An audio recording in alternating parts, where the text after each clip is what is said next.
Are you related to anybody in this courtroom? Yes, Who are you related to? my wife. Well, who's your wife? Linda Baden Kenny, who is Linda Kenny Baden, who is You're never going to live that one down. in the back of the whatever you call this area. This is a courtroom. This today was the first time anyone other than Mr. Plourd has heard of this incomplete transection of the spine, and it's not a minimal point. This is an absolute blatant discovery violation. This is exactly the kind of sandbagging and blindsiding that the discovery rules are meant to protect against. All of you, stop it. You heard by the tone of my voice, I'm not going to have this. We are having an examination as to whether there has been a discovery violation. I am going to allow the people great leeway into determining whether or not that has happened. And on cross-examination, if you wish to cross-examine the witness, you will be given great leeway. Mr. Plourd, and sometimes things take thinking. I thought about it for a while and then came to this opinion on Sunday.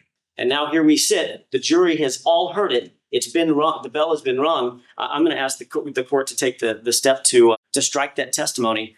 Is it your testimony that Lana Clarkson, in your medical professional opinion, that Lana Clarkson twisted the jacket around? I'm going to ruin my suit doing this. I'm going to build this to you. Twisted the jacket around the way I'm doing this, and then put her hand up and was either looking at the gun or playing with the gun, placed her right hand on the back of the weapon, placed her thumb on the trigger, put the muzzle of the weapon inside her mouth, and while looking at it or playing with it, fired that weapon such that blood could get on those buttons as the jacket sleeve is twisted around for the inside of my arm, or the inside of her arm as my jacket is now. Is that your testimony? You're misstating what I said. Could you repeat the question, please? I doubt it. I'll try. Let's see, what did I ask? But when there are allegations of misconduct, I will get to the bottom of it and no one will stop me. Is that clear to everyone? It is. And you will let the witness answer the questions. And that's where we are going. You were actually out here in Los Angeles about 2 weeks ago, prepared to testify at that time, and the defense decided not to call you at that time, correct? Overruled. No, I wasn't prepared to testify at that time. I came here because my wife was sick. Well, so if the defense said that you were here in Los Angeles and ready to testify and put you on the witness list and actually listed you in the order of witnesses they were going to call the next day or two, that would have been incorrect? Objection.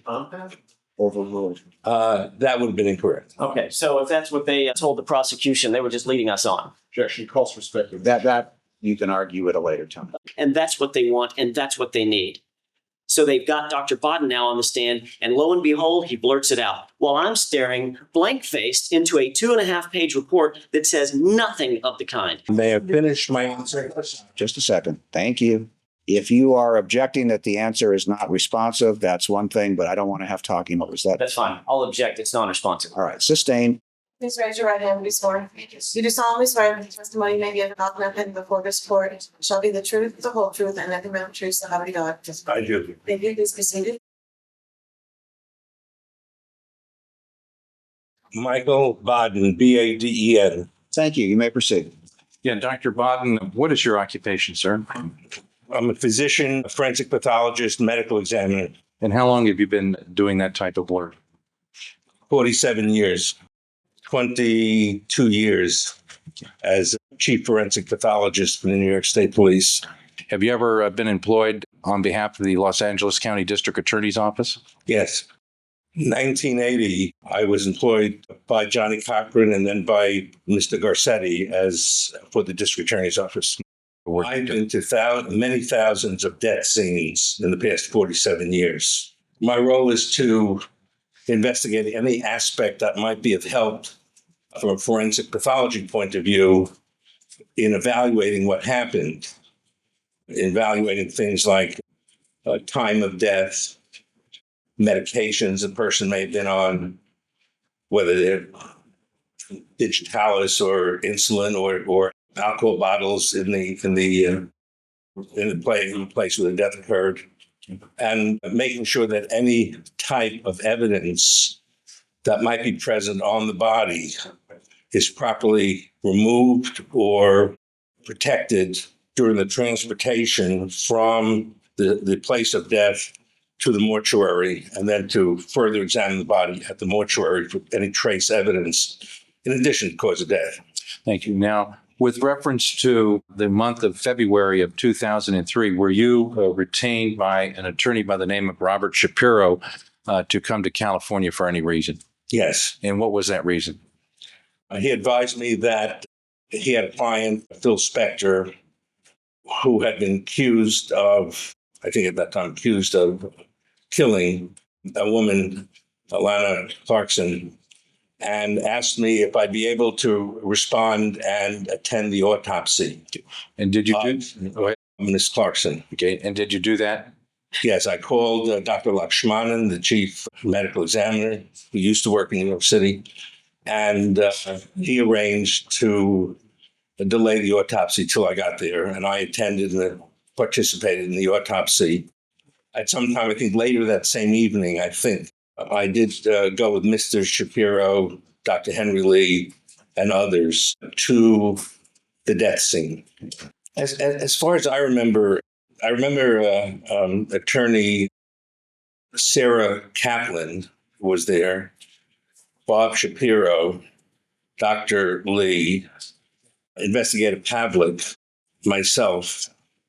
I think there were other people there, but I don't recall specifically. Dr. Bott, did you collect anything from that death scene? No, Did you observe Sarah Kaplan pick up or collect anything from that death scene? no, Did Sarah Kaplan ever give you any item or object to look at? no, Did you see anybody else while you were present pick up any white object and make any comment that it was some type of tooth? no. Very good. Thank you. Nothing further. You're welcome. Thank you. Cross-examination. Thank you. When were you retained?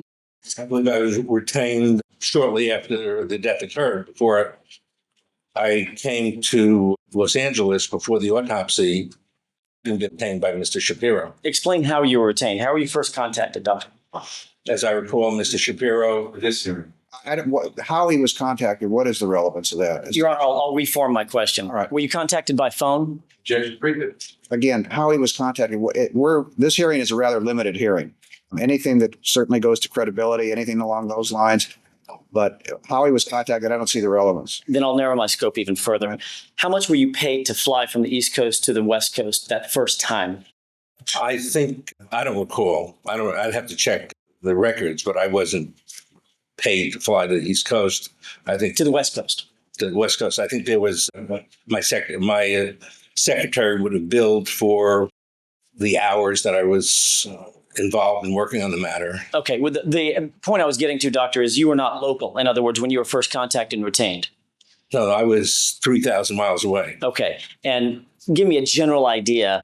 Robert Shapiro calls you up and says, Dr. Baden, I need you out here on the West Coast. I need you post haste. How much would you charge to come out here? Normally, nowadays, which is more than I used to charge, when this happened was less. Now it would be about $7,500 to come out and review an autopsy. And it was less 4 years ago. All right. And that's just the initial payment, correct? The initial charge for going there, doing work, and coming back. Okay. And did that include going to the crime scene? Yes. Did you know? I'm sorry, I didn't mean to step on And you. whatever time I spent, it was the time, no matter what I did, was the time involved. Makes us all want to dance, doesn't it? That's true. Did you know when you were asked to come out here and attend the autopsy, Dr. Baden, that you'd also be asked to go to the crime scene?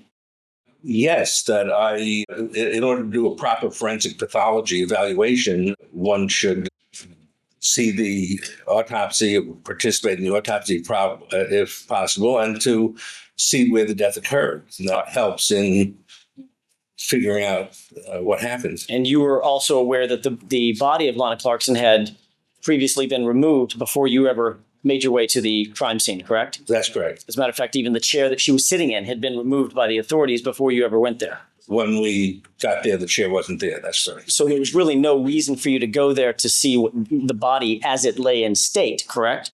Well, I knew when I went, that the body was in the Los Angeles Medical Examiner mortuary. I spoke to Dr. Lakshmanan, who's the chief medical examiner, before I came, and advised him of my schedule and whether it would be possible for me to attend the autopsy, as I had done previously with other deaths that I've been called during the past 25 years. Dr. Baden, what did Mr. Shapiro explain to you was going to be your role as far as commissioner? Sustained. Were you in fact told that you were coming out to attend the autopsy and possibly look at the crime scene? Objection, privilege. Sustained. Was your role one of an independent practitioner? In other words, a member of the defense team, an independent person to come and review the autopsy along with the medical examiner who's going to actually perform the work? Yes. My role was to come to the autopsy, to participate as much as proper in the autopsy, to go to the crime scene, death scene, we didn't know if it was a crime, and to advise Mrs. Shapiro of my opinions and what I, as a forensic pathologist, thought should be further explored. As a forensic pathologist who's been hired by third parties before, both by that you indicated on direct examination by the prosecution in certain jurisdictions, and I'm assuming by defense in certain jurisdictions as well, correct? Yes. As a forensic pathologist, do you believe that it is important to maintain a level of independence in order to ensure an unbiased view of the facts and circumstances that you're asked to opine on? Objection on 352. Overruled. Again, this goes to credibility. Absolutely. And as an independent practitioner, did you in fact observe the autopsy being performed by Dr. Pena? Yes. As an independent practitioner, did you go to the crime scene and observe the crime scene as it was turned over to the defense? Yes. Do you believe that it is important to maintain that level of independence in order to maintain an unbiased view of any crime scene or death scene or autopsy that you review and analyze? Yeah, not only an unbiased view, but an accurate view. Yes. Are you related to anybody in this courtroom? Yes. Who are you related to? My wife. Well, who's your wife? Linda Baden Kenny, Linda Kenny Baden, who is You're never going to live that one down.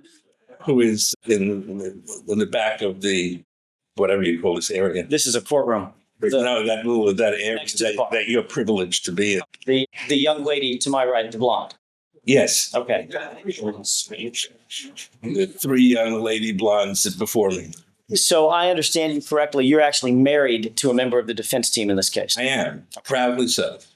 Do you recall Greg Diamond being at the location? I have no idea who Greg Diamond is. Did you see a young... I don't know who he is. You show me a picture and I can get a better idea. Well, I can do you one better than that. Did you see a young man walking out of the courtroom when you were walking in? No. I know there was somebody who walked out. Man. There were 2 or 3 people who walked out. I have May I no have idea just a what it moment? looks like. Yes. Yeah, although it's obviously inconvenient, I hope you appreciate the chance you got to be with your wife. That was the benefit. Thank you, Your Honor. All right. Since we don't have the jurors present, we can go a little bit later today. Okay. We'll go to 4:30. Thank you. While we're waiting, Or as long as it takes to get Dr. Bowden's testimony completed. I might as well ask you the next question. I'm also going to ask you if you recognize the name Stan White as well. Now, the 2 people came in, Okay. neither whom I recognize. The person to my right wearing the black jacket and the glasses. Do you recognize that person? No. All right. Do you recognize the name? Thank you very much. Thank you. You may step back Do you outside. recognize Stan White? The name Stan White. Oh, who is Stan White? I'm going to ask you that. No, I don't. Okay. I'm going to have somebody else step in the room and see if you will recognize this person by face also. While they're on their way in, I might as well ask you a couple of other questions. Do you recall investigators being at that crime scene in addition to yourself, Dr. Henry Lee, Robert Shapiro, Sarah Kaplan? And Mr. Pavlik. Yes, there were other people there, but I just don't recall. Okay, I'm going to test your... So if you're asking me if Mr. Diamond was there, I don't recall. I don't recognize him, but he could have been there for all I know. Okay. Was he... Your understanding was, well, Mr. White's becoming an exhibit this afternoon. Do you recognize the gentleman in the glasses and the gray suit carrying the briefcase? I do not. Okay, thank you, Mr. White. You're going to get your exercise for the day. I told you I needed that Polaroid. There were other individuals. The 2 that walked in here may have been at the crime scene, may not have been. You don't recall. Is that right? That's correct. If they could have been there, but I don't recall, and I don't remember their names, I don't remember them at all. I remember the people I mentioned because I had multiple contacts with them. Okay, the people that you mentioned, Robert Shapiro, Sarah Kaplan, Dr. Lee, yourself, Mr. Pavlik, were all members of the quote unquote, and I'm going to use this term very broadly, defense team, correct? Yes. You cannot say the same about Stan White. You cannot say the same about Greg Diamond. They may have been members of this defense team. I just don't recognize them. I don't recognize their names. Okay. And I assume I did not have very much contact with them. If you had had multiple contacts with them, as you had with the other members of the defense team, kind of that inner circle, you would recall that, I'm assuming. Yes, I think so. Do you recall, take a look, this may be a little bit difficult for you to see, Dr. Baden. This is a little easier to see, Dr. Baden. It's the same thing that's being displayed up on the overhead projector. Take a look at the photos A through D, A, B, C, and D on Quartz 2, Your Honor? Yes. Okay, on Quartz 2, that's just been marked for purposes of this hearing. And tell me if you recognize what's depicted in those 4 photographs. Now, I do recognize this as the interior of Mr. Spector's residence that I visited that night. All right. Do you recall the area, and I'm going to point your attention to, or direct your attention to the area depicted most prominently in photograph D, as in dog. Do you recognize that area? Yeah, I believe that's a foyer area. Yeah. Do you see the back door, which appears to be the only part upper left that's lit? It's the very bottom of an open back door, it looks like. An open door, a stoopway. Correct. Yes. Okay. Just to orient us, to the very right of that picture, bottom right, would be the base of like a statuary, something like a pillar. That entrance, that way that you call the back way, is the entrance that I believe I came in. Okay. Adjacent to the motor court. Yes. And a big fountain out there. Yes. All right. The area that's dark wood paneled, do you recall Ms. Kaplan being at that area and finding something that was then subsequently passed around? No. Do you remember there being any discussions about an item of evidence that was passed among yourself, Mr. Pavlik, Dr. Lee? No. Do you remember any discussion about this item or an item being considered by you to be a tooth or tooth material or tooth-like material? Would you have been in a capacity to make that determination by sight? No. Why is that? Because I'm not a forensic dentist, and I have not been asked in the pit, and I don't have that expertise. All right. Dr. Lee might have that expertise, but I don't.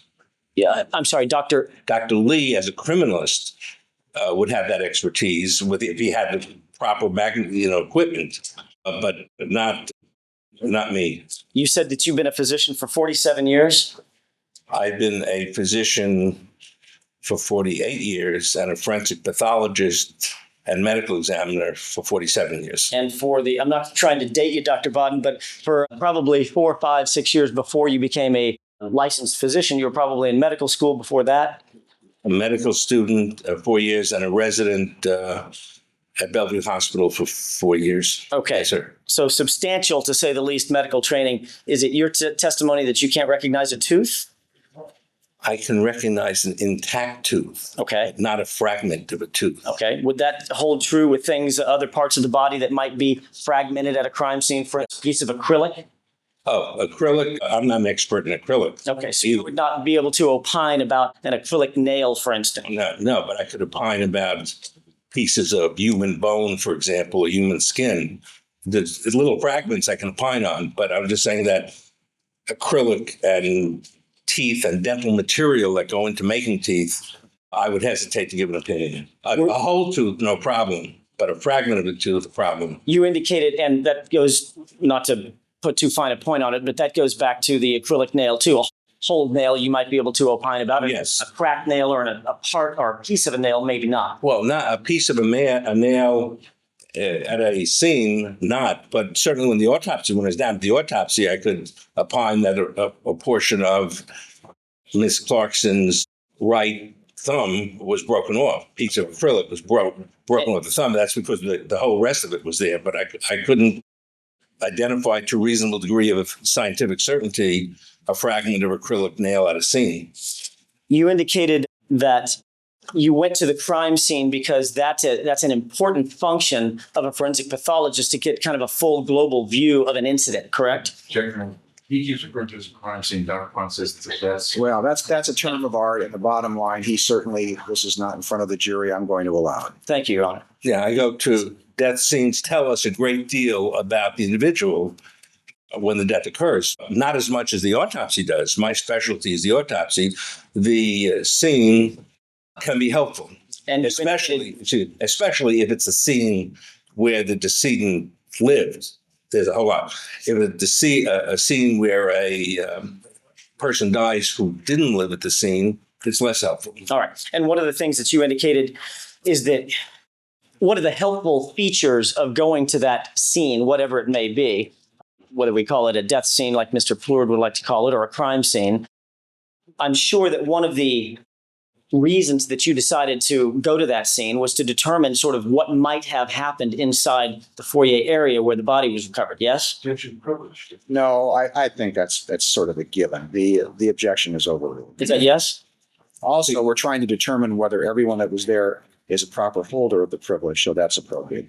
Could you repeat the question, please? I doubt it. I'll try. Let's see. What did I ask? You know what? I hate to do that to reporters. I'll try to reframe the question. One of the things that's important as a forensic pathologist, I believe you indicated, was to go to a scene in order to determine what may or may not have happened in the scene. And that's what you did in the foyer area, correct? Yes. And you ultimately came to a conclusion that, in your opinion, that there was no struggle at this scene, correct? Section 352 is this year. Overruled. It's overruled. I'll allow it. Thank you. Yeah. Just so we get straight. No, I couldn't determine one way or another whether there was a struggle or not a struggle at the scene. I could tell a lot from the autopsy that I had already witnessed, but part of the reason a forensic pathologist goes to every scene that is possible is you don't know what you're going to find or you don't find. All right. Sometimes I go to a scene and I find a suicide note that nobody found, for example. Okay. So you don't know what you're going to find and what you don't Okay, find. then maybe I got it wrong. Let me read a quick paragraph from the report that I got from Mr. Plourd. Tell me if you recognize this, Dr. Baden. Miss Clarkson, quote, Miss Clarkson, 40 years old, was found dead by responding police officers in the early morning of February 3rd, 2003, seated in a chair in the foyer of Mr. Philip Spector's home. A gun was present on the floor near her feet. There was no evidence of a struggle. Did you write that? That sounds right, but I'm referring to what the police found. When I was there, the gun, the body, the chair were gone. So I'm quoting that what the police investigation indicated as I read it. Okay, so you're not opining, and you have not concluded to a reasonable degree of medical certainty that there wasn't a struggle inside that home, correct? What I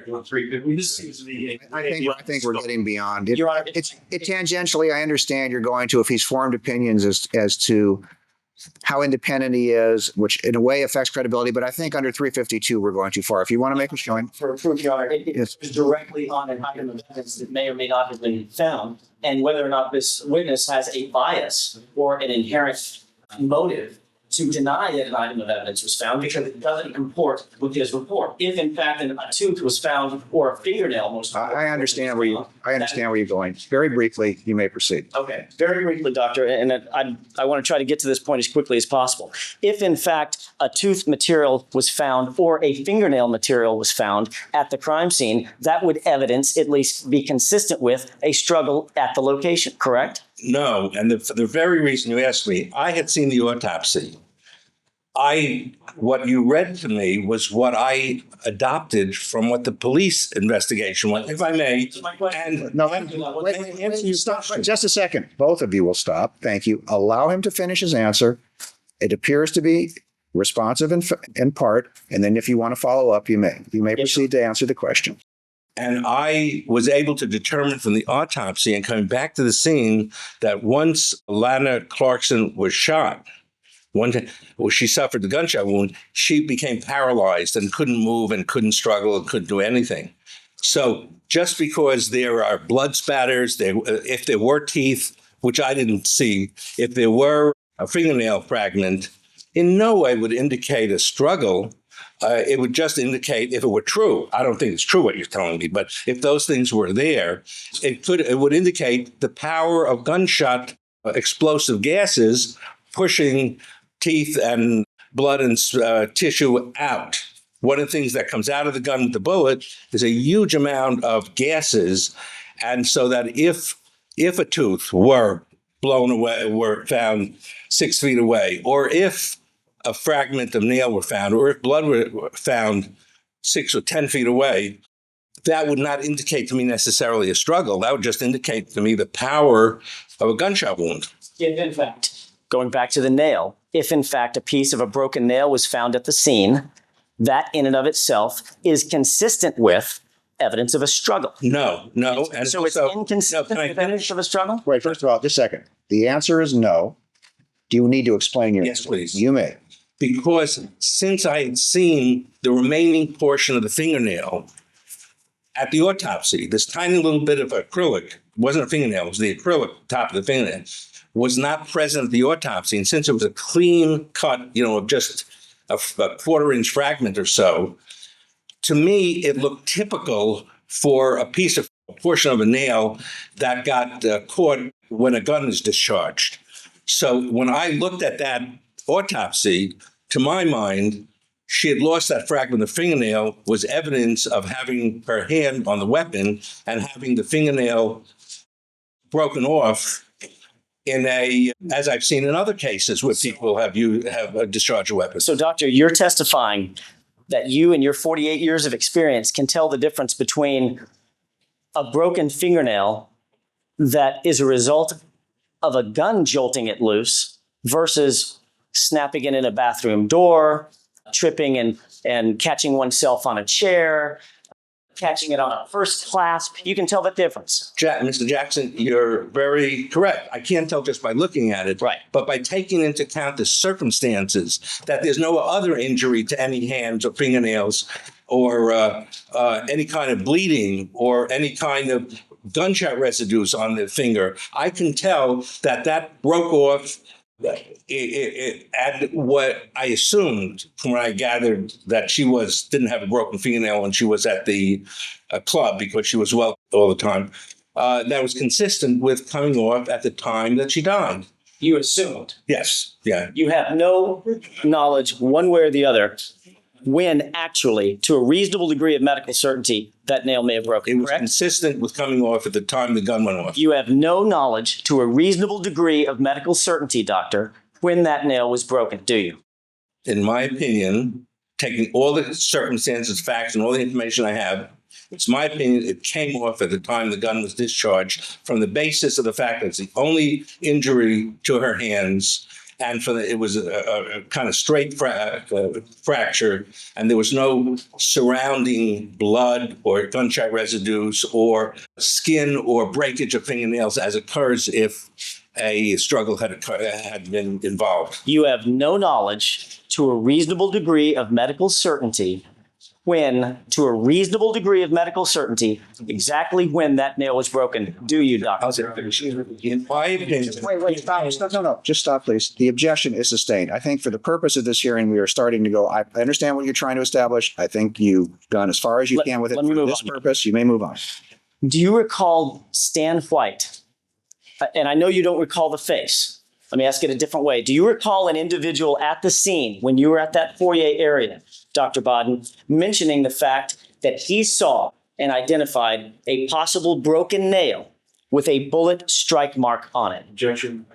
Hearsay, also privilege. Well, the question is, again, we're getting into if something was observed, where is it? Well, it's not by this way. I understand that, but it certainly would be circumstantial if such a statement was made. This issue has been raised before. I'm going to allow it. You may answer the question. If you need it re-ask, we'll do it. All I'm asking is whether or not you recall someone making that statement. yeah, man. No, absolutely not. And if he said that, I would have remembered it because it would be so contrary to the remaining fingernail that I had examined under a magnifying lens at the time of the autopsy earlier that morning. Okay. There's no way to get gunshot powder on a fragment of a nail and the rest of the nail be perfectly clean. Okay. So I would have remembered it if he said it and absolutely didn't say it. You don't recall Stan White having a conversation with Dr. Henry Lee about a broken fingernail? If he did, I didn't hear it. Okay. I didn't hear anything, and I didn't see anything that he raised in that regard. And of course, if in fact there were a broken fingernail with a bullet strike mark at the scene, that would be inconsistent with your conclusions of a self-inflicted wound, correct? Now, I'll allow him to act just for the purpose that I have no idea if it's going anywhere. He can ask the question, he can opine and answer, and then we're going to move forward. It would have been inconsistent with the autopsy findings. Okay. Yes. And your conclusions? No, not necessarily, but it would be entirely inconsistent with the autopsy findings, period. Okay. So you don't recall that conversation ever taking place? Absolutely not. And if it had taken place, I would have remembered it because it was such an odd thing to say. Just a moment. You may. I think that's all I have. Thank you. Redirect. Have you ever been accused of mishandling or secreting evidence at a death scene?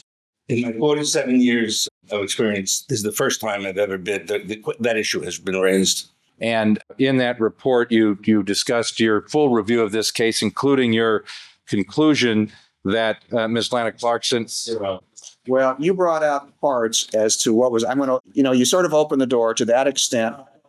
If I may, I have very specific conclusions concerning the fingernail based on what we've heard so far and what I expect will be part of this evidence. His ultimate conclusion is irrelevant for purposes of the hearing, except for the portion that goes to the fingernail itself. I'll tell you why it's not, because you have raised an inference, at least as I understood it and what I believed you were trying to do, to show that he's come to a certain conclusion and he might tend to forget a conversation or do something with evidence to support that. And they have a right to show what his conclusion is and whether it's consistent or inconsistent. That's what you did, whether you meant to or not. And therefore, I'm going to allow the question.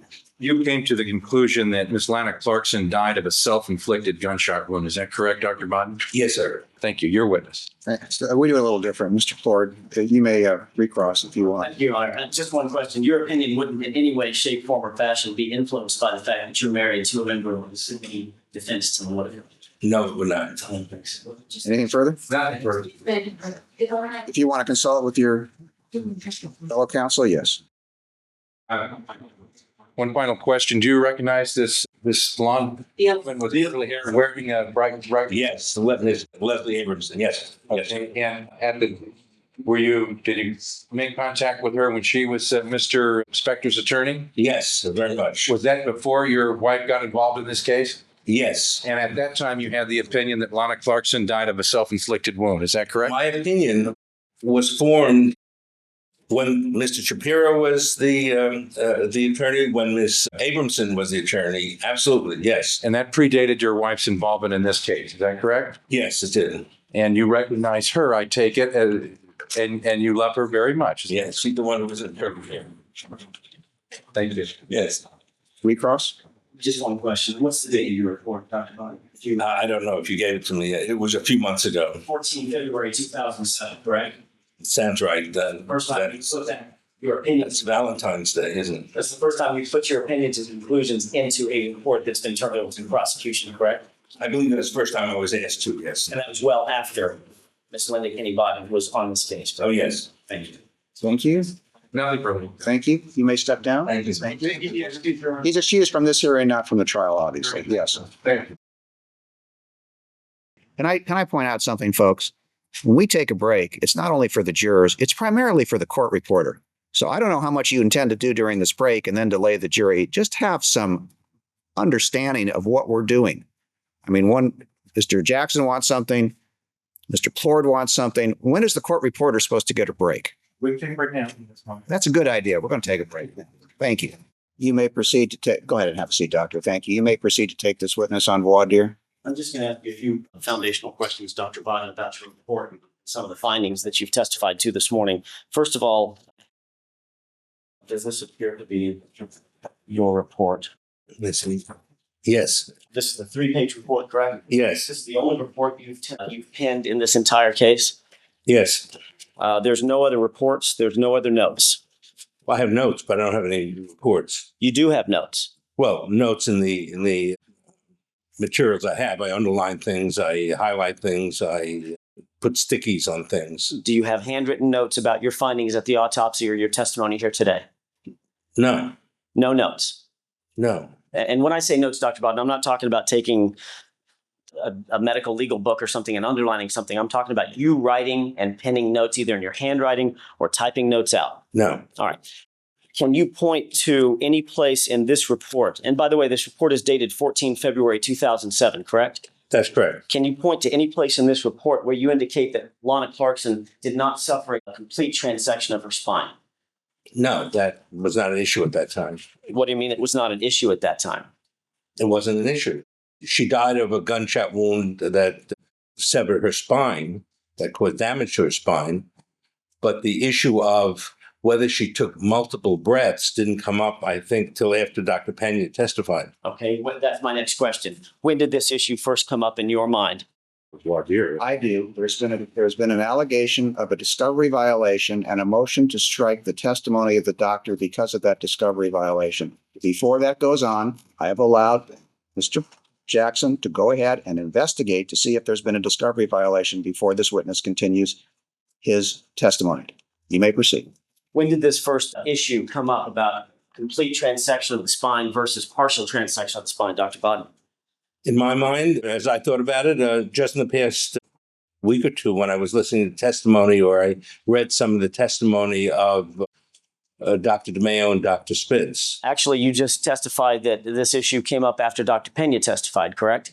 Yeah, but not in my mind. When I read through Dr. Pena's testimony, then I realized that there was an issue there, but I didn't know that until a couple of weeks ago. Who did you discuss this with a couple of weeks I ago? didn't discuss it with anybody. I discussed it with Mr. Plourd eventually. Obviously, you'd have to discuss it with Mr. Plourd because Mr. Plourd knew to ask you these questions, Dr. Baden. I'm going to check that. That's argument. Yeah, that's not true. When did you discuss this with Mr. Plourd? A few days ago, after Dr. Spitz's testimony. Dr. Spitz testified when? I don't even remember. Do you remember? No. All right. So it was upon Dr. Spitz testifying. And did you watch his testimony, by the way? I saw a little bit of it on court TV. Who called whom? Did Mr. Plourd call you and ask you about this complete or partial transection? Or did you call Mr. Plourd? Back on it was a telephone call. Well, how did you have whatever the Mr. Plourd, seriously, whether it's a phone call, an in-person conversation, a fax, is that important to what we're discussing? Well, it is. I don't. If I get to the answer, yeah, I'm sorry. Go ahead. I first discussed it with Mr. Plourd and thought about it when he was preparing me for testimony a couple of days ago. Because there was an obvious difficulty between breathing in blood and having the spinal cord severed. Something had to have accounted for that, and the weights of the lungs. So that I didn't discuss it. I didn't discuss it with Dr. DeMeo. I didn't discuss it with Dr. Spitz. I discussed it with Mr. Plourd as we sat down and he was preparing me for testimony. Did you discuss it with your wife? No, Not at all. not at all. This subject has never come up with Mrs. Kenny Baden. This has never come up with Mrs. Kenny Baden. No, apart from the fact that it was Mr. Plourd and Roger, who, Rosen? thank you, Roger Rosen, who Made a big impression on him, didn't you, Mr. Rosen? who were preparing me. And in addition to that, my wife was sick when this came up. So she's been recuperating. So I didn't discuss any of this with her. Who brought up the issue of bringing out in front of this jury your opinion about a complete versus a partial transection of the spine, thereby allowing you to testify that Lana Clarkson, in your opinion, was taking breaths 2 to 4 minutes after she had been shot? Objection is compound and it's argumentative. The objection is overruled. When we sat down, I explained to Mr. Plourd, I explained to him, this is 2 days ago, that something here doesn't make sense because here we have obvious evidence of inhaled blood and this huge amount of fluid that came into the lungs. Over a quart of fluid had to come into her lungs, blood and fluid. And yet the spinal cord was completely transected. So I raised that with Mr. Plourd and I said, the only way this could have happened is if some of the tracks were still not severed. And the way the body is handled, I'm not worried it about would sever them. I'm not asking what the substance of the testimony is. I'm asking about when the subject matter was brought up. A few days ago when I sat down with Mr. Plourd. What day, Yes. what is, I apologize, Dr. Baden, what is a few days ago? When you say you sat down with Mr. Plourd, when did you sit down with Mr. Plourd? I'm going to object, asked and answered. That was 5 times. Mr. Rosen, the objection is overruled. I would have to, today's what? Today is Today is the 14th. Today is what? Tuesday.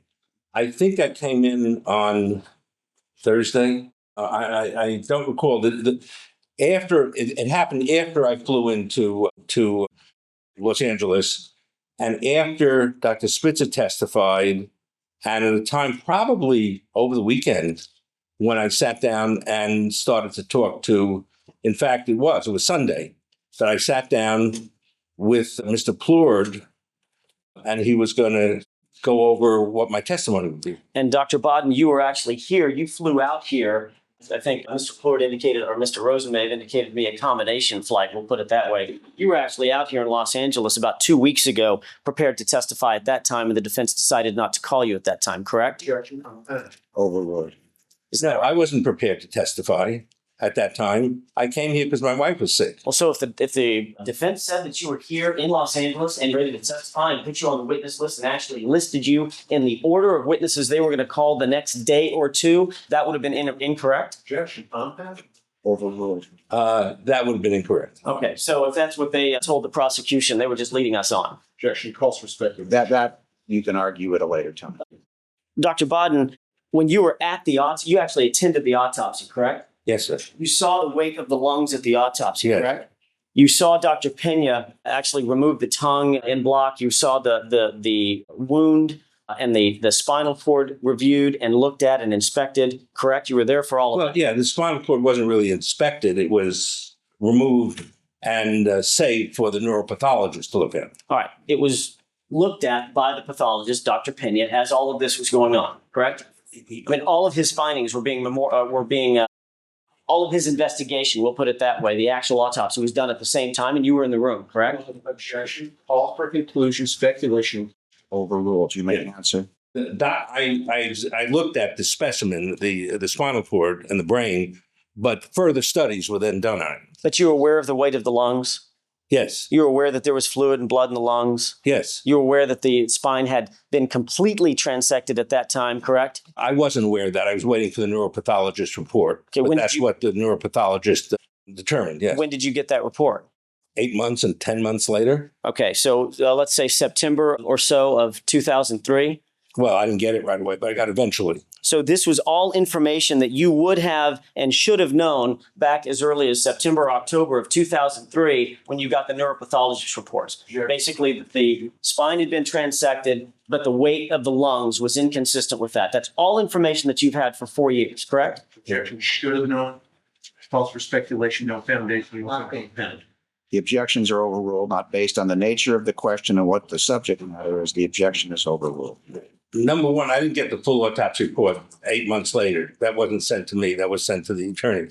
However, I knew the weight of the lungs at the time of the autopsy, certainly. So all of this. And I knew there was, Wait, let him finish his answer. yeah, and I knew that there was severe damage to the spinal cord. All right. Yes. So all of this information, there's no new medical findings that you just came up with 4 days ago or whenever it was, as of last Thursday. All of the medical findings that you're talking about are medical findings that you would have been aware of as far back as 2003, correct? Objection, compound. Overruled. I knew that there was blood in the lungs. I knew that the lungs were heavy. I knew there was damage to the spinal cord, but I didn't know that any of that was an issue in this case. Okay, and when you did determine that that was an issue, did you seek to amend your report that you're testifying about today? Did you write a new report? I didn't. Objection, relevance. Overruled. Yes, I didn't. report. Wait, may I finish? You can answer the question, yes or no. Did you write a new All report? right, all of you, stop it. You heard by the tone of my voice, I'm not going to have this. We are having an examination as to whether there has been a discovery violation. I am going to allow the people great leeway into determining whether or not that has happened. And on cross-examination, if you wish to cross-examine the witness, you will be given great leeway. But when there are allegations of misconduct, I will get to the bottom of it and no one will stop me. Is that clear to everyone? It is. And you will let the witness answer the questions. And that's where we are going. Now you may proceed. My question is very simple, Dr. Baden. Did you or did you not prepare an additional report or an addendum report to the one that I'm holding in my hand? I did not. Did you prepare any notes based on your conversation with Mr. Plourd concerning this new opinion that you had come to, you say, a few days ago? Objection, asked and answered. Overruled. I arrived at the opinion I expressed today on Sunday. I had no such opinion prior to that. I did not take notes. I did not write a report. Did you see?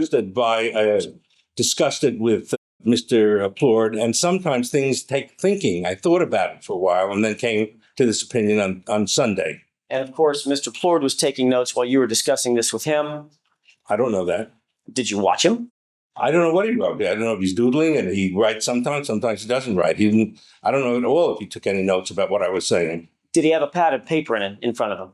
I don't recall. Yeah, he might have. Did he have a pen in his hand, Dr. Baden? I don't know. Was he writing as you were talking? No, he was listening and I was talking. So the first time this came up between yourself and Mr. Plourd, you claim is Sunday this past, meaning the day before yesterday. Yes. Yes, the day before yesterday. Yes.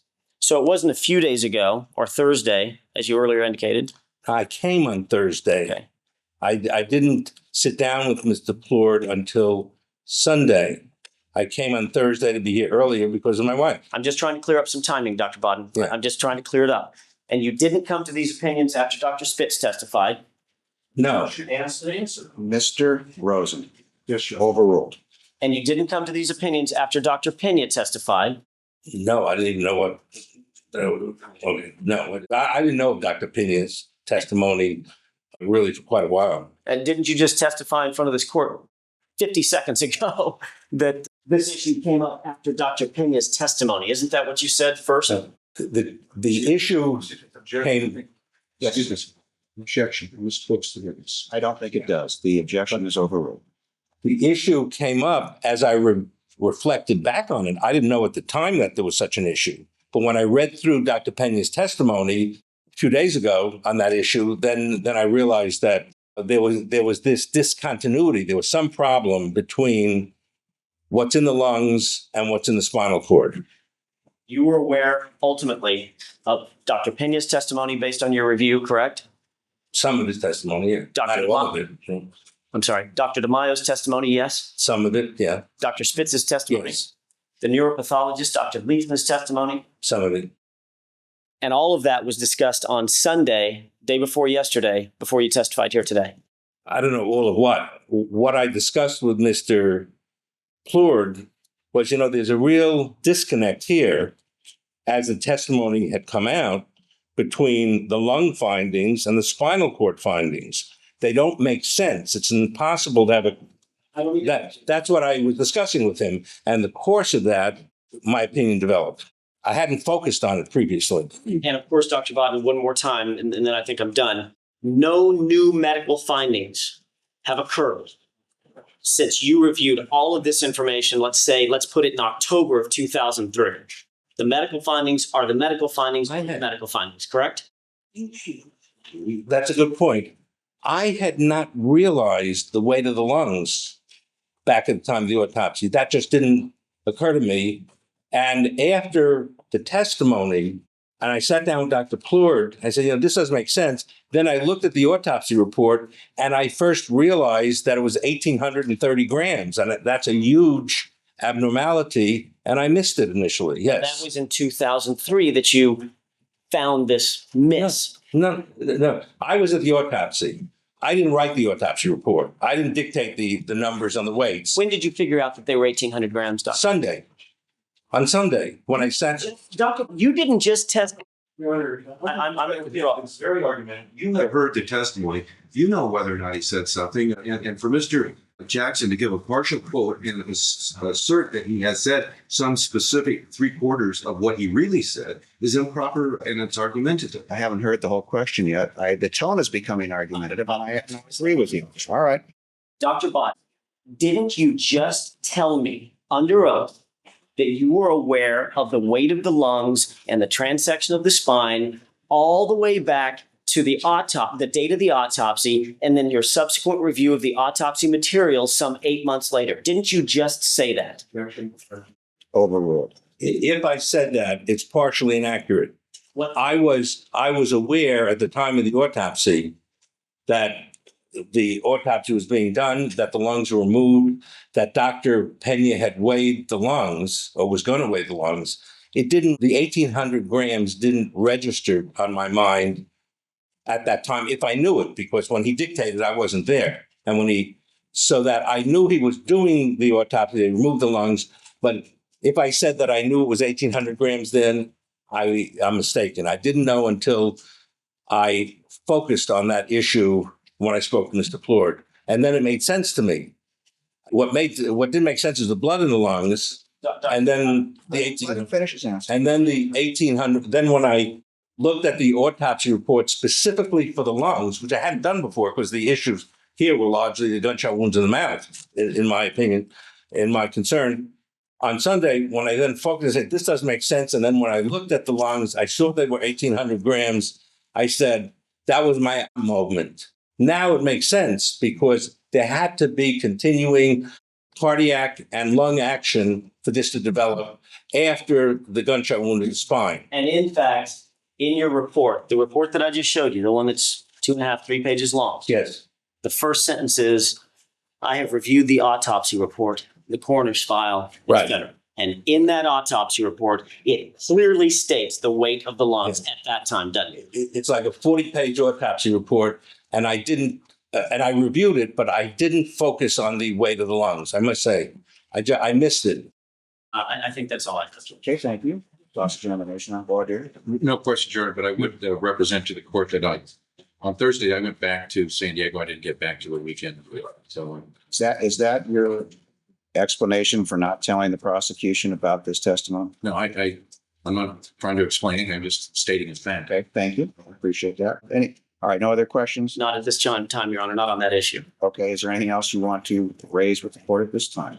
I would just simply reiterate it's unfathomable that I wouldn't have this information before Dr. Baden took the stand. It's just, this is, to say it is a centerpiece of his testimony, and we should probably do this outside the presence of the witness. Doctor, would you be kind enough to step into the hallway, please? Thank you. These are not aspersions on Dr. Baden.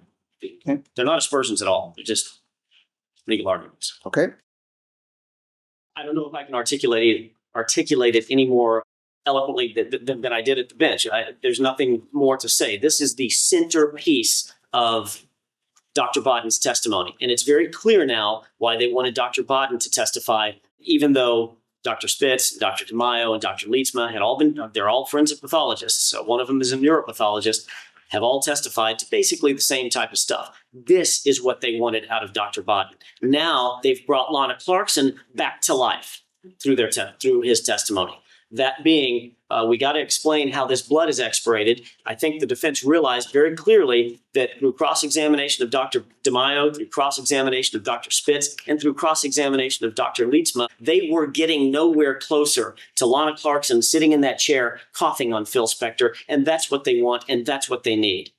So they've got Dr. Baden now on the stand, and lo and behold, he blurts it out. While I'm staring blank-faced into a 2.5-page report that says nothing of the kind. And Chris Plourd obviously had this information at least on Sunday. I would find it pretty remarkable if that's the first time this issue has been raised, either with Linda Kinney Baden, we know her level of preparation, and this is her husband, or Chris Plourd, we know his level of preparation.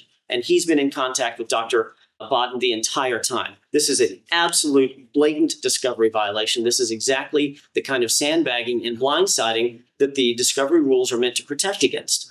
And now here we sit. The jury has all heard it. It's been rung. The bell has been rung. I'm going to ask the court to take the step to strike that testimony, to ask Mr. Plourd not to go into that area anymore, and to instruct the jurors they should disregard it because of discovery violations.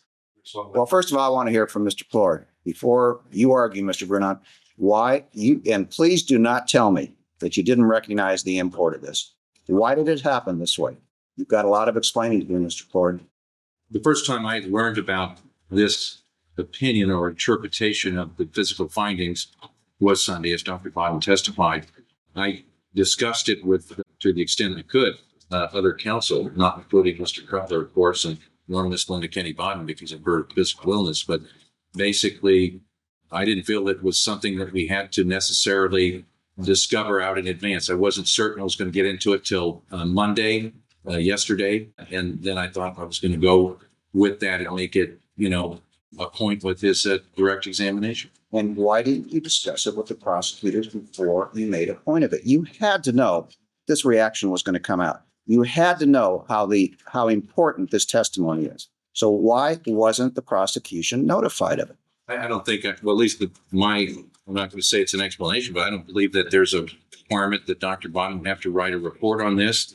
When he makes an oral report to you, you are obligated to pass that on. That's the discovery law. I'm not going to argue the law yard. Those are the facts. And I'm not going to say that I told him anything exactly what Dr. Baden had told me about the transection of the spine. I talked to him at length last night about it because I wanted to better understand it. And so be it. I can tell you this, I don't know what goes on between Dr. Baden and Miss Baden when I'm not there, Mrs. Baden, but I can tell you that for the past week and a half, she has been absolutely in bed, bedridden on doctor's orders, taking some very strong antibiotics, and she is a very sick cookie. She's on the mend. She's doing better. Hopefully we'll have her back at the end of the case. I think what Mr. Jackson is asking the court to do to strike this testimony is a solution and an alternative the court should not embrace. Mr. Jackson is no wilting flower. He's a great lawyer. He's very effective. He's very bright and thinks on his feet very well. There's another choice here, and I just want to throw it out to the court to consider and think about. If the court finds that Mr. Plourd should have turned it over, then Mr. Jackson could have some time. Dr. Baden's not going anywhere. He can go ahead and cross him on everything else. And on that one area, if he wanted to have a little time, we wouldn't object to it. He could work on it all over the evening. It is just the one area. I'm not diminishing it or minimizing it, but there is another solution. And I'm just suggesting that to the court because I think that Dr. Baden's testimony in this area it certainly should be allowed. I think the jury should consider it. So I just raise those thoughts with the court and indicate that I think that there are other solutions if, in fact, Mr. Jackson feels he's been disadvantaged in this. Thank you, Mr. Jackson and Mr. Dixon. The only thing that I would add with regard to Mr. Brunon's statement that the same issue arose in opposite of this with Dr. Pena and the bruising on the tongue, that is absolutely inaccurate. Mr. Brunon, I may not be aware of this, but as soon as we talked to Dr. Pena, we did exactly what the penal code requires of us. I called him and said, hey, I want you to take a look. And you remember his testimony to this effect. I want you to take a look at the bruising and tell me if you've come up with any ideas or thoughts about where that bruise came from. He said, well, I've never thought about it, but I'll look at it. As soon as he did, and he called me, we got on the phone and called Mr. Plourd and told him in advance. That's what is expected of both sides. We did not, the first time we heard about this, the first time the defense heard about this, was not on the stand as far as Dr. Pena is concerned.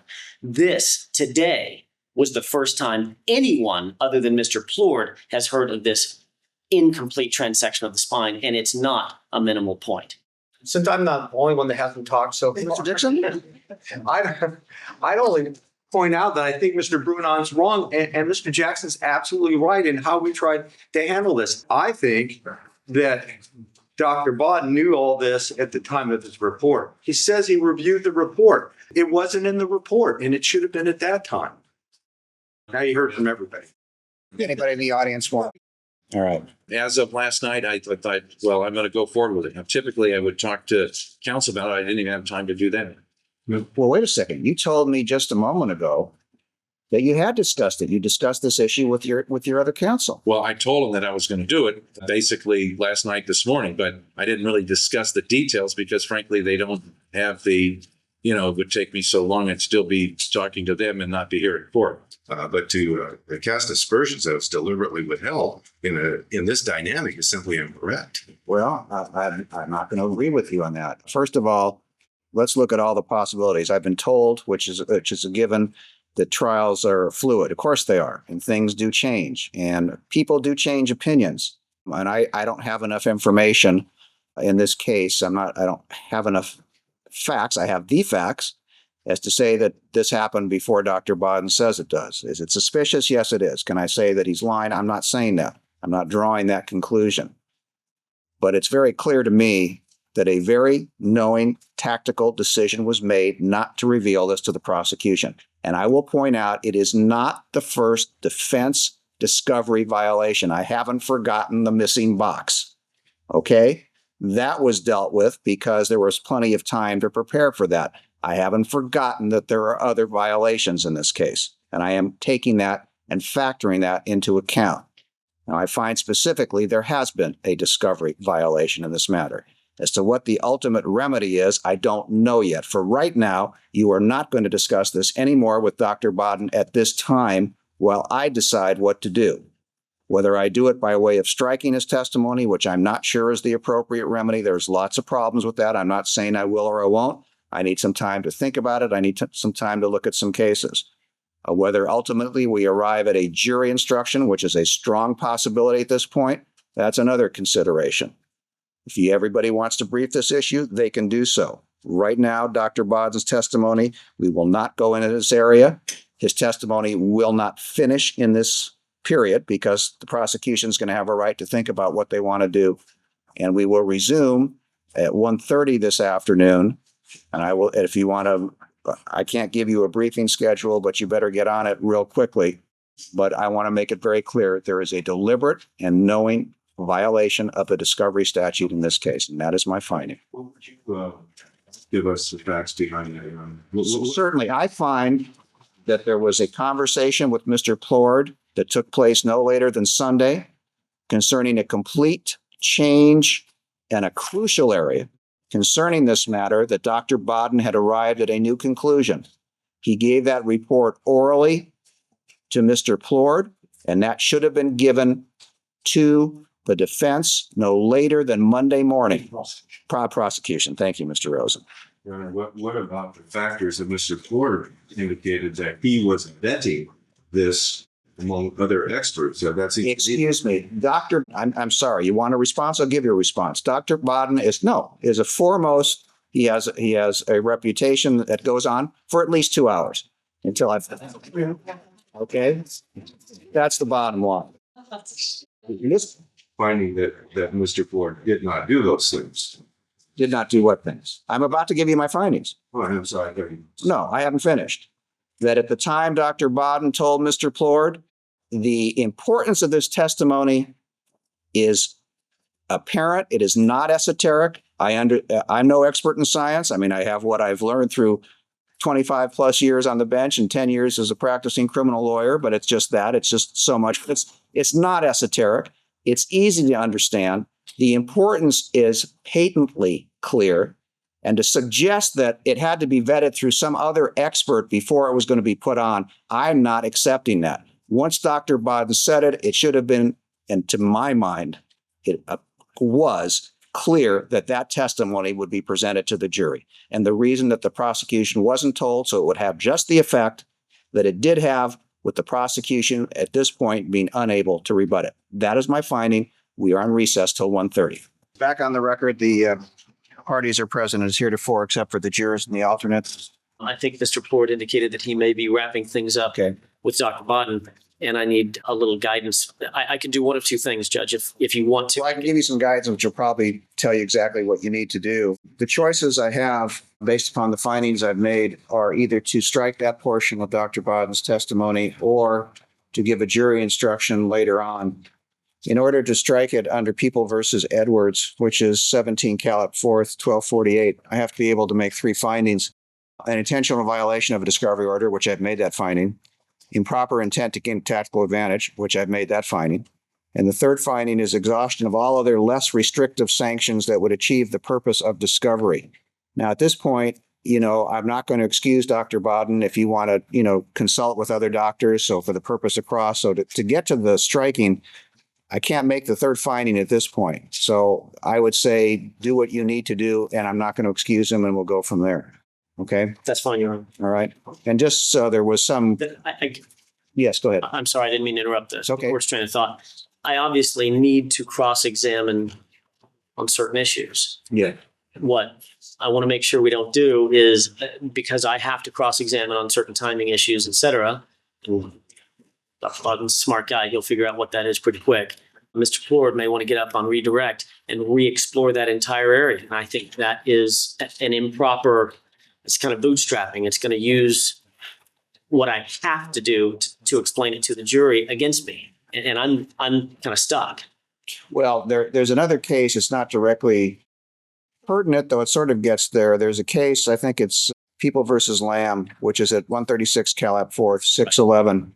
In the Lamb case, the remedy they found for the type of violation we have here was they prevented they actually presented the defense from calling the witness at all in sur rebuttal. This is sort of semi-related to it. So I'm at this point, until you're done and you've had a chance to examine this, if you happen to finish before you go on with your other attempts to get either other witnesses or talk about it and let me know what's happening, I'm not going to give the defense permission to go back into and use that at this point. Now, at some point that may become appropriate, but not right afterwards until Yes, you've sir. exhausted everything you've done. Yes, So you need to pay attention. Ready to go?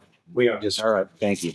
Her mental state, even though there are suggestions of depression and the circumstances coming to a stranger's house, would make me hesitate about determining her state of mind was to kill herself. I think she may have been playing with the weapon or looking at it or being reckless. And I would not classify it as suicide. I would just say it's self-inflicted. When you say self-inflicted, that she held the gun and pulled the trigger. Yes. Thank you. Nothing further. Cross-examination.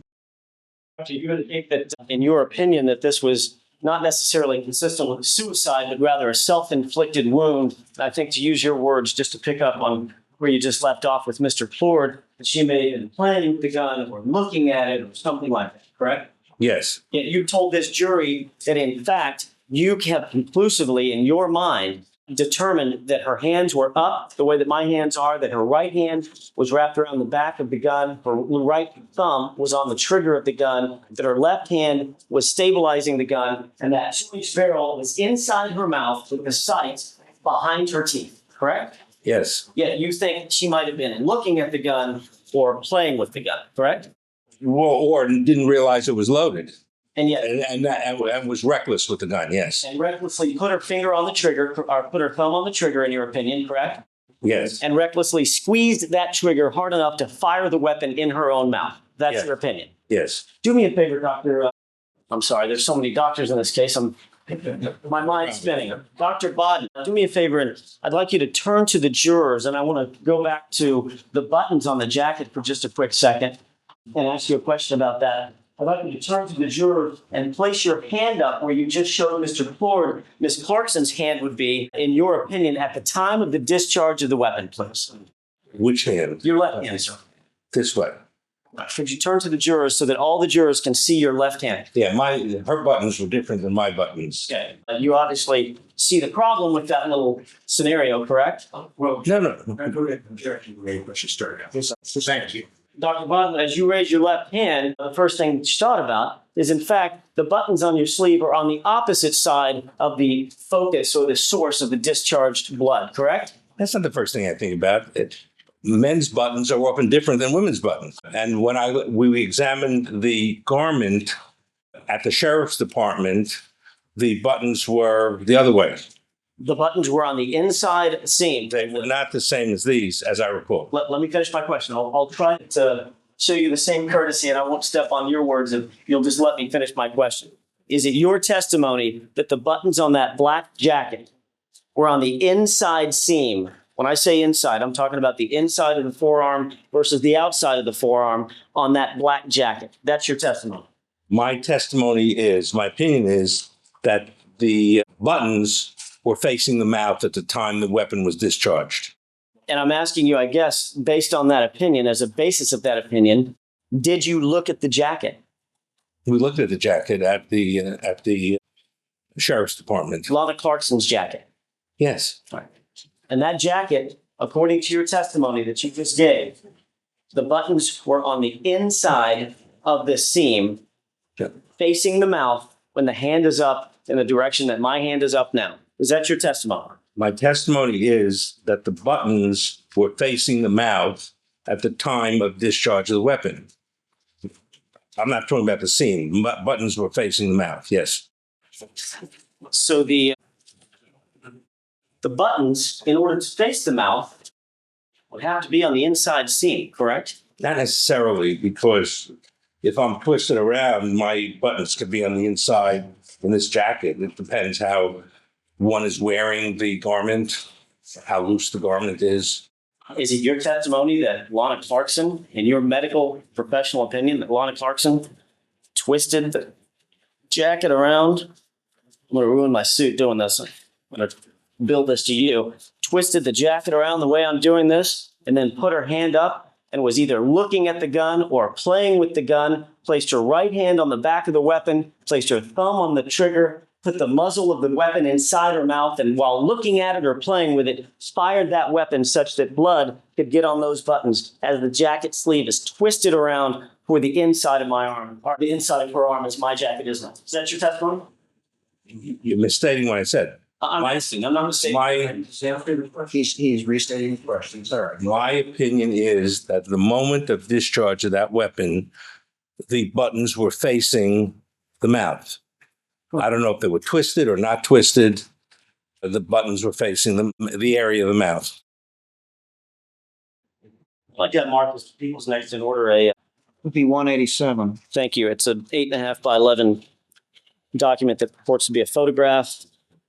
You indicated 187, Judge. Yes, 187. Not real clear on this overhead. We watched some of this stuff out Dr. Baden in the light. Do we have post witness? You may. Take a close look at that photograph and we'll ask you a question about it in just a second. I'm taking a close look. Okay. Do you see, and I'm going to use a laser pointer on the overhead. I'd like you to take a very close look at the left portion of the sleeve of that jacket. And first of all, let me ask you foundationally, does this look like Lana Clarkson's jacket? It does from the blood spatters. Okay. Does this, and this is a highlighted portion, this may be easier to see. See those buttons right there, Doctor? I don't see the buttons. All right, do you see where the light is glinting off of what appears to be something very washed out, but it looks like a couple of pieces of plastic there? See those? I can't tell if that's concerned or not. Do they look like buttons? No, they don't look like buttons. They look like a glint, but it could be buttons. Okay. And if, in fact, if you just look at my jacket for a second, and let's go back to the full picture. And I put my hand out. Let's say I just have my hand out in front of me the way that the mannequin is set up right there. Where are the buttons on my jacket? You'd have to come closer to me. Sure, absolutely. Can I see? Come closer. The buttons are in the lower portion of the garment. On the outside seam, correct? On the outside, well, the outside, yes, the way you have it. The way I said, okay, outside toward the back of my arm, inside would be toward the inside of my forearm. Right, the way you have it. Right. And that would be consistent, in fact, with where you see the little plastic glinting off of this jacket, correct? That's correct. But your testimony is that's not where the buttons were on the outside of the seam. They were rather on the inside, closer to her thumb. Is that your testimony? What I'm saying is tissue from the mouth landed on the buttons. No matter what And- the physical evidence is. Excuse me. The physical evidence is I don't know if it, had you finished your answer? almost, yeah. Go ahead and finish. My opinion is that there's no question that tissue from Lana Clarkson's mouth wound up on the buttons on the left forearm. Tissue tends to travel in a straight line under those circumstances. So at the moment of discharge, my opinion is that somehow the buttons on the jacket had to be facing the mouth. Period. Otherwise, you'd have to say that the tissues went around in a circle, which is not likely. Or, as a matter of fact, that would be impossible. Tissue, Not impossible. Depends what it hits. Maybe it hit something. Well- It was deflected. in fact, Tissue can be deflected. tissue traveling out of the mouth isn't going to turn corners. Haven't you heard that before? It can be deflected by something. Maybe it struck something. You ask, is it possible? Yes, things are possible. Okay. But I'm saying my opinion would go in a straight line. Fair enough. Would your opinion change if you learned that after Lana Clarkson was taken to the coroner's office, she was laid on a gurney, and post the transportation event, in other words, post the time that she was transported from the scene over to the coroner's office, she was rolled on her left side, that a blanket or a sheet was taken off of her face, and that there was a substantial purge of blood and tissue material that soaked the entire left side of her body? Would that change your opinion? It doesn't change my opinion because we knew that at the time. And what we looked for carefully was areas that might be tissue that were away from any blood. There was no blood in this area. That's why it became of importance to have what looked like it might be tissue in an area where no blood had flowed. Isn't it true that in fact, the entire left sleeve, soaking all the way through to the bodice of the jacket, soaking all the way to the inside of the jacket, through her skirt, onto her undergarments. All of that is, in fact, blood mixed with tissue. Number one, I'm not sure how much tissue was mixed with the blood, so I don't adopt that. However, the blood is usually not, it would flow without tissue or very closely adherent to tissue, the tissue would be adherent to the blood. In this instance, there was no blood in the area of those three buttons, as seen on the previous slide, I think. No blood in the area of the buttons. No blood in the area of the tissue on the buttons. This is separate. Your Honor, is it possible, very briefly, to dim the right side of the courtroom just for a quick second? You can. This is so washed out. She'll give you just a quick second to. And I'm sure thousands of court TV viewers are wondering why their screens just went black. Much like the last episode of The Sopranos, you'll just have to.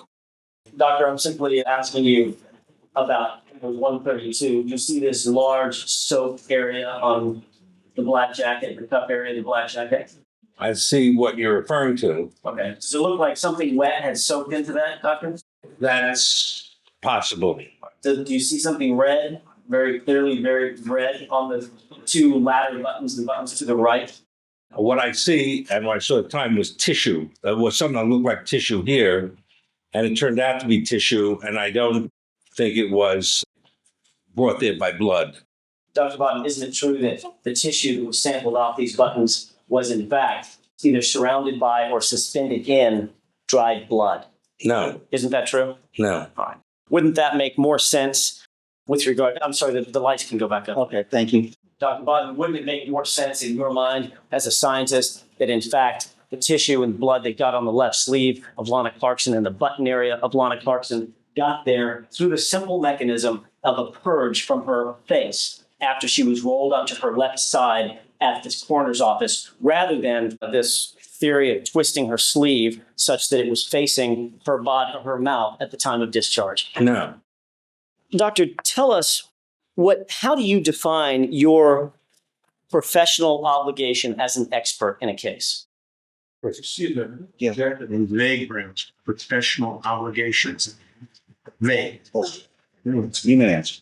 My professional obligation as an expert is the same as my professional obligation in anything I do as a forensic pathologist, whether it's in the course of my normal duties or in the course of being an expert, is to evaluate material that I have some knowledge of, to form opinions, to advise the district attorney, the police, the defense attorney, the plaintiff attorney of what my opinions are. And your professional obligation, I think you would agree with me, Dr. Baden, is to do that, to opine and render opinions and render conclusions in an unbiased, objective, independent manner. Wouldn't you agree?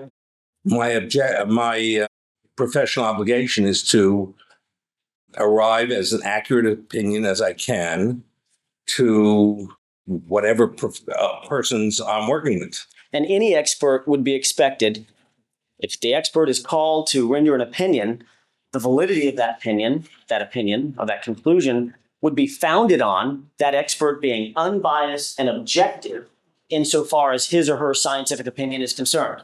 What is the science, in other words? The value of the opinion would depend, first of all, on knowledge of the expert, the ability of the expert to evaluate that knowledge and to give that information over.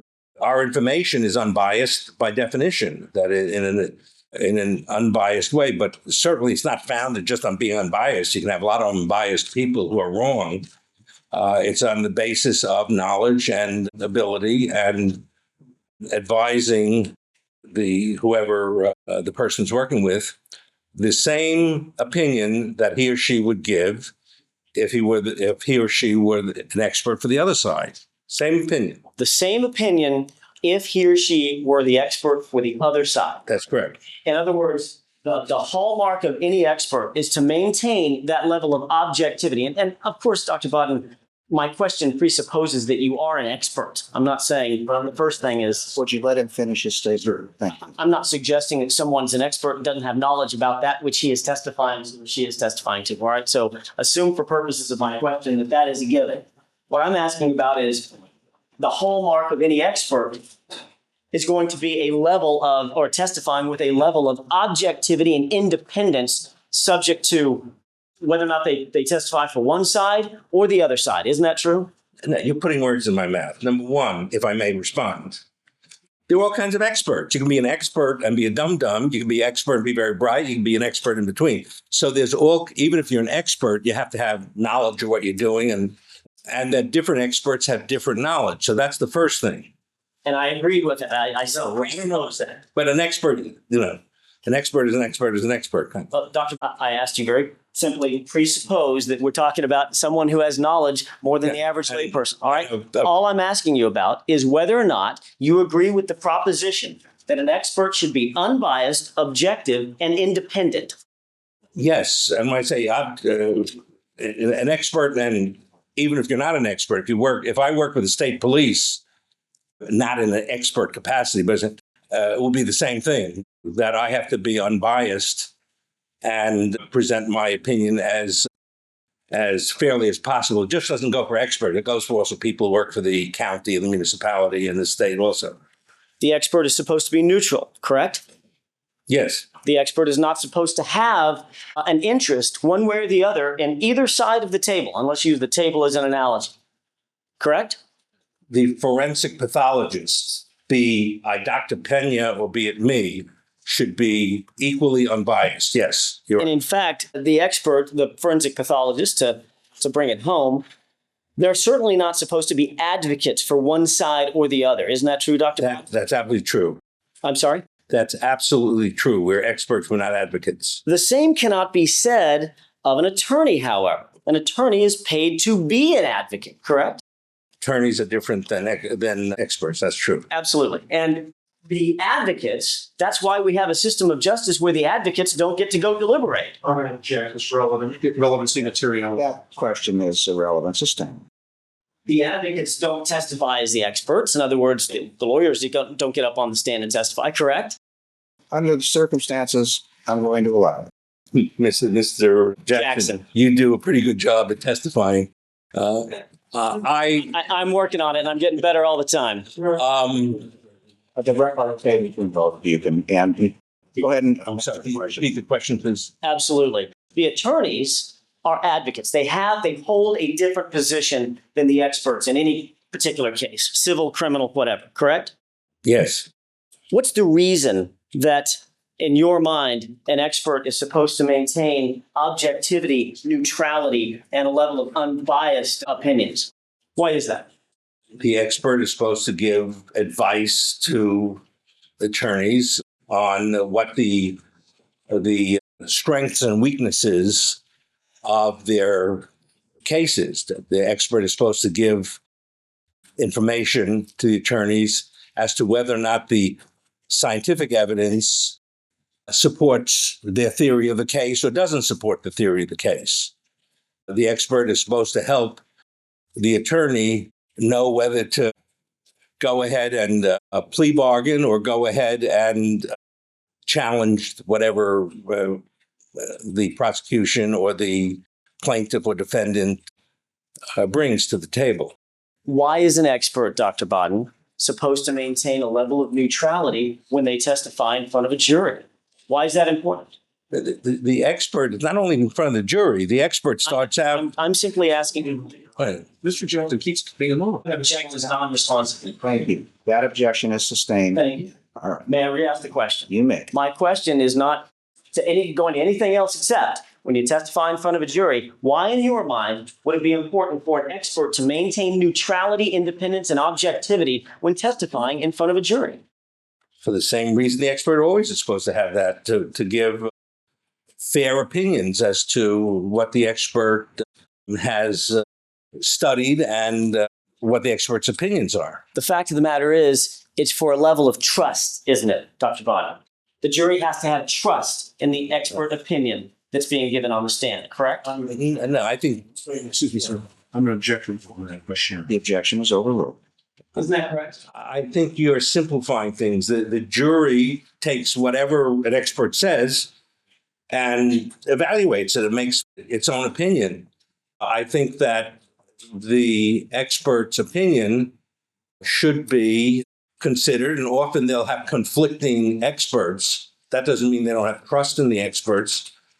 We're only one part of a big picture. As long as, And I think I'm sorry. I think there are lots of reasons that experts should be honest and fair, and the jury would take that into consideration. And if an expert were to testify, and that expert was found not to be objective, not to be neutral, not to be independent, then that would certainly be something that would suggest that his or her opinion could not necessarily be trusted in the same way that an objective, independent expert could be trusted, correct? I'm expecting that there's no foundation. Argument of system.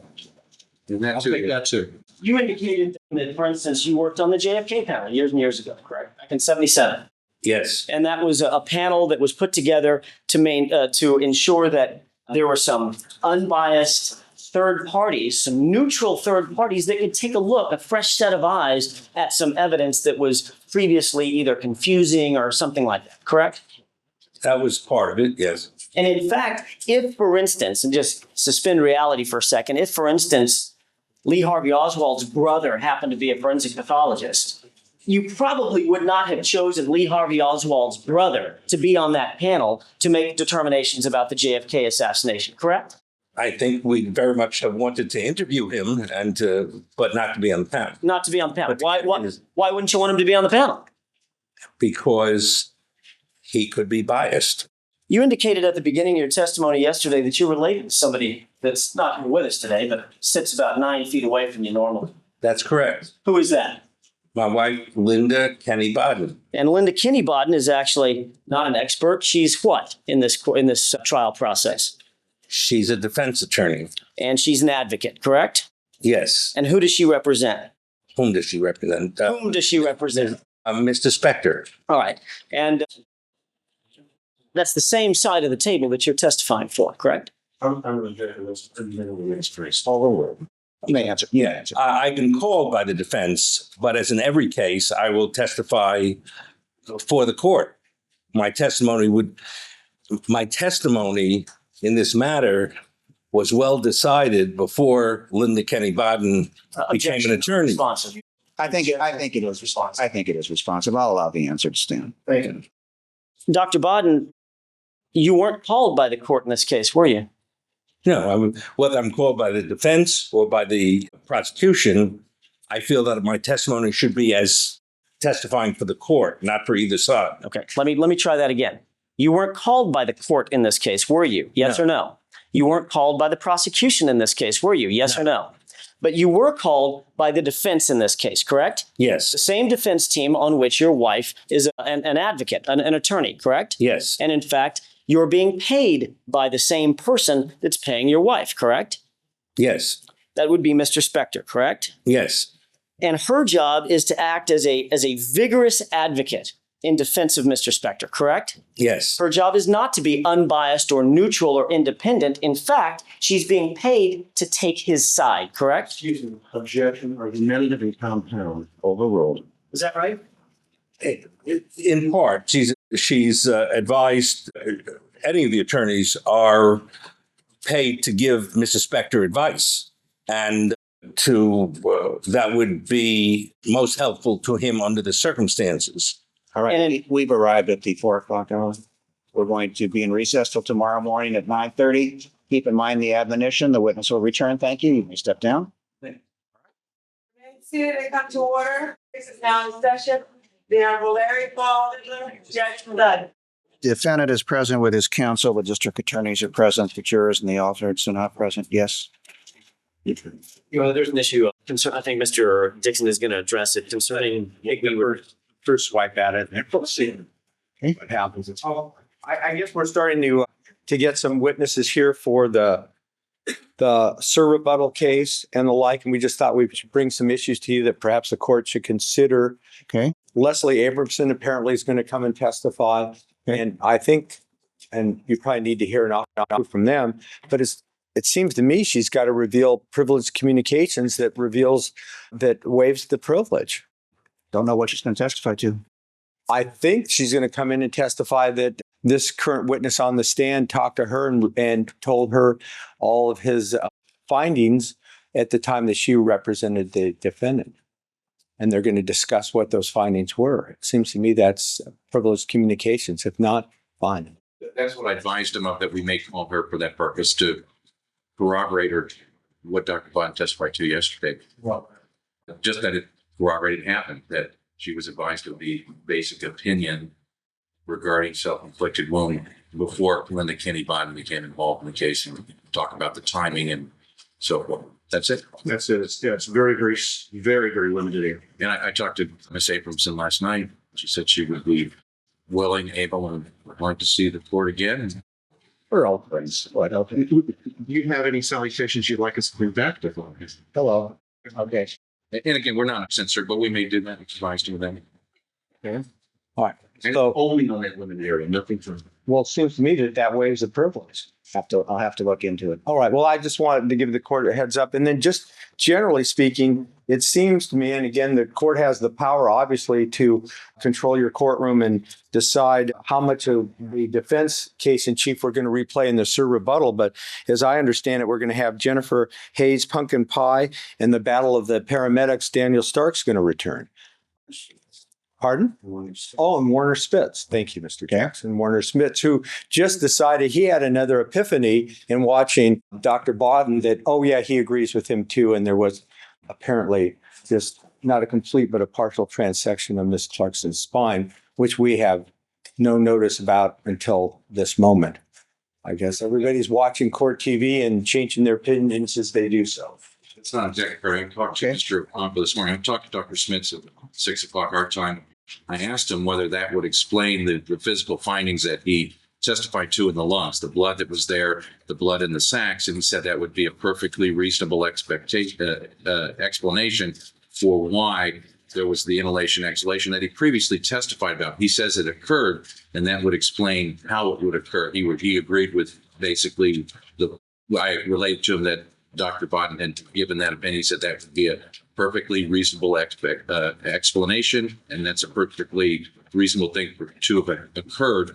And I asked him if he was able to come and testify, and he said he would. He would, go back and look at the findings again. And I notified Mr. O'Connell that we intended to call him for that purpose. So he was on the stand for 2 or 3 days and didn't think of this before? That's a matter of cross-examination and his credibility. That's not a matter of keeping him off the stand for that. I don't know. What's your basis for saying he is to Cumulative. Dr. Spitz? At this point, it's cumulative. I mean, this would be the fifth. I mean, if you count him twice, the fifth forensic pathologist they call, or the fourth. I mean, at some point, are you going to put on 10 or 12 or 20? I don't believe it's cumulative. It goes to a specific area. His credibility, just like Dr. Baden's credibility, is available for the jury based upon the timing of the opinions and when this information came forth. Dr. Baden's issue is another because of the way it was handled, and I'll still have to wait and see where you're at before I determine what the appropriate remedy is. It's either going to be a very pinpoint, very specific instruction dealing with exactly what happened and how the jury can consider it, or the other alternative is to strike that portion of his testimony. Those are the two options that I believe we have. Maybe I should let Mr. Jackson deal with that, because it certainly that has an impact on his cross-examination. All right. It does. I was simply going to ask the court for some guidance. All right. I don't know what to do at this point, whether or not to, I don't want to cross him on this issue if, in fact, that testimony has the potential of being stricken. It has a potential for being stricken depending upon whether it meets the final leg. I believe it's Lamb, which, by the way, I gave you the wrong citation. The opinion was modified, and the final opinion on modification is 136 Calap 4th 575. That's the side we had. Okay. So it depends, because before I even get to the consideration of whether that is appropriate, and there are certain pitfalls associated with that, but I'll deal with that. But I have to know what you've been prevented from doing, what efforts, have been undertaken. You have to convince me that you've been disadvantaged other than the way it came out, Because if you look at Lamb, it's basically, I have to look at the least, if there are other less restrictive remedies, and it's a question of whether the pinpoint instruction, which I'm not so sure would be, if you will, a less restrictive sort of application, because it might be the way I'm envisioning it, I'm thinking about it, I'm playing it out in my mind. It all depends. I guess that leaves me in the position to, I need to address it. I mean, Well, one of the ways of addressing it, it seems to me, is Dr. Baden will not be excused. And if you need to go back to that, depending upon where we end up after everything, you're done doing what you need to do and inquiring as you need to inquire and making a final offer of proof, then I'll decide how I want to proceed with it. well, what I would suggest, or maybe the way that I will handle this is to inquire about the specifics concerning when, the whens and wheres, Okay. but not necessarily explore the medical finding, other than just to say that, okay, on direct examination, you said this. I'd like to explore the specific determinations of when this epiphany occurred, et cetera. And what I don't want to have happen is for the redirect examination to be opened up. Okay, Mr. Jackson asked you about this finding. Let's talk about it at length and get back into the specific medical findings. If that's not what I'm crossing him on, the medical findings themselves, but rather the timing of when this came to the fore, I would ask that the redirect examination be limited. Otherwise, I'm being prejudiced just that much more. Given the nature of the violation, I think I can handle that. Thank you, Judge. Then Okay, I what think else? I'm ready. Dr. Baden, good morning. Good morning, Mr. Jackson. We left off yesterday with a discussion. We had moved from a discussion about the jacket belonging to Lana Clarkson, and there was some indication that you were having a hard time with the particular exhibit that I was using, seeing the buttons on that particular jacket. I just want to kind of cross that bridge and move on from it real quick. I've marked as People's 188. That's next in order. Another photograph. I'm sorry. Well, you know what? If you highlight the left portion of I think that may be okay. All right. Can you see the jacket as it's displayed on this mannequin, Dr. Baden, from where you're at? May I ask you where that was taken? I believe your folks took that at the evidence exam. The evidence exam? Okay. Okay. I see that. Does that look like Lana Clarkson's jacket, the black jacket that was placed on the mannequin? Yeah, I was there. That was taken at the sheriff's office by the defense personnel. Okay. And do you see what I'm highlighting right here? Yes. That's been enlarged just a little bit. What are those things? Those are the buttons on the left side of the sleeve. Yes. Thank you. That's all, Sudi. Dr. Baden, yesterday when we did leave off, I was talking to you about professional obligations of an expert, and I think you agreed with me yesterday afternoon that concerning an expert witness, objectivity and independence is obviously very important to maintain if you're an expert witness, to maintain the trust of the particular testimony that one is giving, correct? Yes. And you had indicated on direct examination that you do have a relationship with one of the defense attorneys in this case. As a matter of fact, some might even call her the lead defense attorney in this case, Miss Linda Kinney Baden, correct? She is my wife, yes. All right. Can you tell us, or tell the jurors in your words, how you define the phrase conflict of interest? Objection. You're on about. Nope. I'm sorry. I want to hear the objection. No, objection. No foundation, speculative, and vague. Overruled.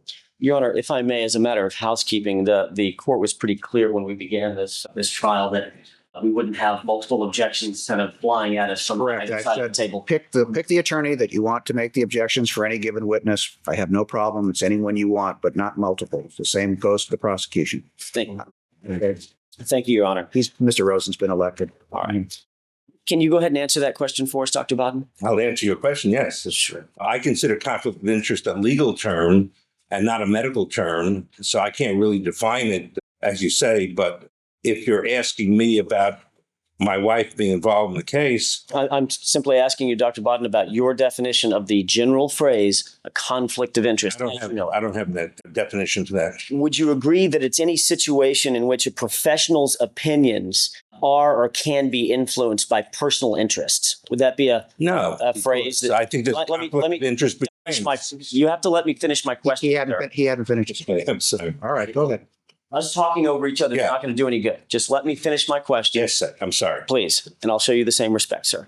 Would you agree that that is in fact a generalized definition of a conflict of interest? I'll repeat it, a situation in which a professional's opinions are influenced by his or her personal interests or her personal relationships.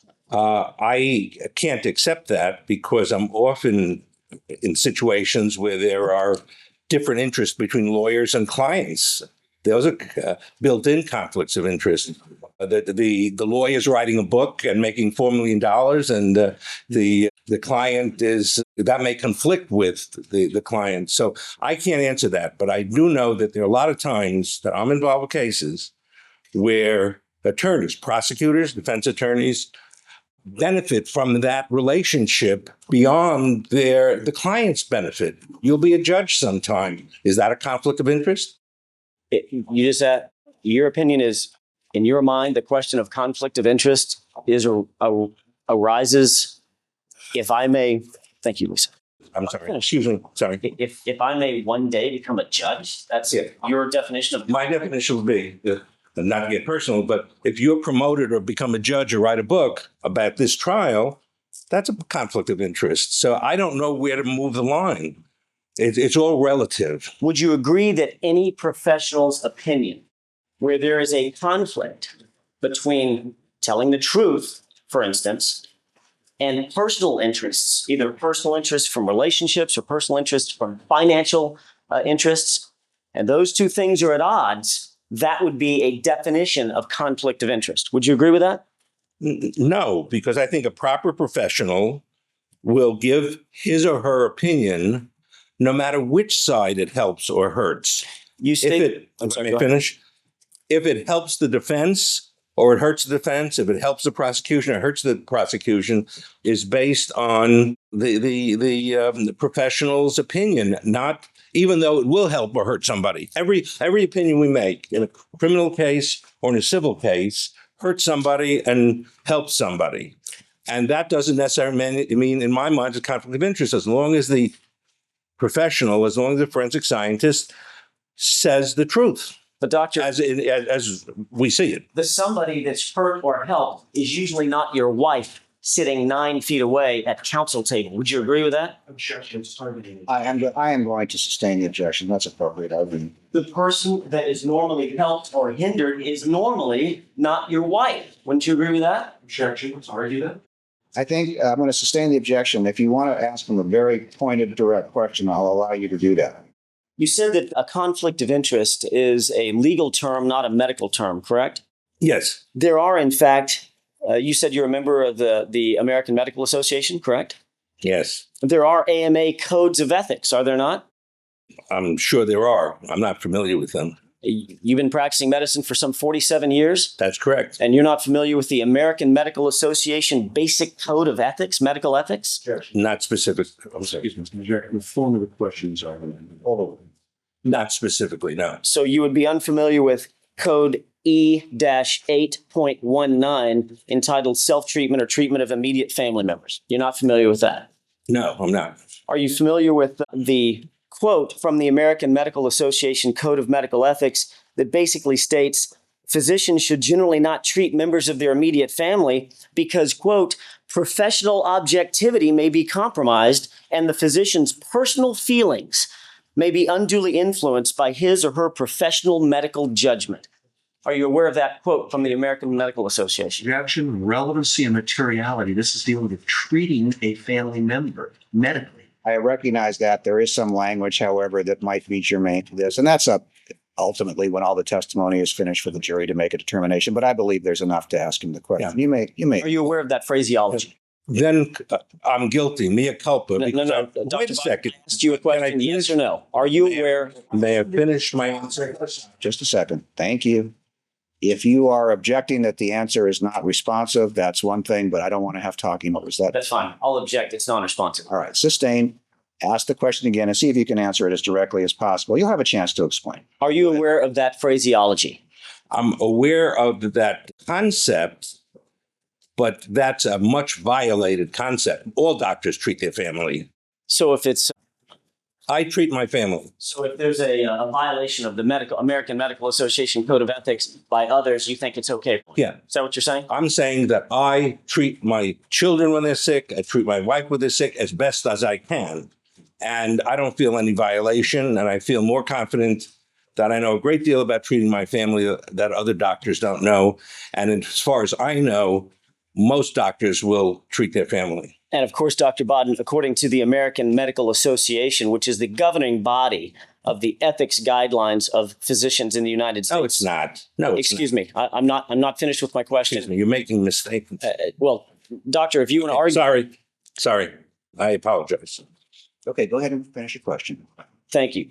You're aware that the American Medical Association, the governing body of, at least for this code of ethics, for United States physicians, board certified physicians and otherwise, frowns on any activity by a physician that could compromise the physician's compromise the physician's professional objectivity by invading the personal feelings and influencing his or her professional medical judgment. They frown on any activity that's like that. You agree with that, correct? No, I don't. First of all, I don't agree that the AMA is the governing body. It's a union of physicians, and most physicians in the United States don't belong to it, as far as I have last seen. But you do. Hold on a second. Are you finished with your answer? No, I'm not, sir. Oh, go ahead. Secondly, it doesn't frown on doctors treating their family medically for conditions that they think they can handle. I wouldn't operate on my wife, but I certainly would diagnose a strep throat on my wife and treat it accordingly. There are different levels of treatment. So if you're saying that's 100%, I would disagree with that. But I think that if it's a very serious condition, then another doctor should be involved. Why? Wait. Before you ask your next question, Mr. Rosen, you had an objection. Do you want to go forward with it? What would you like to do with that? You didn't tell me what the grounds were because they were still talking. Go ahead. I think the horse is still in the barn anyway. So you're going to withdraw your objection? All right. And the question now is why? Correct. I'm sorry. What's Why? the question? Why what? Why would it be inappropriate for a physician to treat his or her immediate family member if it's a very serious condition, as opposed to just diagnosing a cold or a flu? Because the levels of competence of doctors. I'm competent to treat minor conditions of my family, but I'm not competent to treat major conditions, period. So you think that if there was a competent brain surgeon, that competent brain surgery, if the situation arose, would be perfect. It'd be perfectly valid for that competent brain surgeon to perform brain surgery on that competent brain surgeon's child. If, depending on the circumstances, yes. There's circumstances where that would be appropriate. And of course, you are a member of the AMA. Yes. And you know that the AMA would absolutely disagree with that position. I correct? don't know that at all. All right. It depends who else is available. A father who's a competent neurosurgeon is better able to operate on their child if there are only internists around. It depends who's available. It would be better to have another competent neurosurgeon operate if that neurosurgeon were present. Why? Because there's less emotion involved. And period, less emotion involved. How does that play into a determination as to whether or not a competent brain surgeon should perform a medical procedure on his child? Exactly. That's why I disagree with the AMA, that AMA reading that you gave to me. Under certain circumstances, especially if a husband and wife are getting divorced, it's not a good idea for the husband to operate on the wife. So It's very circumstance. It's very dependent on the circumstances. So you do agree that emotions or personal feelings or personal interests can play a part in a conflict of interest, either medically or otherwise? I don't know about the conflict of interest part. I told you, I don't know what that means. It can play a part in relationship. Yes, it can play a part of emotion. And your testimony is that you don't know what the phrase conflict of interest means, correct? That's correct. All right. Doctor, do you have, well, in this particular case, let's come back to this case. Yes. You have a personal interest and a financial interest in the outcome of this case, do you not? I'm going to object. It's a compound question. In this case, I think it needs to be broken down. Thank you. So break it down into two parts. Do you believe that you have a personal, did you ask the question conflict? Personal interest in the outcome of this case. I have a personal interest relative to Mrs. Spector. I agreed some years ago to evaluate the forensic pathology on behalf of Mrs. Spector, and my interest in this case is entirely related to Mr. Spector, not who the lawyers are. Your interest in this case is in no way influenced one way or the other by the fact that your wife is one of the lead counsel for Mr. Spector. No, it is not. I made all my findings, all my opinions years before my wife got involved in this case. Well, when did you write your report memorializing your opinions and your findings? I memorialized it on Valentine's Day of 2007 when I was asked by Mr. Blazier to make a report. February 14th, 2007, correct? Yes. Do you have any notes or documentation of your findings and conclusions that predate that memorialization? Yeah, I have all my, stickies and all my highlightings of the material that was pertinent. Do you have handwritten notes of your findings that memorialize your findings and or conclusions that predate February 14th, 2007? No. So the first time you wrote anything down that would be turned over to the prosecution in the discovery process, the first time that you've memorialized your conclusions and findings in written form that can be documented was well after your wife was already on this case, correct? That's correct. My previous memorialization was orally to the various lawyers who were involved on behalf of Mrs. Spector. And of course, you have a financial interest in this case as well, do you not? May I resume your? Okay. Dr. Baden, I was about to ask about or I think I did ask about your financial interest in this particular case. You have received certain remuneration in this case, correct? Yes, I have. I think you indicated yesterday that it was somewhere under questioning by Mr. Plourd. It was somewhere in the area of about $80,000, correct? I don't think it was yesterday, but I had indicated about 80,000, and then I advised Mr. Plourd in talking to my secretary that there was an additional $10,000 that was received in May relative to the 3 days I was here for the preliminary hearing. I'm not preliminary, a hearing in May that Judge Fidler had ordered. And that was an additional $10,000. And isn't it true, Dr. Baden, that there is actually an outstanding balance of some additional monies that you have charged, you have yet to be paid on, correct? No, there's no outstanding balance, but presumably I will submit a bill depending how long I'm here. And what do you expect to submit that bill for, sir? I don't know. $2,000 a day, $3,000 a day, $5,000 a day for your testimony yesterday and today? It isn't for my testimony. And since I'm here also, well, I'm here primarily from Mr. Spector, but I would be here anyway because of my wife's illness. All I'm asking is, are you going to charge again? I don't know, $10,000, $20,000 more perhaps. Okay. So possibly a total of around $110,000 complete for your employment. We'll put it that way, for your employment as a consultant in this particular case, correct? That's possible, yes.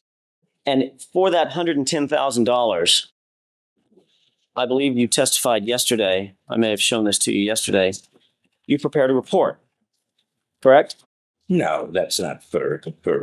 That report was part of a lot of things that I did, not just a report. I'm not charging $110,000 for a 3-page report. And this is, in fact, you just answered my next question. This is a 3-page report, correct? Correct. And actually with the headers and the signature line taken out, probably closer to about 2.5 pages, correct? Whatever you say. All right. And the fact of the matter is, according to your testimony, there is no more memorialization of your findings and conclusions than this 2.5 pages of double-spaced, typewritten documentation, correct? That's not true.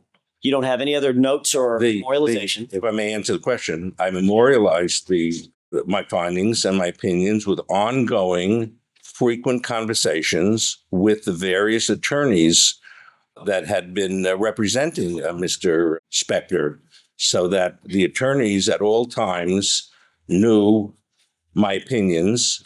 And as I got more information, because I kept getting more information, and I was not asked to make a written report until February 14 of this year.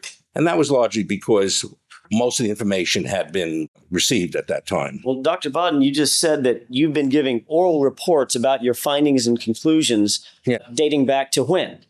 Dating back to February 4th, 2003. dating back to when I finished attending the autopsy. And how many of these oral reports have you given to the defense attorneys over the years? Dozens and dozens. Did you write any of these down? No, I was not asked to write anything down. I assume because the information was incomplete. Did you give these oral reports to Mr. Shapiro? Yes, Did you give oral reports to Ms. Abramson? yes, Did you give oral reports to Mr. Cutler? yes, Did you give oral reports to Mr. Rosen? yes, Did you give oral reports to Mr. Plourd? yes, Did you give oral reports to Mr. Brunon? yes. Did you give oral reports to your wife? At some point, yes. When? Speaking about anybody. Linda Kenny Baden, when she was approached to, about a year and a half ago, when she was approached to become an attorney for Mr. Spector, she asked me what my opinion was of the charges against Mr. Spector, because she didn't want to get involved with something where defending a guilty person. I told Objection, Your Honor. Sorry. I move to strike that. Her comments are non-responsive to my question when he gave reports. The objection is sustained. Question about her feelings about an innocent person are stricken. The jury will not consider them in any way. I apologize. All right, you may proceed. And I told her, I advised her at that time, a year and a half ago, that on the basis of all the evidence that I had reviewed, Objection, this is non-responsive. I asked when he gave an oral report to his wife. I thought The objection is sustained. The answer is stricken. We're just looking for a time frame. about a year and a half, about April of 2006, somewhere around that time. Yet the first time, Maybe February, maybe March of 2006. yet notwithstanding your claim that you've been giving these oral reports about your findings for years, the only written documentation we have of your findings is dated February 14th, 2007. Is that correct? That's correct. That's correct. Your Honor, at this point, I think I'd like to approach everybody. All right, you may approach. With regard to your appearance here in the courtroom, there was never an option when you spoke with your wife about this case. And by the way, you've spoken to your wife about this case, obviously, innumerable times, correct? Objection, laying no foundation. It's a little bit broad. If you want to tighten it up as far as timeframes, the objection will be sustained. Sure. Over the years, since you've been on this case and your wife has been representing Mr. Spector as his counsel, and I think you said a year and a half is actually back in 2005 when Miss Linda Kinney Baden was hired onto this case, correct? Not that I'm, That is supposed to. I don't remember the date. Said, I believe, March or April of 06. I think, as I recall, March or April, about March maybe of 06. Okay, let's take that time frame. During that time frame, since your wife has been representing Mr. Spector, how many conversations have you had with your wife concerning your potential testimony, your findings and conclusions? Well, concerning my opinions in the matter, many times. How many times? Give me an idea. I don't have an idea. I used the word innumerable, and that was objected to as vague. Would that be? Would you agree with I that? didn't count them. If innumerable means uncounted, Too many to count. not too many to count. We both have a different life also. But if you want dozens of times, I'd go with dozens. And you've actually been on particular field trips in this particular case with your wife too, correct? Yes, if the field trip to the sheriff's office, yes. Mr. Plourd asked you yesterday, he named off a list of people that went to the sheriff's crime lab to look at the evidence, correct? Yes. And he talked about several experts that were there and several attorneys that were there, correct? Yes, that was about May of last year. And in fact, one person he didn't mention was your wife, correct? I don't recall that. Certainly my wife was there. As a matter of fact, and if you take a look at People's 189, who's the person on the left? Hiding behind the mat. You are very accurate. Oh, the person on the right is my wife, and I guess that the chipmunk looks like me. All right. Well, so better you than me. Okay, thank you, Sudi. The fact of the matter is, you and your wife were together at the evidence viewing, correct? Yes, Mr. Jackson. And you've been together on several occasions talking about this case and discussing this case, correct? Yes. And she was discussing this case in her capacity as Mr. Spector's representative. Yes. And all the while, you are supposed to, as an expert in the case, maintain neutrality, independence, and objectivity in your capacity as the expert, not the attorney, correct? You may answer. Yeah, I'm supposed to keep my independence as a forensic pathologist. Yes. And in fact, you have when I asked you about your personal interest in this case, you have an additional personal interest other than simply your representation as an expert of Mr. Spector, correct? I don't know what you mean. Well, you have an additional Tell me. personal interest in watching your wife succeed in her endeavor in this case, correct? Overruled. It goes to positive No. bias. No, I think that the most important thing, the only interest I have is that Mr. Spector get a fair hearing based on the information available to me. I am not concerned about what happens to Mr. Rosen, Mr. Plourd, or my wife, or Brad, as far as their future goes. That's not my concern. And I tell you, that's not my concern. I like them. They're very nice people, but they're not my concern at all. And your wife felt that. And my wife falls in that category. We'll hopefully stay married and well married, regardless of the outcome. And you said, Dr. Baden, that your interest is ensuring that Mr. Spector gets a fair trial, correct? That's correct, yes. Aren't you also supposed to be interested in making sure that the prosecution gets a fair trial also? If he gets a fair trial, you've gotten a fair trial. Lana Clarkson's gotten a fair trial. And isn't it in Everybody, fact, may I finish? Yes. As long as the courtroom is fair, then everybody benefits from it. and isn't it a fact, Dr. Baden, that in your capacity as Linda Kinney Baden's husband, you have competing interests. Those interests, on one hand, being simply to tell the truth as an independent, objective, unbiased expert, and the other interest to make sure that your wife has some level of success in this trial. Isn't that true?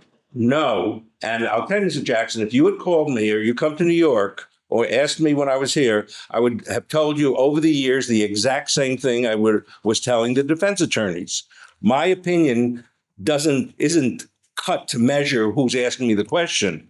It's the opinion I have, and I would tell you the same opinion, Mr. Dixon, Mr. McKenzie, John Perkins, the same opinion, whether they agree with it or not. And if I may, because if I had an opinion that was contrary to the theory of the lawyers for Mr. Spector, I would assume they would take that into account in how to proceed. Maybe they'd want a plea bargain or something. So if I give them the wrong opinion, I'm hurting them. Dr. Baden, isn't it a fact that, I mean, that all sounds fine and good when your wife's not the lawyer, Dr. Baden. What I'm asking is, isn't it true that, Sustained in the form of the question. isn't it true, Dr. Baden, that if you testified to something, if you found something out or you considered something that you, say, for instance, hadn't previously considered before, and it weighed against Mr. Spector, Yes. you'd probably be sleeping on the couch for several months, wouldn't you? No. Sustained, it calls for speculation.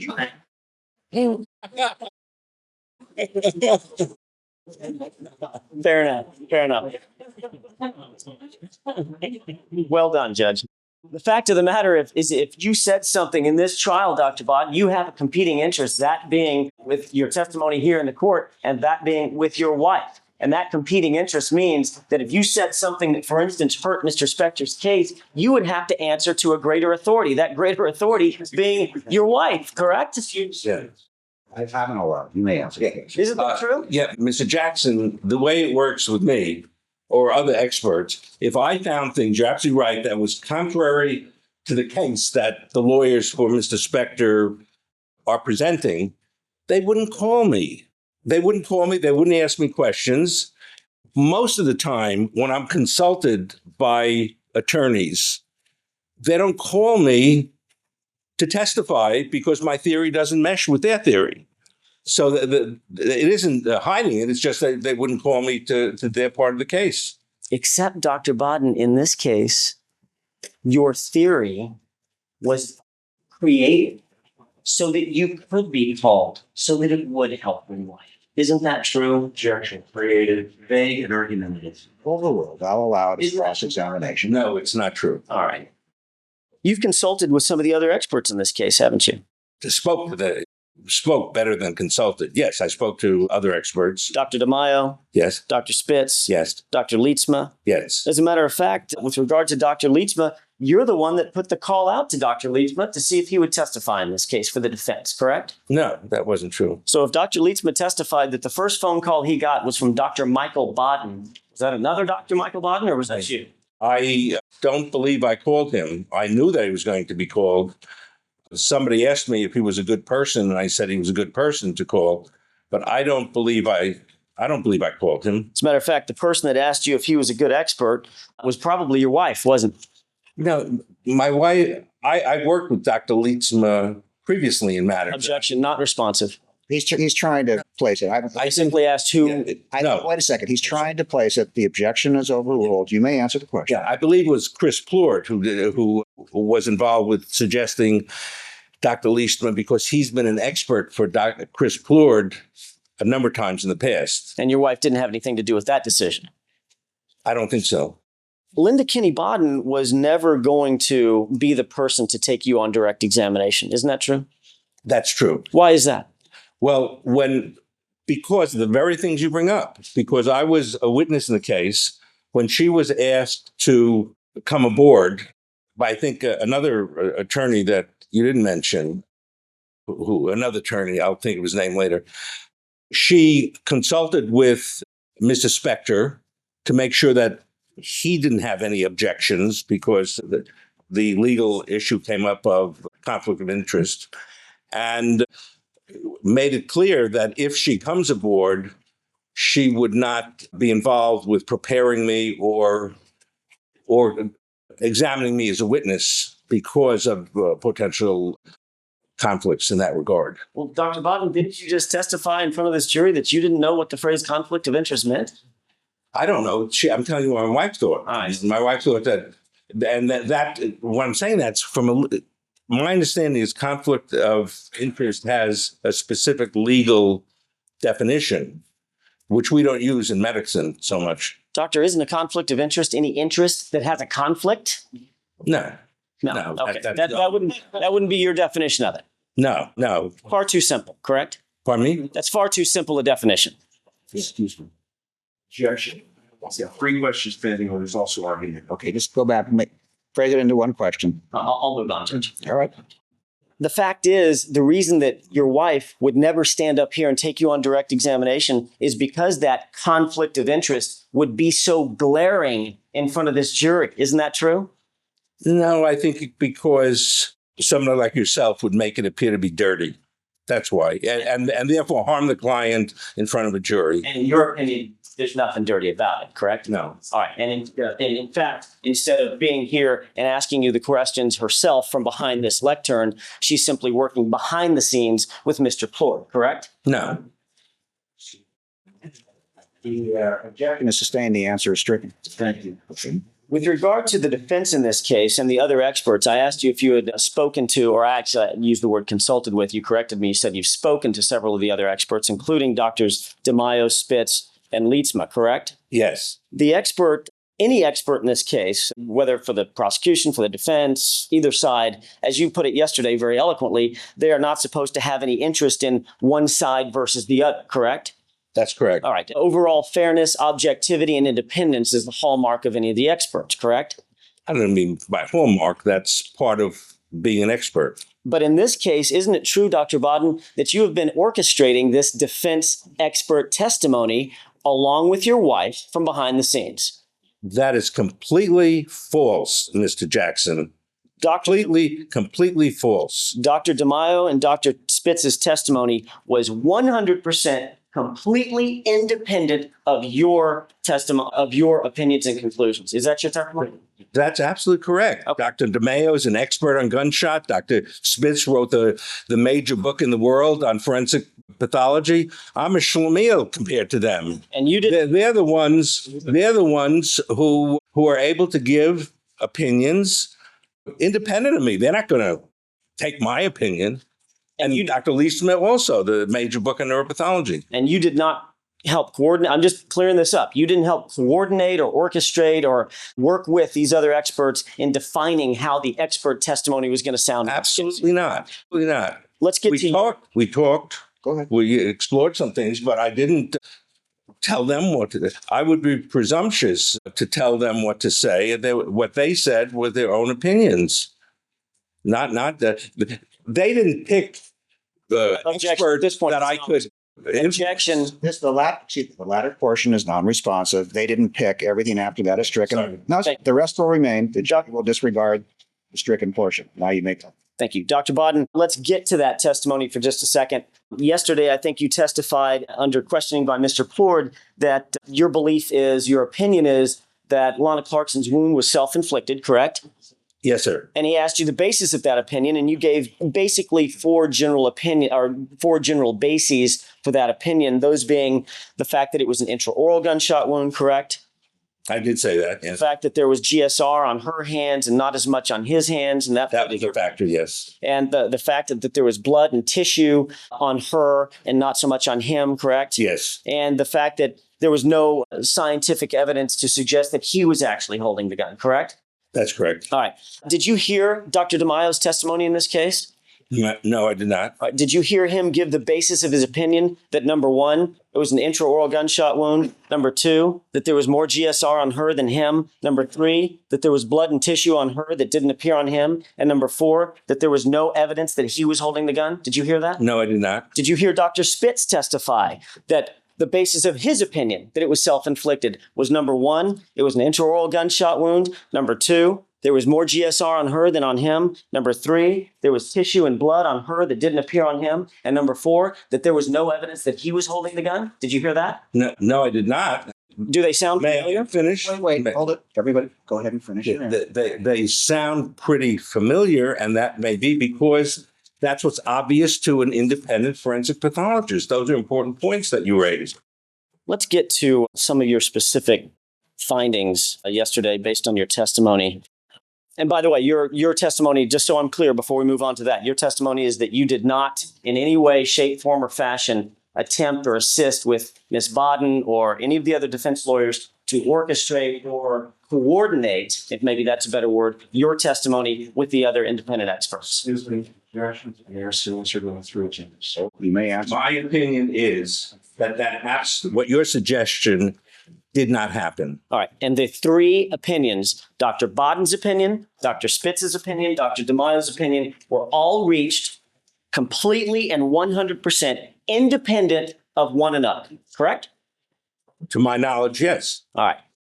Let's talk about the first point very briefly that you brought up. And I think you said this yesterday about intraoral gunshot wounds. You said that in your experience, although they are not as common, as a matter of fact, they're relatively uncommon, you have seen homicides that are in fact intraoral gunshot wounds, correct? I think I saw one homicide. Okay. So you agree that an intraoral gunshot wound can be inflicted by oneself, correct?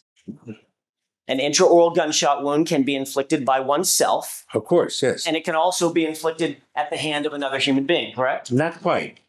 An intraoral gunshot wound cannot be inflicted by another person. The one case I have is this person was held down by three other people in order Objection. to be able, you said one person, it has to be multiple persons holding somebody down to stick a gun into somebody's mouth Oh, withdraw. is what my experience is with the one homicide in 20 years we had in New York City. So your expert opinion, to a scientific degree of certainty, is that one human being wielding a gun against an unarmed human being cannot inflict an intraoral gunshot wound. Is that your That's not what I said. That's not what I said. objection, misquotes the witness, and it's also argument. Well, no, it was vague. He's attempting, I think he just did clarify, but the question was appropriate. So the objection is overruled. You may finish your answer. Thank you. My opinion is certainly one person can stick a gun in somebody else's mouth and kill him, but I've never seen it with one person because most people, if you're going to stick a gun in the mouth, they're going to close their mouth. Unless they tell you not to. But it does. Yeah, you're right. But it can happen, but it doesn't happen. It can't. Wait, let me see if I understand. It can happen, but Right. it doesn't happen. That's So right. if I understand that statement, you're saying that it's possible, but it's not common, correct? I'm saying it's possible, but in my experience in thousands of homicides, It has never happened. So is it your opinion as as an expert forensic pathologist and a medical examiner, former medical examiner, that in fact, if you have a gunshot wound that is intraoral in nature, okay, a gunshot wound that's intraoral in nature, the police and the coroner's office, the medical examiner's office need go no further. It's always going to be a self-inflicted wound. Close the case, shut the book, done. Is that your testimony? That's not my testimony. My testimony is that the police and the medical examiners will not call it a homicide at the scene. They will do further investigations to see if there's something unusual about it. But as happened here, if there's an intraoral gunshot wound, even though the police called it a homicide at the scene, Dr. Pena didn't, because it's so unusual to have an intraoral. They need more information. And that's why 99% of homicides are called homicides right at the autopsy table. This one wasn't. But you'll agree with me that just because something is an intraoral gunshot wound, that does not define it, doctor. It does not define it as a self-inflicted wound, correct? Almost defines it, but within reasonable degree, medical certainty is 95%. But it can have, it is possible to have a homicide with an intraoral discharge, but it's extremely rare. And you said that there was no evidence of a struggle, correct? That's correct. As a matter of fact, yesterday you said that there were tiny little marks on one of the forearms, or a tiny mark on one of the forearms of the victim, correct? Yes. Can you point to the area of your arm where this tiny mark was? I would have to see the photo. It was somewhere along the forearm, but I don't know. I can't just point to it without seeing the photograph. You didn't review your documentation before you testified yesterday? I did review things. I don't remember everything. Did you review your documentation before you testified today? The forearm? No, I didn't review anything about a forearm today. So you have no independent recollection as you sit there right now about the nature or the size or even the location of this tiny mark on the forearm that you testified to yesterday concerning Lana Clarkson, correct? I think there was 2 or 3 small areas on the forearm that had nothing to do with a struggle, in my opinion. All right. So I didn't take measurements and all, but there are photographs of it. Take a look at People's 47. Let's see if I can refresh your recollection just a little bit about the bruising on the arm. Do you see the area on Lana Clarkson's right wrist on the, I don't know, is that called the posterior or anterior? What is that? That's the medial aspect, it looks like, of the wrist. All right. So on the medial aspect of the wrist, do you see that bruise? Yes. And you remember that bruise being discussed in the autopsy report, correct? I would have to review the autopsy report. As a matter of fact, you were at the autopsy yourself, correct? Yeah. Were you taking any notes at the autopsy? No. You didn't take any notes whatsoever, one way or the other? No. Okay. And do you see the inside, and I don't know what aspect that is. Let's see that. Let me see. I'm not sure which hand that is. Assume for purposes of this question, that may be a bad picture, Dr. Baden. That's the right hand. If it's all the right hand, then that is may I just demonstrate for a second? Please do. Yeah. The way it works with the wrist, if the hand is forward, it's zoomed forward in the anatomic position, lateral is near the thumb, Okay. and medial is by the pinky. Okay. So just not to get confused. So we have good definitions. Let's assume that is the lateral portion. If that's the one near the pinky portion, yes. Actually, that'd be the opposite. That's toward the thumb. Then it's medial. Then it's lateral. Correct. And the pinky will be medial. All right. So we have a contusion on the lateral portion Yes. of the wrist and one on the opposite side, the medial portion of the wrist as well. Both bruises, correct? Yes. Both were described as acute bruises, correct? They're bruises and microscopic sections were made of them. And after that microscopic examination by Dr. Pena, he determined that they were acute in nature, correct? They were recent, yes. And that was my next point, that acute in terms of that definition means that they were recent, correct? Recent, yes. All right. And of course, those bruises, if I were to demonstrate on my wrist, the lateral portion and the medial portion would be right here, correct? Left and right. I think that's approximately correct. Okay. So for instance, if I would wrap my hand around here and put pressure on the lateral and the medial, that would be on the same pressure areas that those two bruises appear, correct? That could be, yes. All right. Then there is Dr. Baden, take a look at the as I'm learning your anatomy, I think that would be the lateral portion of the left hand, correct? Is that the pinky side or the? Pinky. Yeah, that would be called medial. Medial. All right. The inside, it's called. Getting them backwards. All right. Toward the pinky. How's that? Yes, that, You're aware that there was an acute bruise that was found toward that side of Lana Clarkson's hand as well, correct? I can't quite see it, but I would accept your description. And that was described by Dr. Pena. Thank you, sweetie. That was described by Dr. Pena as being acute in nature or recent, correct? I believe so. And you're aware that his testimony here in front of the jury and the grand jury as well was that in his opinion that recent bruising would have been within, at the very outside, 24 hours, more likely within about 6 or 8 hours of the time of death, correct?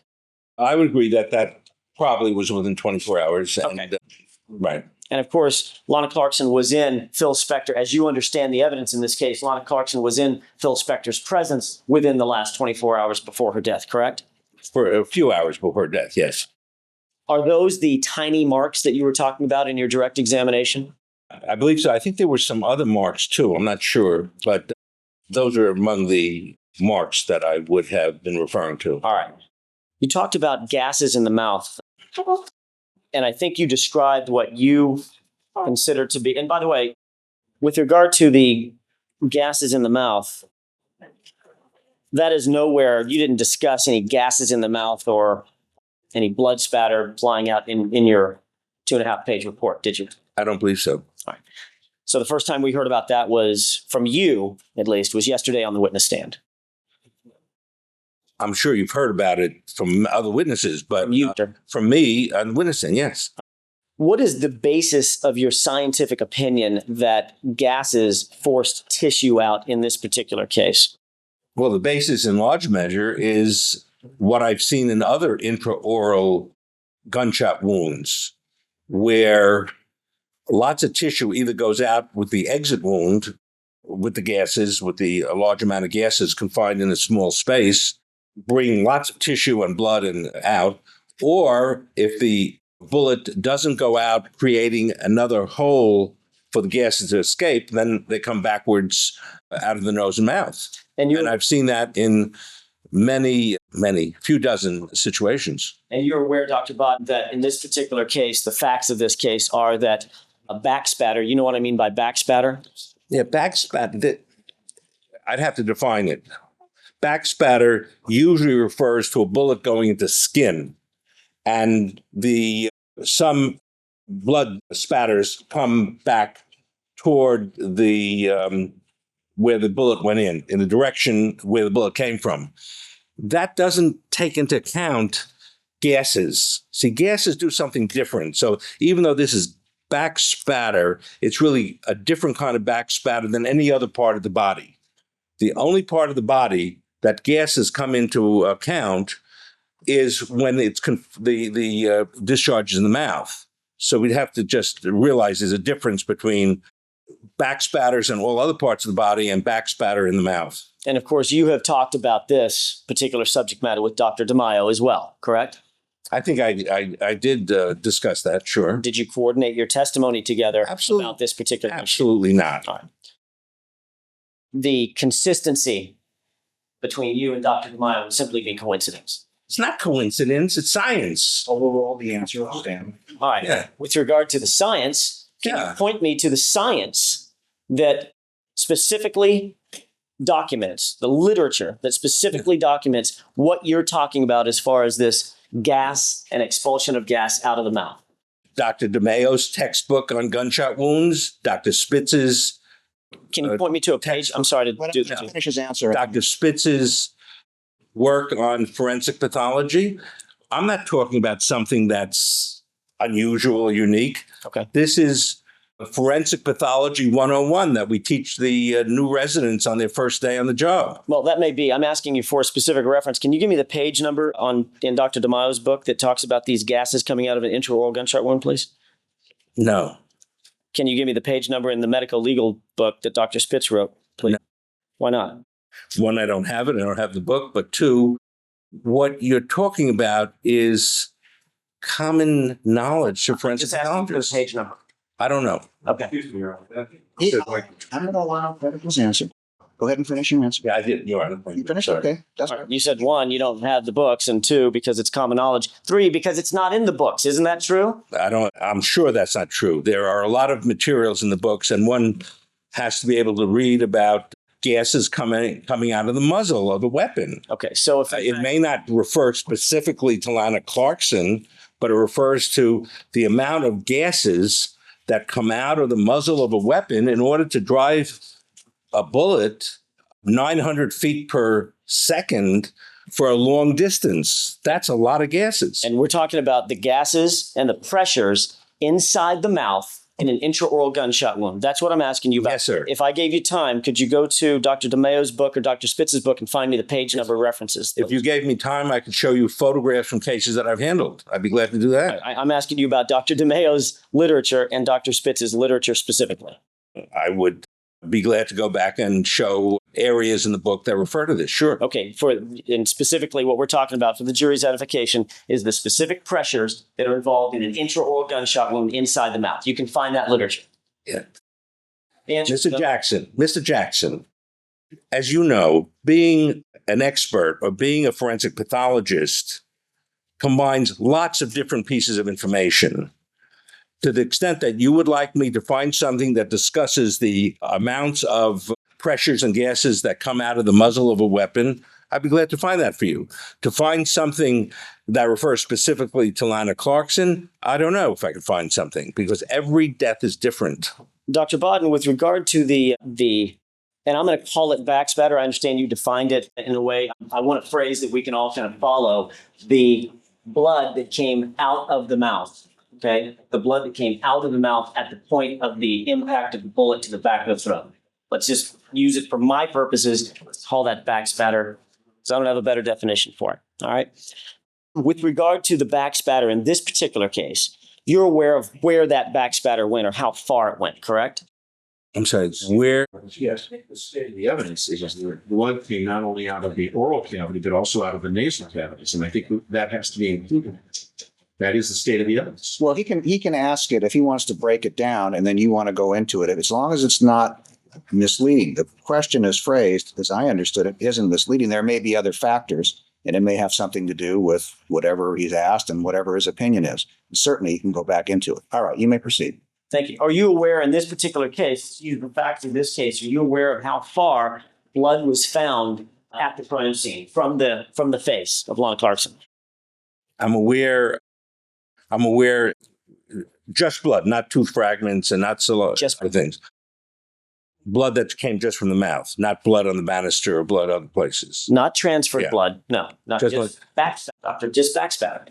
I'm not familiar with the testimony that carefully, but I think 2 or 3 feet is what I recall. Okay. You recall it wouldn't be inconsistent with your opinion or your understanding of the evidence if you were to find out that the backspatter basically went down to the hemline or thereabouts of Lana Clarkson and a surrounding area on the chair and the armrest of the chair. Where backspatter was found. Correct. Correct? Yes. All right. And no other backspatter was found any further out, down on her legs, down on her shins, down on her shoes. You're aware of that too. On Lana Clarkson. Correct. That's what I'm asking. We're not just on talking about backspatter that could be further away on Mr. Spector. Well, all I'm asking about is the backspatter. I mean, where you put Mr. Spector in your opinion, it's a completely separate issue.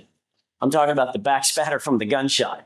The backspatter, as I recall, and I would rely better on other people's testimony who are expert in that. Yeah, it sounds right. On Lana Clarkson up to her knees. So is it your opinion? Did I just understand you to opine that Mr. Spector would have been standing further away and not blood on him? That's a different issue. Yeah. And I'm asking about that issue now. Possible. Okay, so is it your opinion, based on your review of all the evidence, is it your expert opinion that Mr. Spector was standing some distance away and got the backspatter on his jacket from the gunshot event? Yeah, I think that from the gunshot event, he could have gotten backspatter on his jacket 3 or 4 feet away. How much further? I don't know, 4 feet. Say 4 feet total? Maximum? I don't know. That's approximately 4 feet. All right. Plus or minus one or two. And what do you base that on? Base it on other situations with back spatter can go that far. Okay. Is it your opinion that in this case, and you've reviewed a lot of the information in this case, correct? Yes. Is it your expert opinion in this case that Phil Spector, may I approach? Yes. Was standing, I don't know how far 4 feet is or so, but let's say this is 4 or 5 feet. He was standing at least this far at the point of impact of the gunshot, and that's how he got the back spatter on his jacket. Is that your opinion? My opinion is he definitely could have gotten blood spatter on his jacket, given the gases coming out of the mouth with the back spatter. The gases carry the back spatter. And is that how you define what you saw on his white jacket? This is back spatter from the gunshot event with him standing 4 feet away. It could have happened, yes. With regard to the tongue, you mentioned the tongue yesterday, and you were very detailed about your testimony concerning the damage to Miss Clarkson's tongue. Do you remember that testimony? Yes. You indicated that, in your opinion, there was some kind of a defect on the right side of Lana Clarkson's tongue, correct? I'm sorry, defects? You called it pinpoint lacerations. Those were your words. Oh, I thought that in the tongue or the mucosa? Tongue. I don't recall that specifically. There was a laceration of the top part of the tongue, yes. Were there any other lacerations on the tongue? On the tongue? Correct. Well, there were a couple of lacerations right near each other on the top part of the tongue. On which and there were lots of bruises. On which side? As I recall, on a little, there's one sort of in the midline and one slightly to the left. All right. There was Before you go on to your next question, we've arrived at time for a recess, ladies and gentlemen. Keep in mind the admonition, 15 minutes. Thank you. 15 minutes. Order, court is again in session. All right, back on the record. Parties, jurors, alternates, and witness are present as heretofore. Just the breaks are taking a little longer than planned because there's a bathroom problem. There's lots I can do. There's some things I can't do. You're sort of on your own on that one, but we'll take that into account. You may proceed. Judge, there's a matter of housekeeping. I think I made a mistake yesterday. I announced Just one?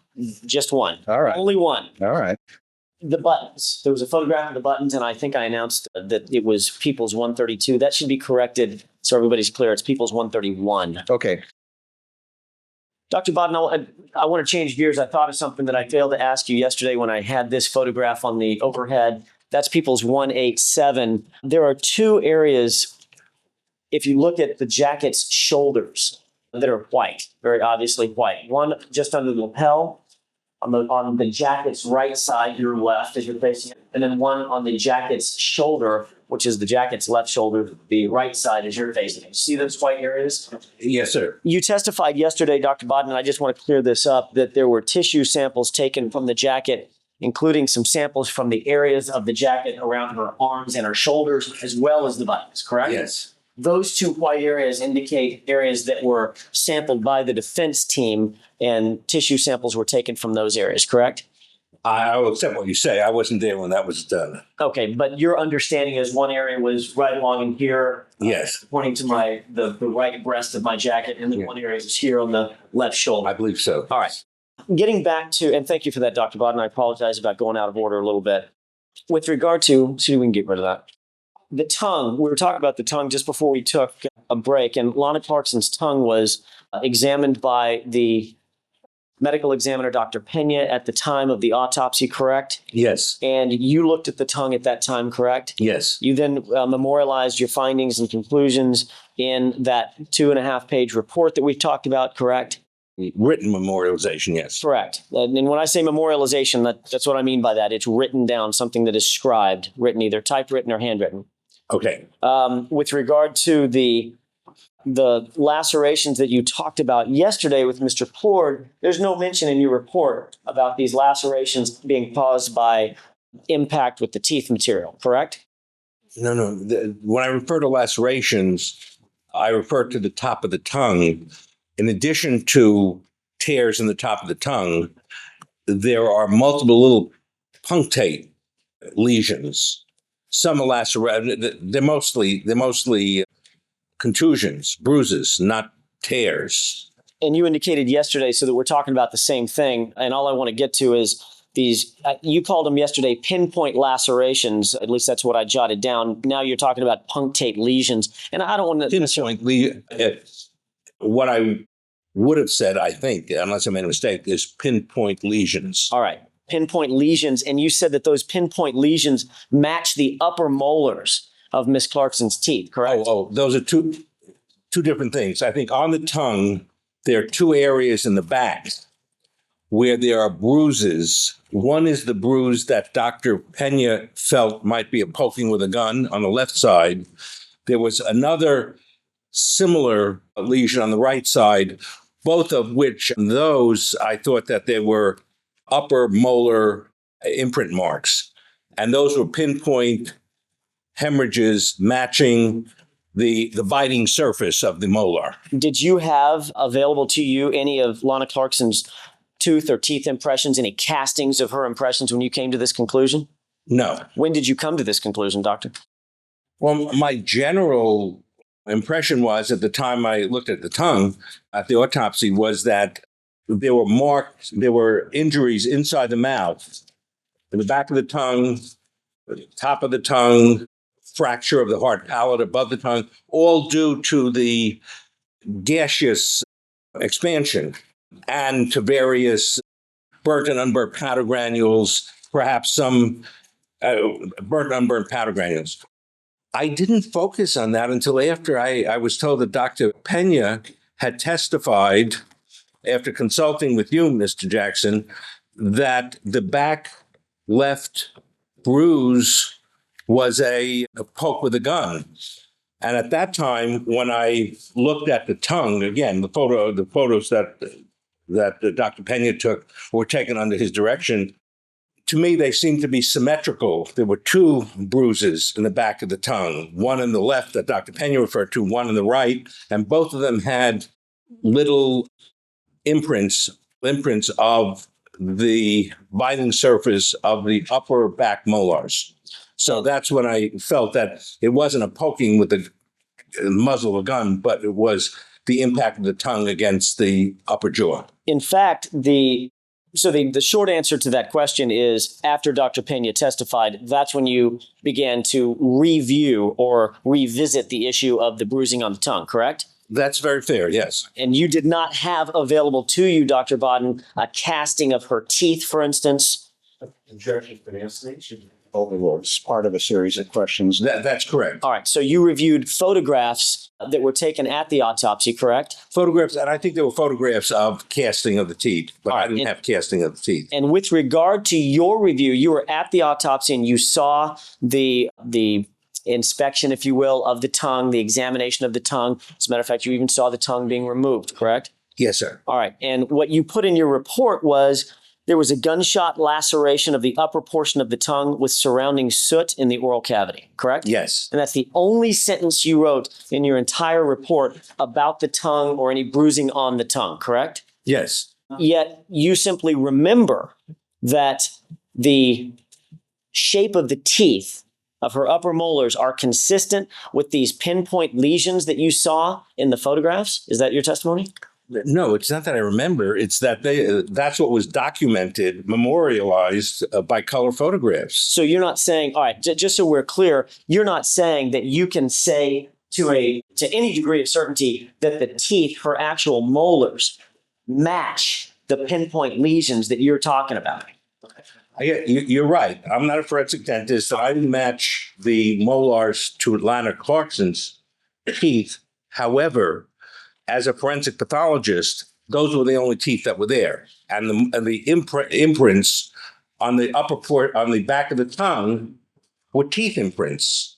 So I assumed it was Lana Clarkson, but I'm not a forensic dentist. Take a look, Will. This has been previously marked in your honor. I can't remember what it is. I'll describe it for the record. It's the one it's a diagram of the tongue. Correct. It's from the autopsy report. You remember this, correct? Yes, sir. All right. Doctor, I want to draw your attention. You can't recall it right now, but I'll have Sudie look for it while we're talking about it. The autopsy was conducted by Dr. Pena, and this diagram was filled out by Dr. Pena, correct? Yes, sir. And you felt like Dr. Pena did I think you said a very fine autopsy. Is that right? I believe so. Yes, in my opinion, he did a good job. I didn't mean to interrupt you. And he was looking specifically for lesions, abrasions, bruising, things of that nature in the oral cavity, since that's the area the gunshot was suffered, correct? And that would have been normal protocol. Normal protocol would be to review, to look at everything, right? As a matter of fact, he even took, and I think we've learned throughout the course of this case, that when a forensic pathologist finds a bruise and wants to investigate the bruise further, y'all can actually cut the bruise out and look at it microscopically. Yes, yes, sir. You're aware that he did find a bruise on the left, correct? Yes, And he found a laceration in the midline area of the top of the tongue, correct? yes. And he described that laceration as being consistent with the gunshot. Is that right? As I recall, yes. And that laceration, I think he described it as stellate in nature, correct? I believe he used that term. All right. It's little, but it wasn't a clean cut. It was little emanations from it. All right. And That would make it stellate. okay, as far as the bruising is concerned, the only bruise that he noted was the bruise on the left side of the tongue, then some bruising toward the very back that appeared to be from the soot and the stippling and things like that, correct? Yeah, and the gases, yes. All right. And he did not indicate, and the photos do not indicate any pinpoint lesions on that left side of the tongue, correct? That's not true. If you put the photographs show, when you say pinpoint tooth impression on the left side here, but there's also one on the right side that he didn't include, but it's easily seen on the photograph that he took of the tongue. When you saw this, when was the first time you saw this diagram? And by the way, I've learned that this is people's 44 for Thank you. identification. Actually, it's not for identification. This has been moved in. People's 44. Doctor, when did you first see this document? I would have seen this about over a year later, when it was given to me during discovery when Miss Abramson was the attorney. And you reviewed this entire document. Can we have the full document, Sudie? You reviewed this entire document as well as the rest of the autopsy report, correct? I reviewed the entire many pages of the autopsy report, which included that document, yes. And the whole purpose of your consultation in this case and the whole purpose of you going at Mr. Shapiro's request to attend the autopsy was to ensure that you had sort of firsthand knowledge about the findings and conclusions and anatomical findings at the autopsy, correct? You give me too much credit. The main reason I went to the autopsy at the behest of Mr. Shapiro was to determine, was this an outside of the mouth gunshot wound or an inside? It was an outside. It will be, his opinion was homicide. It was inside, he might treat it differently. So that was what Mr. Shapiro wanted to know. And I looked at everything, but I didn't remember everything. All right. And obviously you wanted to look at everything for accuracy to make sure that the autopsy findings that were memorialized in the report, part of which this was, reflected the actual autopsy that was conducted in your presence, correct? Well, in general, yes. And did you seek to, once you saw this page, did you seek to correct or disagree with Dr. Pena's findings and call Dr. Pena, for instance, and say, hey, you missed a bruise on the right side of the tongue? You give me too much credit for remembering things. I've done that twice now. Thank you very much, Mr. Jackson. It won't happen again, Doctor. Yeah, the position I was in was after I received this, I didn't remember everything, but I knew that everything had been photographed. And at some point I compared photographs and the autopsy protocol that you have. And I didn't really look at the tongue, as I remember, until after Dr. Pena testified that this was a bruise caused by the muzzle of the weapon. And I said, I didn't remember that. And I then reviewed it, and I didn't remember, in all fairness, I didn't remember that there were other bruises around. I had to look at the photographs and say, hey, there are other bruises around, and they have a pattern. These bruises, it's not just a black and blue mark that you see under the eye, that there was a pattern to those bruises. And that's what I mean by the imprint of the upper teeth pattern. And if there was a pattern, that would be something that you would expect an experienced forensic pathologist to see and note. It varies. It depends. Look, with like an experienced lawyer, sometimes you see things, sometimes you don't. Sometimes we see things, sometimes we don't, and we don't realize the importance of things. This doesn't become important to me until after Dr. Pena referred to it. And in fact, the bruise on the left side of the tongue is properly deemed to be a blunt force trauma type of bruise, correct? That's fair, yes. And in fact, a piece of steel being put in the mouth could be consistent with a blunt force type of trauma to the tongue, correct? If that piece of steel is pressed against the tongue or pushed against the tongue, correct? Theoretically, yes, but that's not the way it happens. But I want to agree one thing. If there's an injury caused by a piece of steel like the muzzle of a gun, that would be called blunt force trauma, yes. Thank you. If that happened. All right. With regard to Lana Clarkson's position, Mr. Plourd asked you some questions about her positioning, Dr. Baden, and your first statement to Mr. Plourd was, it's not proper to opine about the position of the decedent before the pictures were taken. You remember stating that? I think that what I said was, it's not proper to assume that the position of the body when the pictures are taken is the same as when the injury occurred. That is, that bodies move after being injured, and what we see is the final status of the body, but that doesn't mean there wasn't any movement in between. Didn't you say yesterday on direct examination to a question posed by Mr. Plourd, Mr. Plourd, it's not proper to opine about the position of the body before the picture was taken. In other words, you were saying, I really can't give you an idea of what the position of the body was before that photograph was taken. Isn't that what you were saying? No. I have to be honest. I can't say that he didn't say that. I do remember him, what he said he testified to. I remember that. So that's all I can say. So is it your recollection that's what you testified to about Mr. Jackson, given the specific language you want? I have. That's the specific. I just want to know if you recollect testifying to that yesterday. Basically, that it's not proper, and this is the beginning of the questioning on this area. You said it's not proper to testify about the position of the body before the photograph was taken. And if you don't remember saying it, just let me know. What I intended to say is that it's not proper to assume that the position of the body was the way it looks in the photograph. All right. And I think you described something, and this is what I'm asking about. You described something called reflex action after the gunshot, correct? Yes. And you said that that's a possibility, correct? Yes. Now, you don't know that happened in this case. You're just saying there is a universe of possibilities, and from your medical experience, that is one possibility, correct? It was one possibility. My experience is that arms and legs move after spinal cord or brain injuries commonly. I don't know what happened here, but they commonly move. And so the way the body is found in the photographs is not necessarily the way the body was, the arms and legs were 1-2 minutes after the injury. And you likened this to hanging, correct? As a matter of fact, you said dancing from a string, correct? Or dancing from a rope. Yes. And that would refer to back in the Old West, I guess, when people were hung, their feet might move or dangle or whatever, correct? Yeah, that was referring to, and it's not just a hanging, but the purpose of the hanging was to break the cervical 1 and 2 and damage the cervical spine, just as what happened here from the bullet.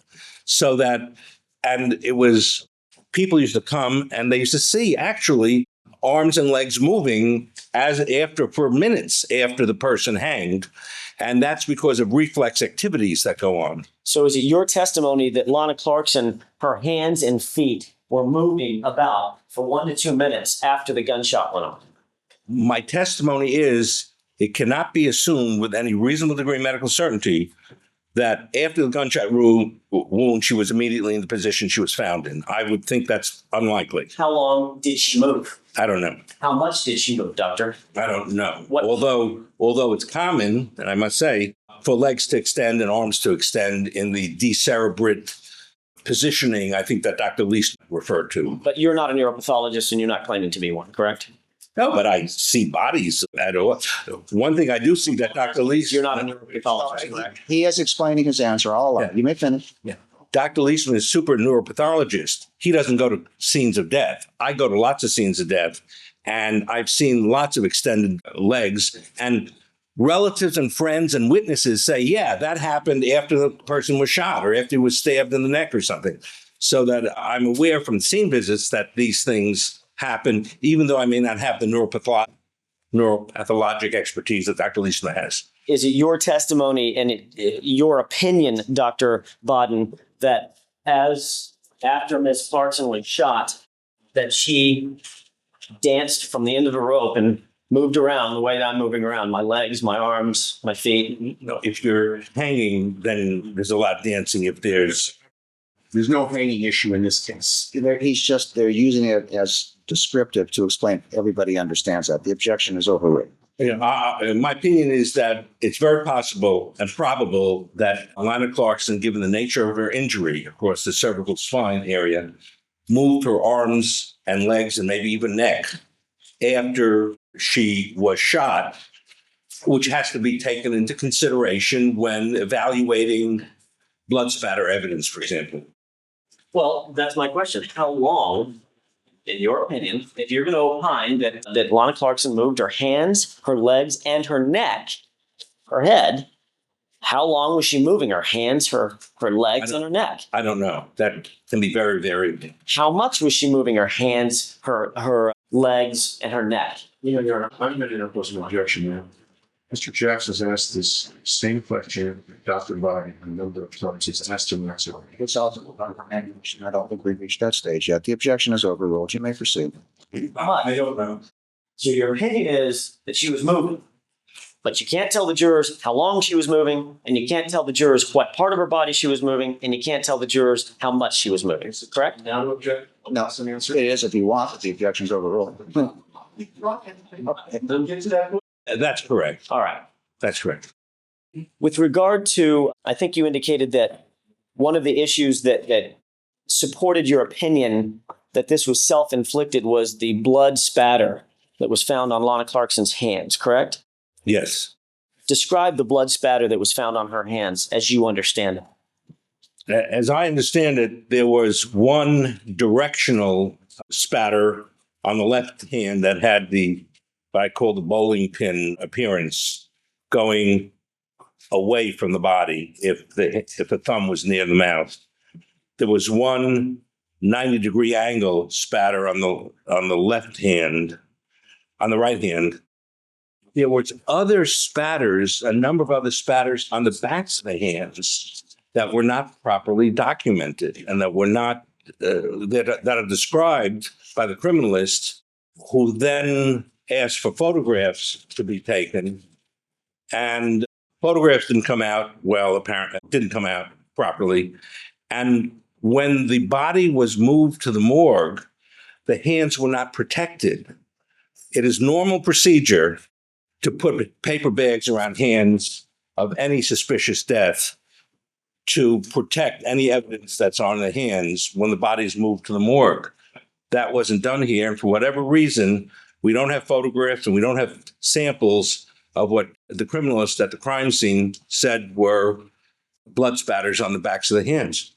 The criminalist, Jamie Lintamu, did testify in this case. Are you aware of her testimony? I'm aware she testified, and I'm aware of some of her testimony, yes. Assume for purposes of my question that her testimony was that she saw high-impact spatter on the wrist on both of Lana Clarkson's hands, very faint, very small, I guess I should say. And she pointed to this area of both of her wrists, okay? For purposes of my question. Which are the backs of the wrist, right? The backs of the wrist, medial, lateral, I don't know, I can't remember. Backs. Okay, we're in agreement with basically where they were.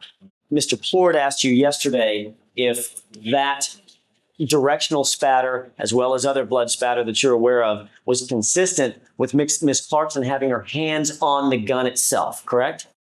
I think on the gun or in the other hand. One hand may have been on the other hand, but in the vicinity of the gun, yeah. Okay, that's my question. Yeah, on the gun or on, I sort of vision it could be the left hand on the right hand on the weapon.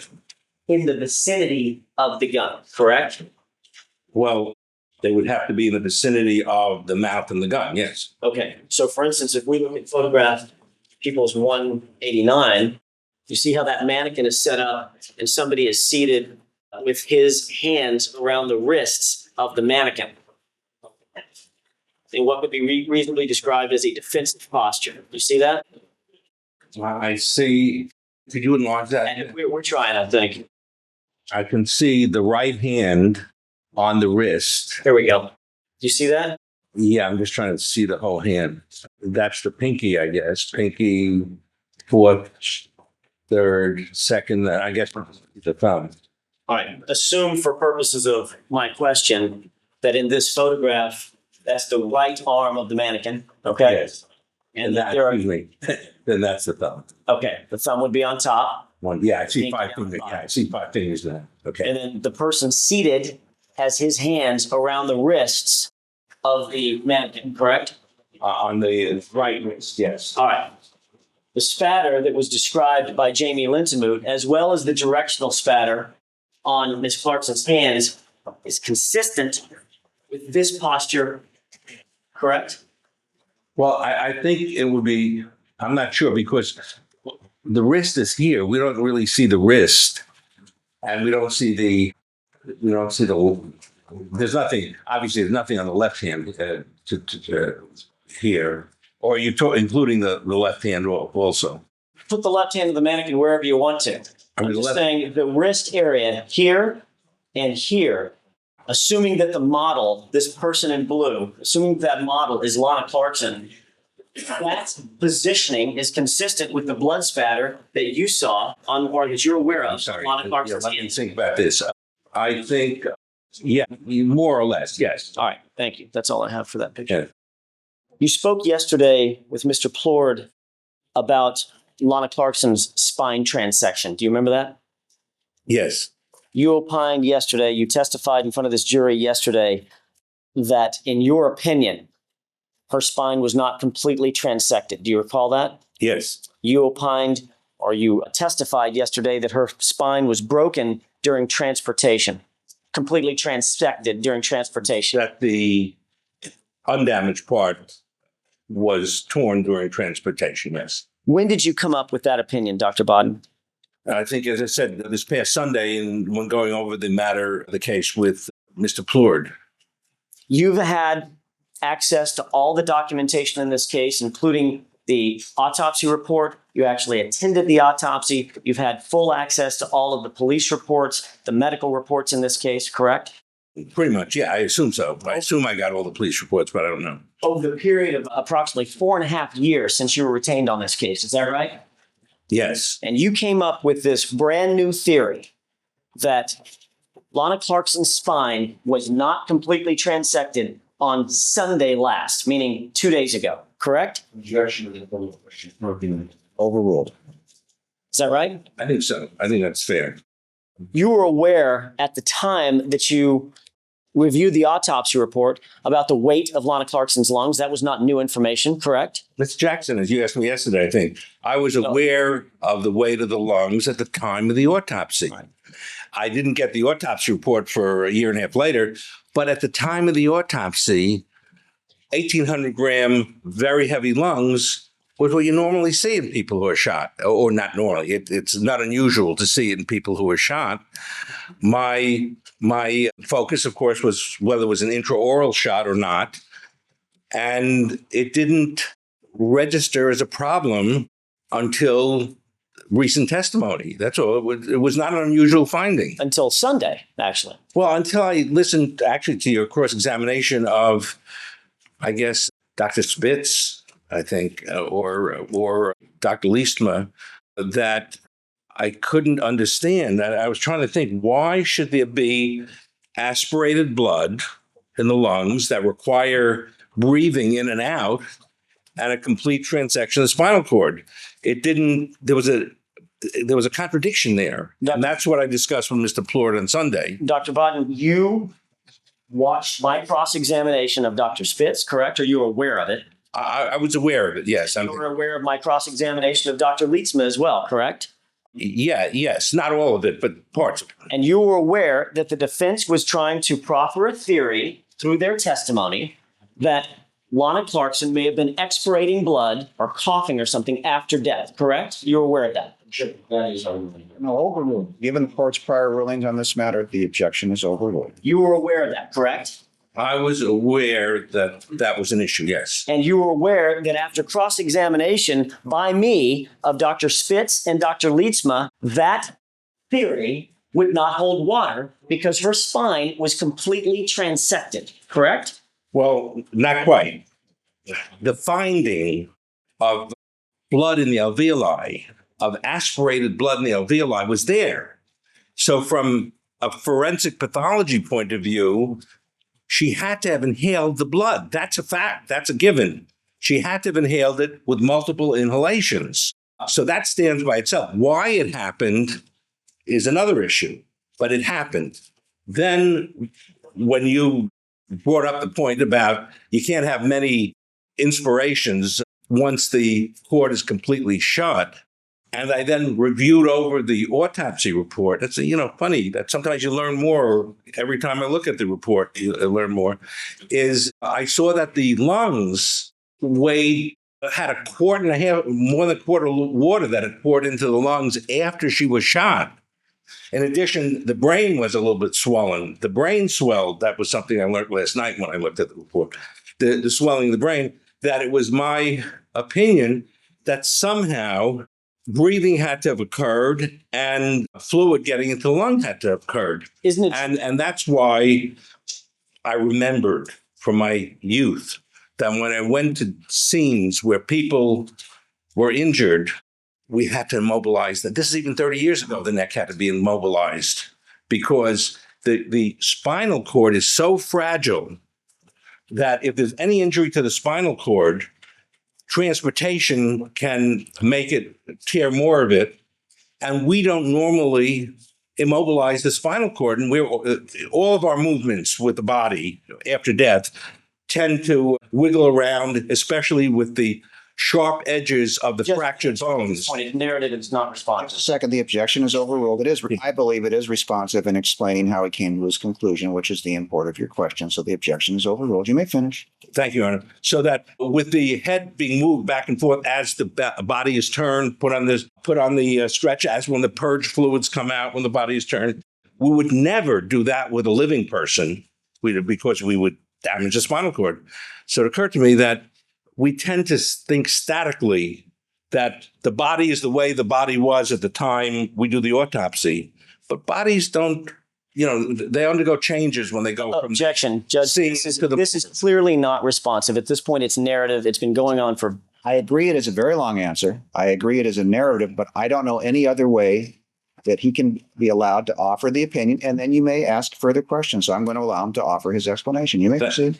Thank you, Your Honor. So that thinking more clinically, it was my opinion, and I expressed to Mr. Plourd, that something must have happened to the spinal cord on the way into the morgue.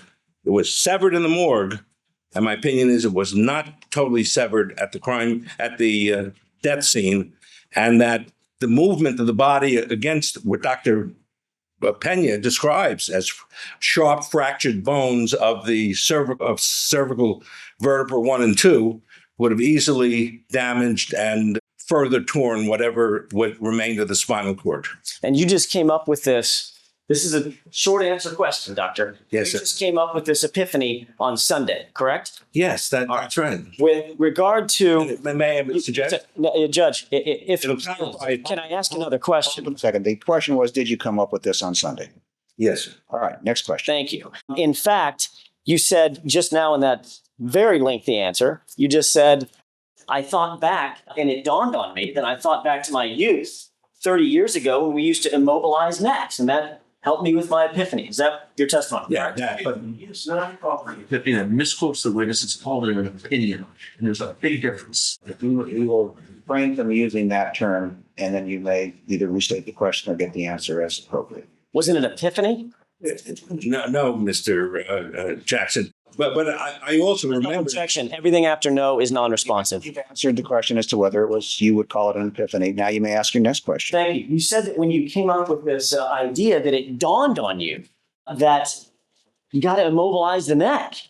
Well, doctor, isn't it true? Anybody who's watched a professional football game more than twice in their life knows that when the wide receiver is hit and he's down on the ground, the first thing the trainers do is put a big collar around the neck and take him off on a stretcher, correct? You're absolutely right. Yet after 47 years of medicine and 2 hours worth of qualifications that we heard about, you just came up with this idea on Sunday, correct? Objections are no. The way you asked the question about qualifications, sustained, just rephrase it. Sure. The fact of the matter is, Dr. Baden, You spoke with the defense team. By the way, let me ask this foundationally. You got to Los Angeles on Thursday last, correct? But this past Thursday? Yeah. Correct.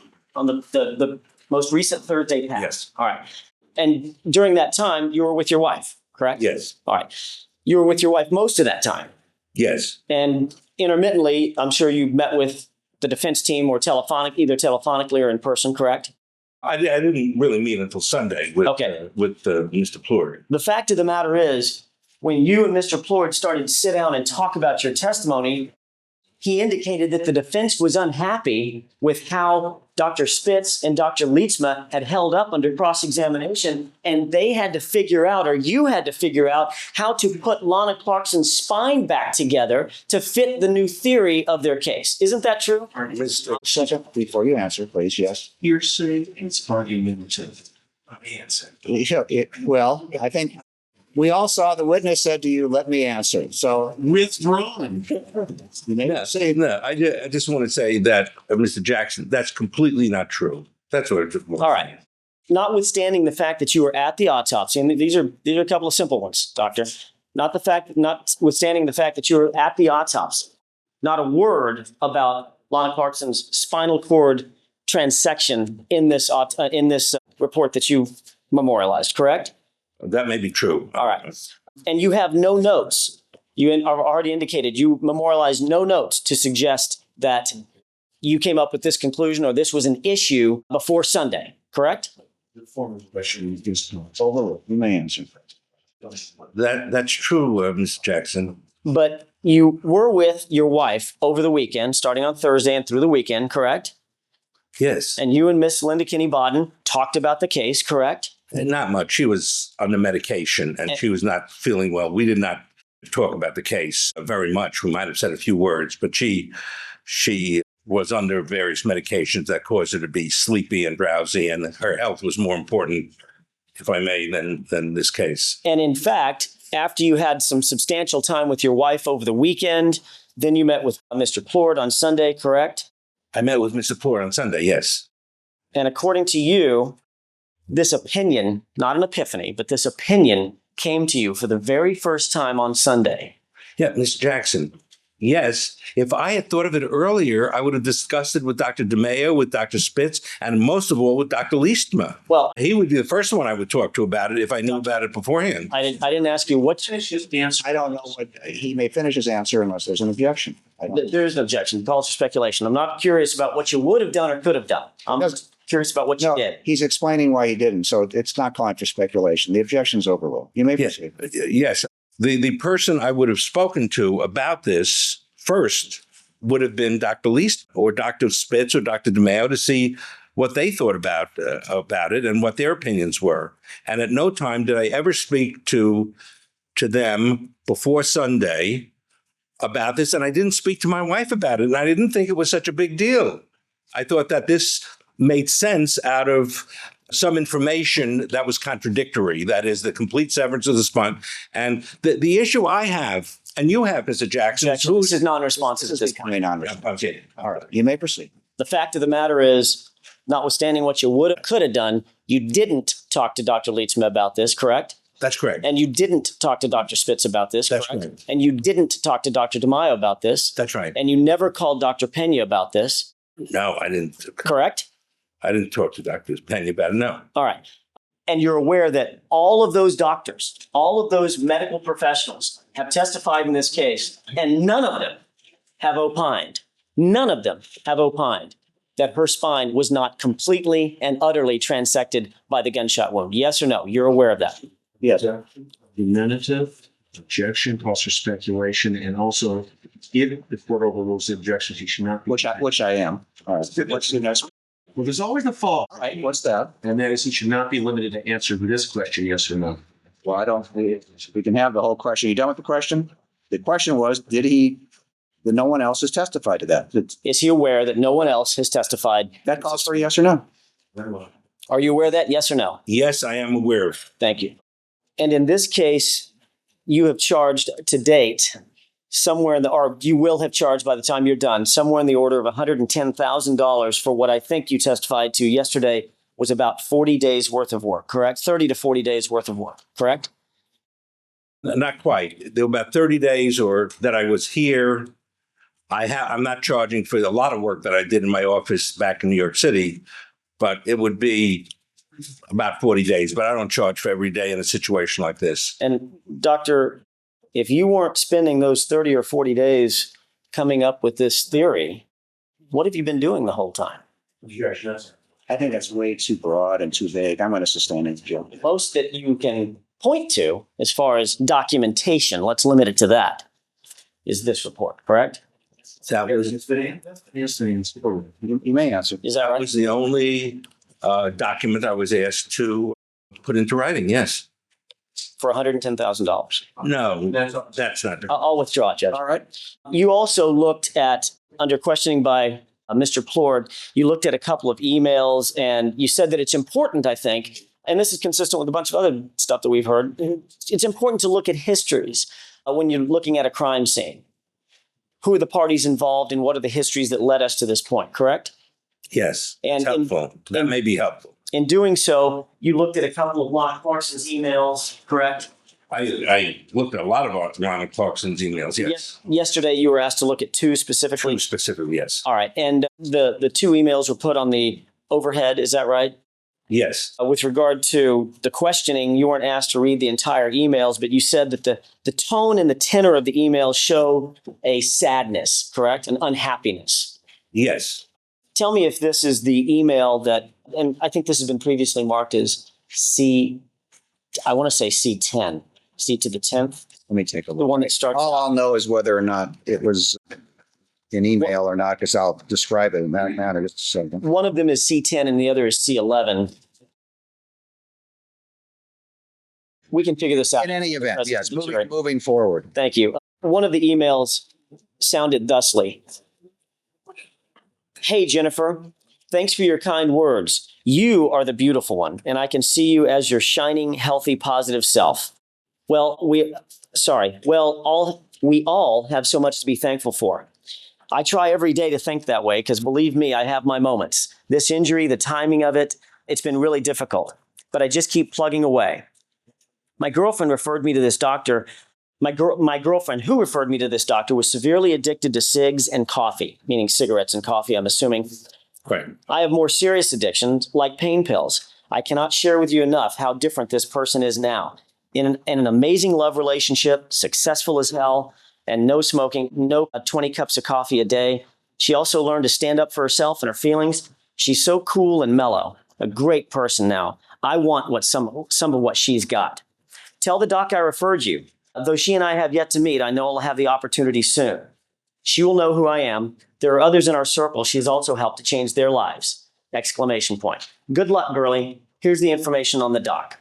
Is that one of the emails, doctor, that in your opinion shows an overarching sadness? Thank you, Chris. Well, I think it shows that she has a problem with the pain pills. And we know she was taking Vicodin for a year or two or something. For her wrists, correct? Whatever, for her wrist initially. But you don't give addictive drugs for as long a period as she had. And she still was taking it, even though I couldn't find any recent prescriptions for it. She was able to get it. It's in her autopsy findings. So that no. I mean, the jury is just as good as I in interpreting that. But my interpretation would be that a sadness there, yes. That she is recommending this person, has friends and all that is fine. Right. Yeah, all right, thank you. With that, we will take our noon recess. Keep in mind the admonition. We'll see you at 1:30. Thank you. All right, all parties, the jurors and alternates and witness are present. You may proceed. Thank you, Your Honor. Dr.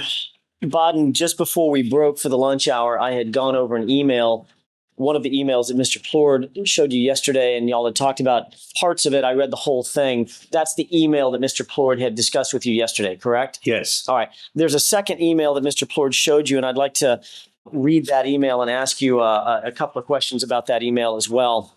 This starts out and purports to be from Lana Clarkson. This starts out, "Hi, gorgeous. Sorry I missed seeing you on the holiday. I was so depressed about my car, my life, my career. I just couldn't stay in my house for another minute. When I got a call to catch a ride, I had to be ready in 10 minutes. That's why I forgot to call you. I was so rushed. I ended up staying in Malibu through Saturday, playing with the baby, going out to nice dinners and crystal champagne, and generally ignoring all my difficulties. This has honestly been one of the worst years of my life so far. I know you can relate with everything you've been going through. I do hope that the judge's decision is in your favor and you get a really big settlement. Meanwhile, honey, I would love to see you. I'm getting ready to shoot new photos on Friday afternoon and may go back to the beach on Saturday for a fun party. My friends have decided they want to find me a rich husband to support my acting habit! He. I spoke briefly with Jim Robinson's partner, Steve, today, and he said Jim wouldn't be back for a while. I bet he doesn't know the real schedule like we do. He. We were at the house after all. I hope I can come up there for another massage. And then it looks like there's a typo in him when he gets back. What are you doing tomorrow? Are you working? If not, do you want to go down to Mexico, Tijuana, for the day? I have to get some medicine from my doctor there. I would pay for the trip, the gas, the food. Fun if you want to spend the day. Call me tonight if yes, because we'd have to leave early. It'd be really fun. Let me know. Love and big kisses, Lana. Is that the email that Mr. Plourd showed you yesterday? Yes. Is that one of the emails that you opined in your opinion, or you testified to that in your opinion had an overarching sadness to it? Well, I didn't say overarching sadness. It's a mixed letter, and it does say this has been one of the worst years of my life. And I think what Mr. Plourd asked me about was going down to get medicine from my doctor in Mexico, in Tijuana, because it wasn't clear what that was. Okay. Is this one of the emails that you testified yesterday to that you indicated to Mr. Plourd showed an unhappiness or a sadness on the part of Lon Clarkson? Yes. Okay. By the way, I'm going to jump around when we take breaks, I realize things that I forgot to ask, so I apologize, Dr. Baden. Very briefly, you're aware of Dr. Spitz's report and Dr. DeMaio's report, as well as your own, obviously. Yes. You've reviewed those reports. I believe so, yes. You're aware that Dr. Spitz's report, Dr. DeMaio's report, and your report were all memorialized. They were all dated within 5 days of one another, correct? I don't recall that, but that's when I was asked. I guess we were all asked about the same time. Okay. Dr. Spitz, tell me if this sounds like it's accurate. Dr. Spitz wrote his report of February 9th, Dr. DeMaio February 10th, and you on February 14th. That sounds right. That sounds right. Now, one of the things that you indicated that was important to you and any forensic pathologist when looking at a crime scene or a death scene and coming to conclusions and opinions based on not only the autopsy, but the surrounding factors, is to look at the history of the individuals involved. And I think we talked about this a little bit. What brought this to a head? How did we get to this point, correct? That's an important feature or factor in any forensic pathologist's analysis, correct? Yeah, those would be factors to be considered, yes. And Mr. Plourd asked you, and you agreed that you had looked at certain letters of Lana Clarkson, correct? Yes. You had reviewed certain testimony of certain witnesses who have testified in this case. I think he asked you about John Barons, correct?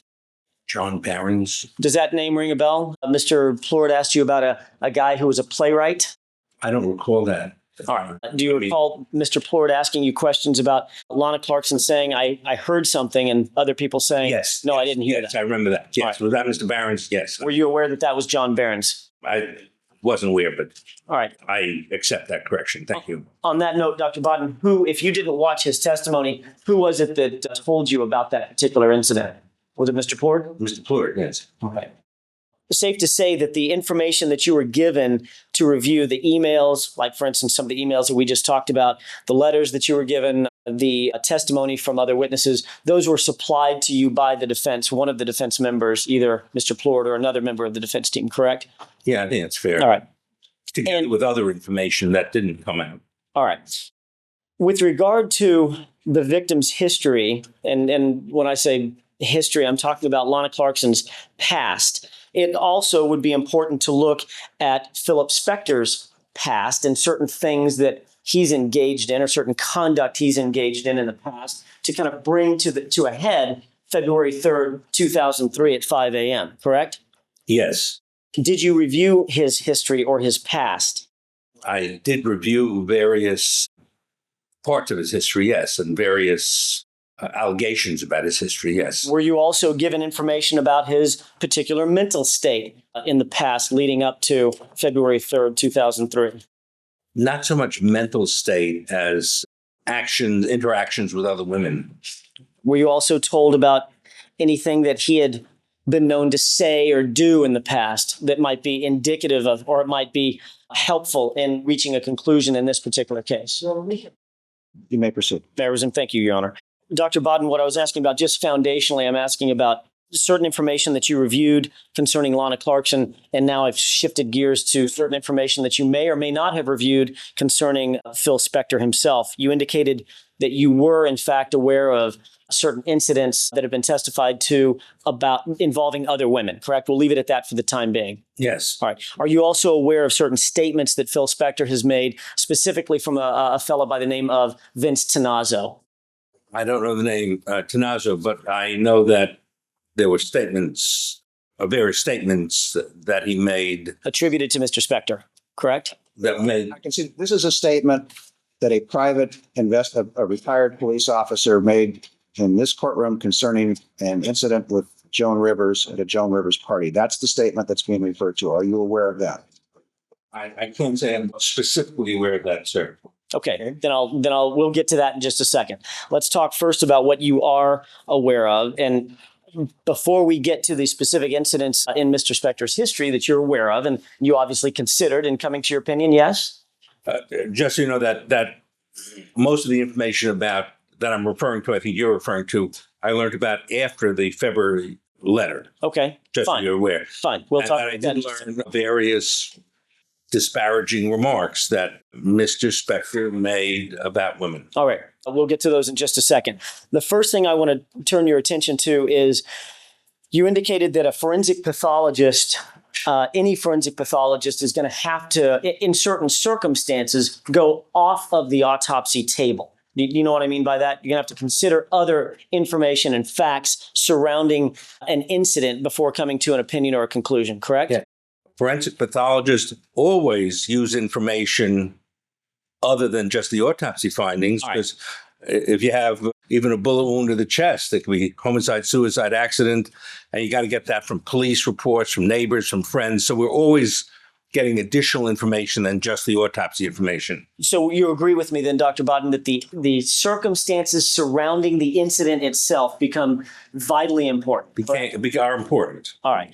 And in your memorialized opinion, in your report, one of the last things you wrote was there is no forensic scientific evidence, et cetera, to suggest that Mr. Spector was holding the gun at the time of discharge, correct? Yes. Well, let's talk about, instead of talking about what isn't present, I want to ask you a few questions about what was present or what you might be aware of. Do you know where Lana Clarkson was killed? Yes. In whose house? In Mr. Spector's house. Do you know, was she killed with a gun? I don't like the word killed because that implies murder, but she died as a result of a gunshot injury while in Mr. Spector's home. Whose gun was it? I couldn't find any definite determination whose gun it was. I think it was a gun from the household, but whether it was Mr. Spector's gun or whether it was a security guard's gun, I don't know. Well, it was a household gun. You're aware that Mr. Spector lived alone, correct? Yes. You're aware that Mr. Spector, you're aware that the gun was found in a bureau, correct? Yes. Who owned the bureau? Oh, Mrs. Spector did. The gun was found. Yes, sir. Can we just have I know we made a record of the bench. Can we just have a running objection to this line of That's fine. And we'll assume the same order. All right. Thank you. You're aware that that the gun inside the bureau was found inside a holster, correct? I know there was a holster there. I don't know. No, it wasn't. It was found on the rug next to her leg. My mistake. Lana Clark's leg. I should have asked the question this way, that there was a holster found inside the bureau that fit the gun. Yes, that I'm aware of. And you're aware that that holster belonged to Mr. Spector? I don't know. I would assume it's an assumption, but I don't know that. As I said, he did have security personnel, so maybe it belonged to a security person. You're aware that the gun was loaded with a very particularized sets of bullets, two different manufacturers of bullets, correct? Yes. You're aware that there were other guns in the house, correct? Yes. Those other guns were loaded with the same type of ammunition as the gun that was found under Ms. Clarkson's leg? Yes. You're aware that those other guns were found in Mr. Spector's rooms, not in some security guard's room? correct? I'm not sure where they were found. They were found in his house. In an upstairs bedroom. You're aware of that? I think you're right. I'll accept that. All right. And those other guns were loaded with the same type of plus P ammunition as well as spear ammunition, correct? Yes. All right.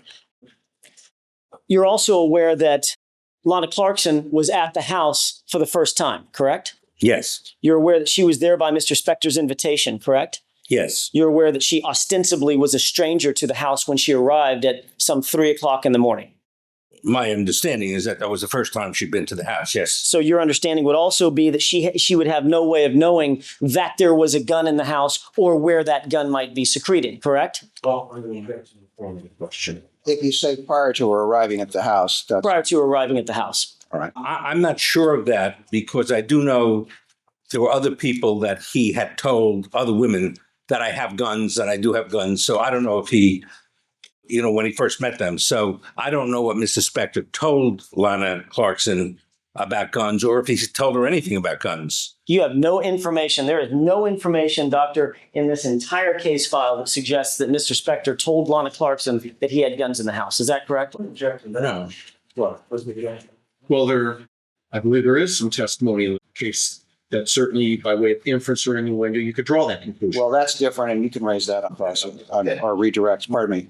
And just before you resume, Ms. Jackson, for those of you in the audience, I am getting tired of looking out and seeing people chewing gum when there is a sign on the door that says, "Don't chew gum in the courtroom. If you'd like to remain, take your gum out now." This isn't a park bench. It is a courtroom. Now you may proceed. Thank you, Your Honor. May I answer that question? Absolutely. Yeah. No, I do have some recollection that I think there was a Miss Davis who said that he had told her about that he carried guns, and if she objected to it or something, he'd take that into account. So that's why my previous answer was that I don't know if Mr. Spector told her anything about guns, but I know in the past he did tell at least one person. You're aware that that Miss Clarkson didn't know Miss Davis, correct? And those two never met, correct? As far as I know, yes. They were never together that night. Is that right? That's correct. There is no indication in the case file anywhere that Mr. Spector specifically told Lana Clarkson that he had guns at the house and where he kept them, correct? That's correct. All right.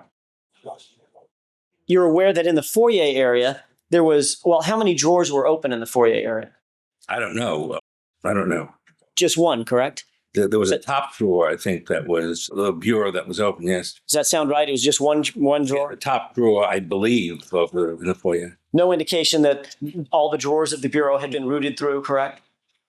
Only one that was open, yes. There's another bureau on the other side of the foyer. There's no indication that that bureau had been rooted through? As far as I know, yes. You're aware that Miss Clarkson, as she was found in the photographs, she was fully clothed with her shoes on, correct? Yes. Her jacket on, correct? Yes. Her purse was on her shoulder, is that right? Yes, it was sort of coming off the shoulder. Appeared to have been on her shoulder. Yes. And she was seated by the back door about 6, 7 feet away, 8 feet away from the back door at Mr. Spector's residence, correct? Something like that, 10 feet or so away from the door, as I recall. You're aware of the reports concerning Mr. Spector's conduct after the gunshot, correct? Yes. From a medical standpoint, aside from the dancing at the end of the rope that you testified to earlier, Miss Clarkson was immediately incapacitated upon that gunshot, correct? Yes. Miss Clarkson couldn't get up out of that chair, is that right? That's correct. She couldn't walk to the bathroom, is that right? That's correct. She couldn't pick up a rag, is that correct? That's correct. She couldn't wet that rag, is that right? Yes. She couldn't stand up and touch a doorknob or touch a banister or anything else, correct? Yes. Once she was in that chair and shot, she wasn't moving from that chair. Is that right?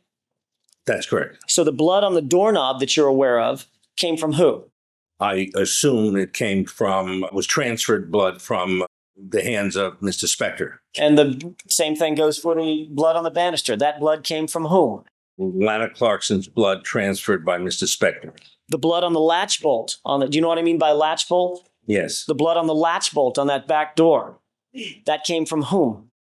That, I assume, came from Mr. Spector when he opened the latch bolt. You're aware that Mr. Spector's white jacket was not found downstairs, but was rather removed and found upstairs, correct? Yes. You're aware that there was a diaper that had to be retrieved, correct? Yes, that was retrieved. Yes. That was retrieved after the gunshot, correct? Yes. And who retrieved that diaper? I assume the police did. I'm not sure. I'm talking about before the police arrived to get blood on the diaper. Who had to handle the diaper inside the foyer area or inside the house between the gunshot and when the police arrived? There was blood on the diaper, and I would assume that Mr. Spector had wiped Lana Clarkson's face with it. Yes.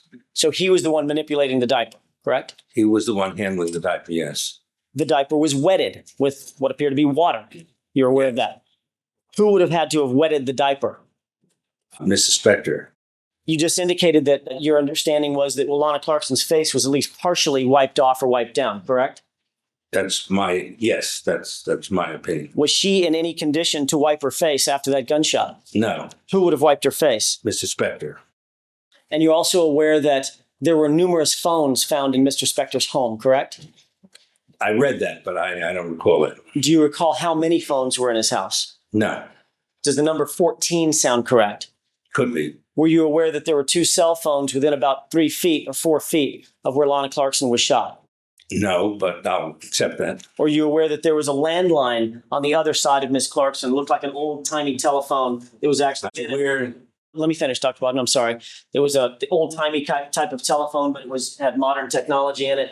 That was actually plugged in and in working order about 3 feet, 2 or 3 feet from Miss Clarkson. Were you aware of that? I was aware that there were multiple phones in the house and in the area, yes. And you're also aware that not one single phone call for help emanated from that house by Mr. Spector after that gun was fired, correct? That's correct.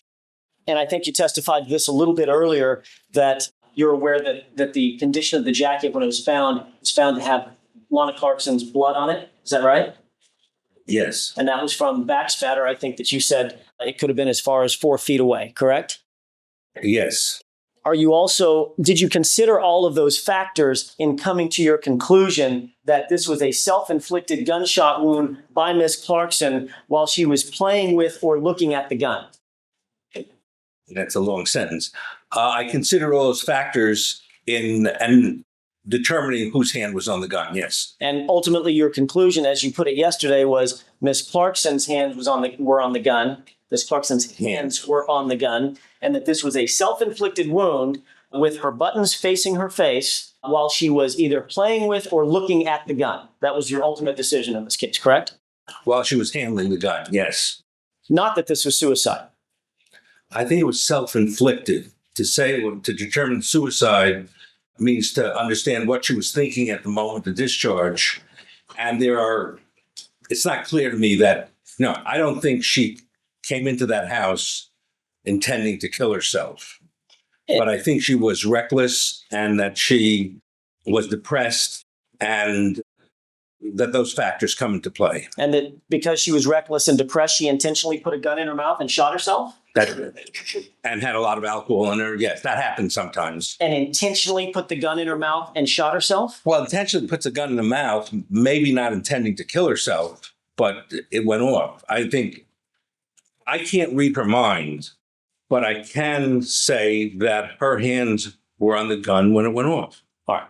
And you base that again on the intraoral nature of the wound, the GSR, the blood in the tissue, and the tissue on the buttons, and that there's no evidence in your mind that Mr. Spector was holding the gun, correct? Tissue on the buttons and on the dress, yeah. All right. Yes. Tissue on the buttons and the dress or the jacket? Jacket. All The right. black jacket. The tissue sample that was taken from here, correct? Yeah. I'm pointing to my left shoulder. Well, the buttons and the I'm getting tissues that came out, yes. the buttons, Yeah, yes. the tissue that was taken from here, Yeah, that my left shoulder, left shoulder and the right shoulder. Right. and the right panel of under my lapel. Yes.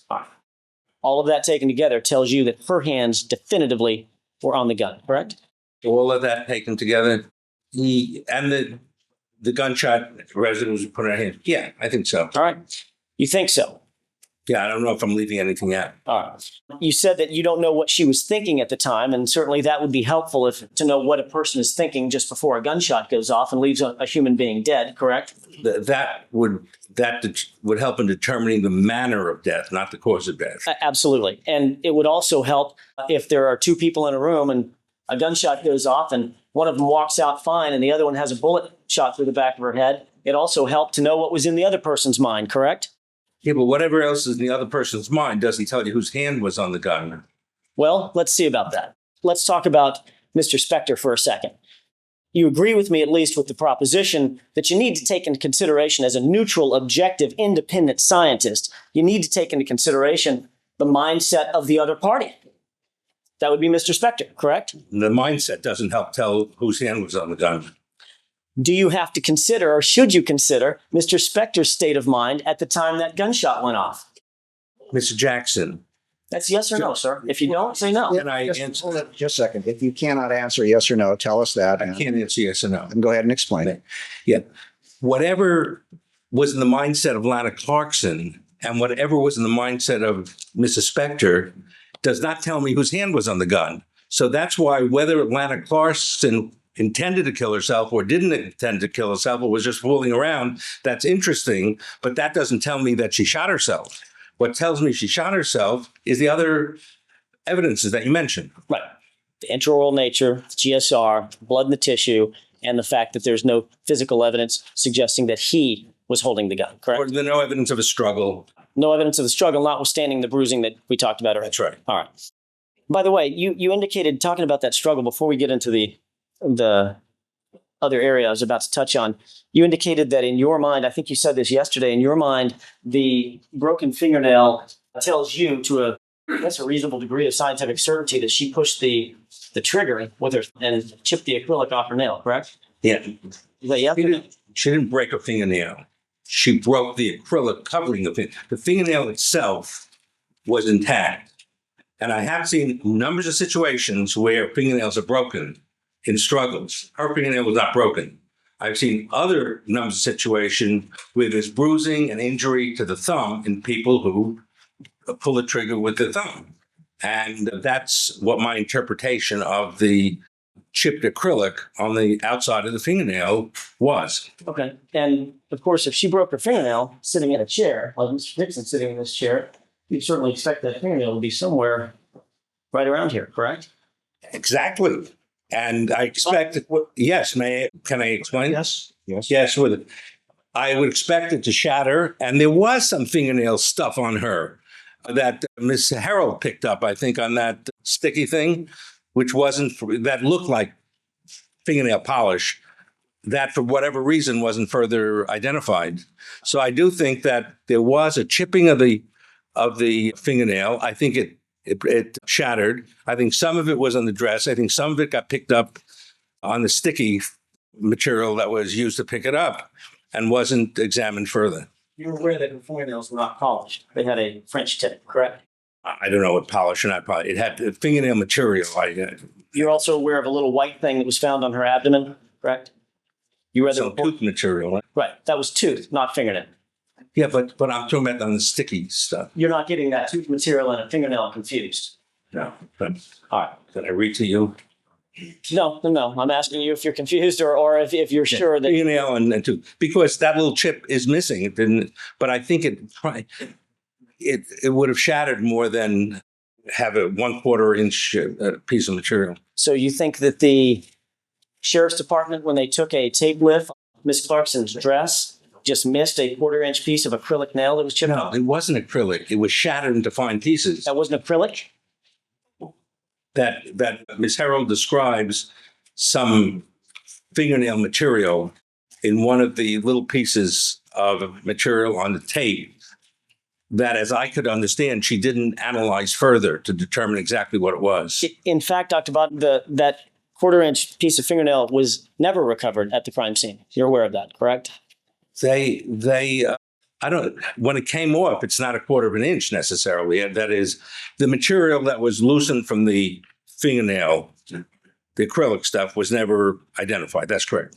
Except for that one comment by Ms. Harold on the tape lift from the dress. And you're aware that Dr. Harold testified in this court that that fingernail was never recovered and she did not analyze anything that she thought was a fingernail particle or anything like that. She comments on it. She says that she thinks it might be a piece of a question mark part of fingernail polish is what she has On the tape lift that she took off the dress.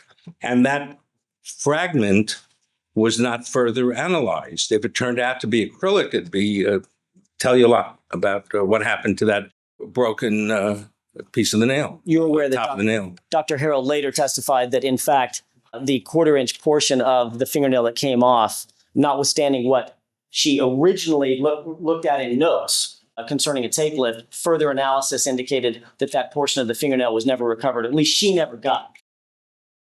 Whatever, I don't know what they You wouldn't quarrel with that testimony if I told you that's what the testimony was. I wouldn't quarrel with that if she said that. Okay. However, I don't know if I agree with it. All right. And you were there, by the way, at the crime scene on February 4th when the crime scene was turned over to the defense? Yes. And Dr. Lee was with you. Yes. Now let's get back to these incidents that, well, let me ask it this way. You said, I think just a second ago, pursuant to one of my other questions, that it was relatively important to know what she was thinking, and you didn't know what she was thinking at the time of the gunshot, correct? No, it's important to be able to classify it as accident or suicide. That's all I'm asking. It's not important to determine whether it was self-inflicted or not. Now, with regard to that same line of thinking, it would be important to classify this to know what Mr. Spector was thinking. Let's get back to that point. You'd have to consider those factors, correct? No.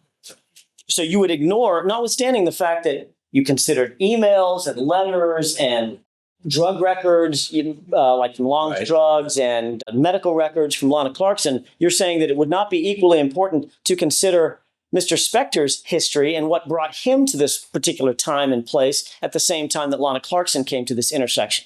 That would not be equally important in your It's mind. not equally important because once the opinion is made and the evidence shows that that her hands were on the gun, then what's in her mind is important, but what in his mind isn't too important So in other words, what you're for saying, classification purposes. What you're saying, Doctor, is because you made a determination based on GSR, on tissue on the buttons and other portions, on the nature of the intraoral gunshot wound, and on the broken nail, And the lack of a struggle. and the lack of a struggle in your mind, you didn't need to go any further.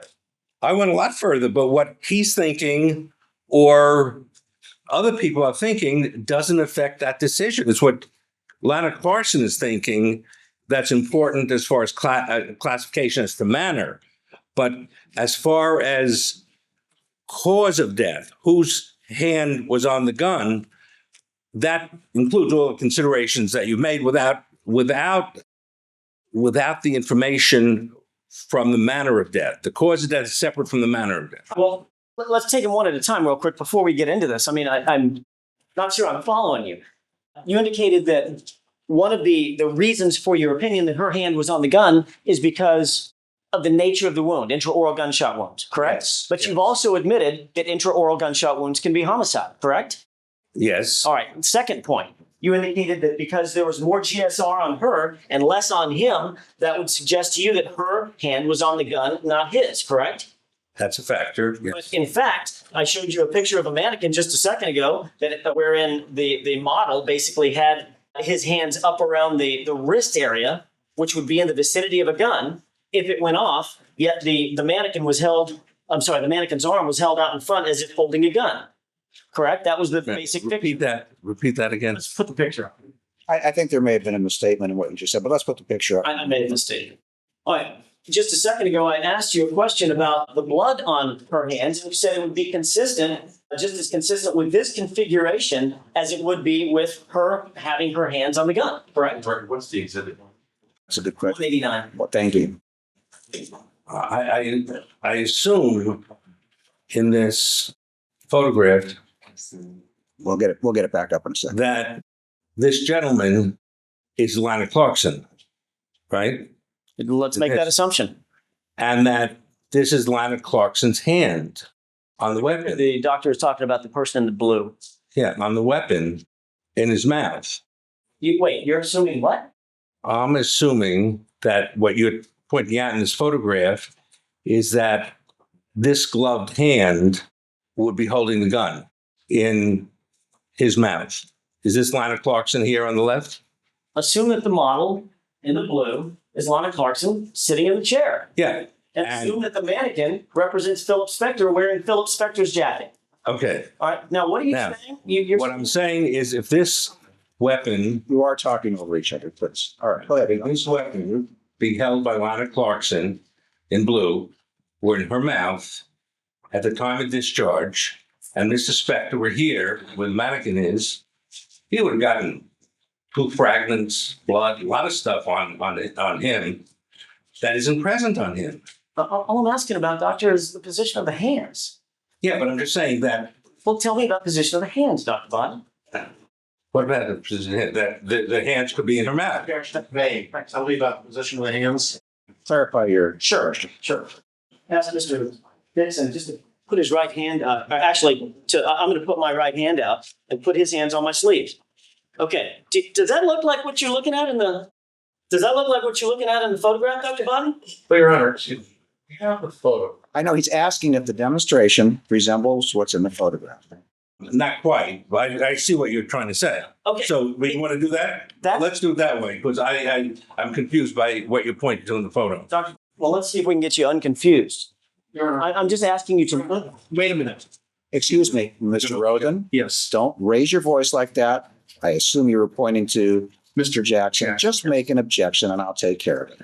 Okay, we didn't need, let's get you unconfused. So just go ahead, ask your next question. We'll go from there. do you see the configuration of the mannequin and what I'll call the model in blue? May I have a photo? Can I have a photo that can? Absolutely. I can't quite see what you're saying. Okay, I can see it better here. Okay. Dr. Baden, go ahead and use that one for your reference. My question is simply, do you see the configuration of the hands up around the mouth of the model?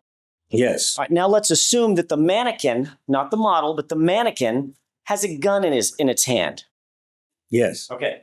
You've already indicated that based on where the model's hands are, and let's call the model in blue consistent with Lana Clarkson seated in the chair, based on where her hands would be, based on this photograph taken by the defense team with their mannequin during their inspection of the evidence, that would be consistent with how Lana Clarkson could get blood, the blood that you saw on her hands. You've already testified to that, correct? Yeah, that would be consistent with how she could get blood on her hands. All if her hands were on top of Mr. Spector's hands that you're saying is in this photograph. On top of Mr. Spector's hands. Well, you're saying that Lana Clarkson's hand is on top of Mr. Spector's right hand, right? Is that what you're saying? Dr. Baden, I'm not saying anything. I'm asking you if you can tell where in this configuration that the defense team took a picture of, where her hands appear to be grasping at the wrist of the mannequin. Right. Okay. If you assume that there's a gun in the mannequin's right hand, Right. would this configuration be consistent with how Lana Clarkson could get blood on her hands? It could be, for the limited question of how she had blood on her hands, yes. And isn't it also consistent if there was a gun in the mannequin's hands? Well, I'm assuming there's a gun in the medical team. Isn't it also consistent if that gun is fired that all four hands in this area, as well as the model and et cetera, are going to get, you'd expect to find GSR on those? Yes, you can get GSR on all the hands, but there are other aspects of this that wouldn't work. All I'm asking about is GSR, Dr. Baden. That's how we started this conversation. Possible, yes. All right. So you would expect the GSR would be on this model's left hand, correct? Because of the cloud that goes a couple feet, right? Yes. You would expect GSR would be on the right hand because the cloud goes a couple feet, Right. correct? Yes. You would expect the GSR would be on the mannequin's right hand, correct? Yes. And even if the left hand of the mannequin were grasping at Lana Clarkson's right wrist, you would expect GSR might be on the left hand of the mannequin too, correct? Yes. All right. However, you're aware that Lana Clarkson didn't move after she was shot, correct? Well, she moved, but she didn't get up and go anyplace. She didn't get up and wash her hands. That's correct. And you were also aware that Philip Spector did get up and move, or I say get up, did move after the incident, yes. after the shot was fired, correct? Yes. And included in that movement was taking off this jacket, is that right? Yes. Going upstairs, Yes. going to the back door, To open the door, yes. touching the banister, Yes. grabbing a rag, Yes. wetting the rag, Yes. wiping her face, Yes. putting his hands in his pocket. Yes. Ma'am? Yes. And that would and could account for the lack of GSR on Mr. Spector's hands 40 minutes later, or actually 2 hours later. Correct? That's a factor, yes. All right. The third thing you said was the nail was broken on the trigger, correct? Yes. Yet the nail wasn't recovered at the scene, and that nail could have been broken in any number of ways other than on the trigger, correct? So, and if that nail banged against something metal, it could have broken. Or With the circumstance we have, impacting against the trigger guard is a good way of injuring the thumb, in my experience. I understand that. And Could have happened other ways too. that's my question. Could it have happened other ways, Doctor? It could have happened other ways. Okay. And you indicated that there was no sign of a struggle in your mind, correct? Correct. Fine.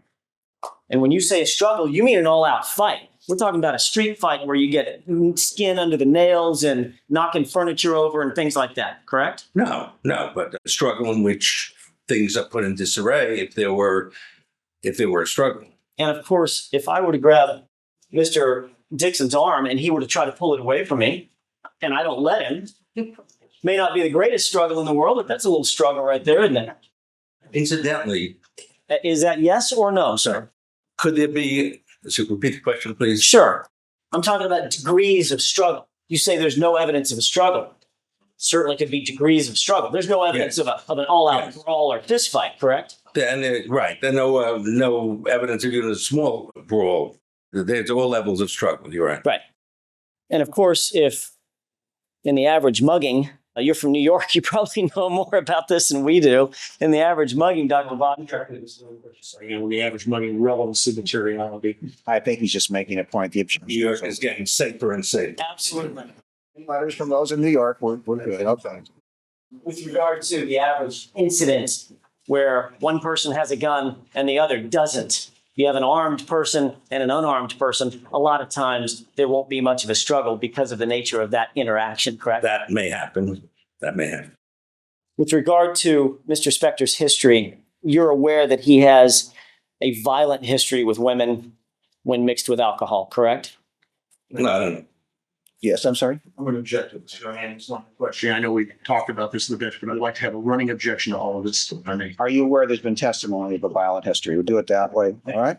I'm aware there's been testimony of violent history, not necessarily physically hurting somebody, but Understand. by actions. All right, well, let's talk about a couple of those. You're aware that in July of 1993, Dorothy Melvin has testified that, I started that question backwards. She didn't testify in July of 1993. She testified that in July of 1993, she had an interaction with Mr. Spector. This was after a night of drinking. She found Mr. Spector in the morning pointing a handgun, his handgun, at her car, and she confronted him. He slapped her with the gun in hand and ordered her into the house. He then ordered her upstairs and to take off certain clothing. She refused. There was an ongoing colloquy between the two while he was holding her at gunpoint. She eventually begged to leave. He relented at some point, allowed her to leave. While pointing the gun in her face, she went out to the car, got in the car, began to drive away, and down at the back gate when she was attempting to leave, he chased her down the driveway with a shotgun in his hand. You're aware of that incident, correct? Objection. If misquotes the evidence, it's a minor point, but misquotes the. In what way? There was no testimony on Miss Melvin that Mr. Spector pointed a shotgun at the car when she came through the back door and saw it. The jury has in mind the testimony, so you'll consider that in evaluating this particular bit of testimony. You may Thank proceed. you. I simply have a question about that incident. Were you aware of that incident as I've described it? Yes, Did that impact your opinion in any way? that impacted my opinion on the circumstances, yes. Does it change your opinion in any way? It doesn't change my opinion on whose hand was on the gun. With regard to a second incident, are you aware that Stephanie Jennings testified that in January of 1995 at the Carlisle Hotel, she had a similar incident with Mr. Spector wherein he had spent the evening drinking. She refused to go to his hotel room. He showed up at her hotel door with gun in hand. He refused to allow her to leave. She ended up having to call the police. All the while, the gun was pointed in her direction. Again, his gun looked like a handgun to her. Are you aware of that? Yes, You're aware that he blocked the door and wouldn't allow her to leave? yes. Did that incident play any part in your ultimate opinion or conclusion in this case? It didn't, it doesn't play a part in my ultimate conclusion as whose hand was on the trigger. That's correct. With regard to Diane Ogden, are you aware that she testified that in 1988, actually she had two incidents after spending an evening with Mr. Spector. He had been drinking, consuming alcohol. She wanted to leave his house. She actually walked over and put her purse on her arm. I think she indicated her left arm in her case. He pulled a gun, he forced her into a chair and began pressing the weapon into her head, face, cheek, neck, before finally she talked him out of pointing the gun at her, forced her upstairs. She ended up spending the night while he had the gun on the bed. Are you aware of that incident? Yes. Did that in any way impact your opinion in this case? Well, it impacts opinions, but not the opinion on whose hand was on the gun, whose finger was on the trigger. You're aware of a second incident that occurred 2 weeks later with Diane Ogden, wherein she wanted to leave, almost an identical circumstance. Mr. Spector had been drinking. He had been consuming alcohol. She believed that he was at least inebriated or what she'd call plain drunk, that he pulled another gun, began to chase her out of the house. She ended up running to her car. He began banging on her car window with the gun until she was able to escape to safety. You're aware of that incident? Yes. Did that impact your opinion or conclusions in this case? Not my conclusion as to whose hand was on the trigger. And with regard to Melissa Grosvenor, are you aware of her testimony as well? Yes. And she testified that in 1992 at the Pasadena house, Mr. Spector owned a house in Pasadena, that he had been drinking. They had been out to dinner together. He had consumed alcohol, a substantial amount of alcohol, such that she said he was beginning to get drunk. Ultimately, the hour was late. She was jet lagged. She wanted to leave. He left the room without saying a word, walked back in, was wearing a shoulder holster, and was pointing a handgun directly at her face. He walked up to her, held the gun to her head, and forced her into a chair. Are you aware of that? Yes. He held her at gunpoint in the chair basically all night until the next morning when she awoke. She then left the Pasadena house, went to the airport, and flew back to New York. Are you aware of that portion of the testimony as well? Yes. Did that have any impact one way or the other on your ultimate conclusion or opinion in this case? Not on my ultimate opinion. Are you aware that Vince Tenazzo testified with regard to Mr. Spector's state of mind and how he views... Mr. Spector's state of mind. He That's what I'll we'll be rephrase the arguing. question. Just go ahead with the testimony. I'll rephrase the question. Are you aware that Vince Tenazzo testified that he was at Joan Rivers' house? He was actually acting as security on a couple of different occasions in the mid-90s, early to mid-90s, and that Mr. Spector was at that location at some point in two different occasions. He had an altercation wherein he was actually escorted off the premises, but before leaving the premises, he stated, "Women are all cunts, and they all deserve a bullet in their head." Are you aware of that statement? Yes. I didn't remember the name, but I remember the statement. And you're aware that ultimately Lana Clarkson died in Philip Spector's foyer with a bullet in her head, correct? Yes. Did any of that change your opinion or conclusion in this case? Not my conclusion as to who pulled the trigger. May I have just a moment, Your Honor? You may. That's all I have for this witness at this time. Thank you. Thank you. Redirect. Your Honor, maybe just have one. You may. Based upon this orientation, the physical evidence doesn't comport to the gun being fired with a person in the position of this mannequin inside the mouth. In other words, the physical evidence doesn't allow that conclusion to be made. Is that true? Just a second while I rule on the objection. Yes. It couldn't be more leading. It's actually testifying at this point. Sustain. You may ask, go into the area in a non-leading fashion. And if somebody were in a position in front of Lana Clarkson and they had a gun, those teeth could not have ended up there because they would have had to gone physically through a human body. Objection leading. Just rephrase it. Do it in a non-leading fashion. I thought we could lead experts. Can we not do that? No, not under all the facts of this case on direct, you're going to go forward in a non-leading manner. I'm going to make that specific ruling given all the facts that have been presented to me, both on and off the record. Okay. All right? Does she talk about, in preparation for the body being moved, whether or not there was something put over the head in some fashion? Yes, I'm referring to a report that she made out. Your Honor, I would ask the doctor kindly to answer the questions that he's asked based on his memory until it's established that he cannot remember and he needs to refresh his recollection. Just a matter of... Okay, I'll put this. Ladies and gentlemen, keeping in mind the admonition, we'll be in recess till 9:30 tomorrow morning. You'll return at that time. Thank you. Thank you. As to whether there has been a violation because the federal law doesn't seem to hold it, I don't even need to look at the federal cases. And the reason is they're not interpreting the California statute. Those are statutes, or those are cases and decisions that interpret basically federal trial law, which are not controlling in this court. I would point out that the new discovery statute, when it was passed, was not passed by the legislature, but instead was passed by the initiative process. It was the direct will of the people of the state of California. And the stated reason was to cut out basically discovery games. And I'll put the word games into quotation marks. If you read the Lamb case is really stands for a much greater proposition than you seem to believe it does. And they were very specific that the language in the statute means exactly what it means, that there's no wiggle room. They're very, very specific that the language speaks for itself. It doesn't need interpretation. It doesn't need to be pondered upon. It means exactly what it says. And let me just note for the record, you and I have known Mr. Plourd before this case, and Mr. Rosen and Mr. Dixon, we grew up under a different system. And that system was the prosecution gave discovery and the defense did not. It was that simple. It was viewed at that time that under both the California and the federal constitution, that was a violation of the defendant's constitutional rights not to incriminate himself, and that giving discovery would do that. Well, the U.S. Supreme Court and the California Supreme Court, when the people of the state of California passed this initiative, decided that that wasn't the fact, and that defense discovery was constitutional and should be given. And I'm not denigrating anyone when I say I've been watching it since I was here when the initiative passed, that it is one that the defense bar hates. Especially if you grew up under the old system. You don't like it, you don't believe in it, and believe me, it's given very grudgingly, and everybody looks for a way to get around it. It's just that's the way it is. That's just observation of someone who's been sitting here for 25 years, and I know that to be a fact. Fine, so be it. As I say, the majority of people, if they don't like it, but they understand that they have an absolute obligation to follow it.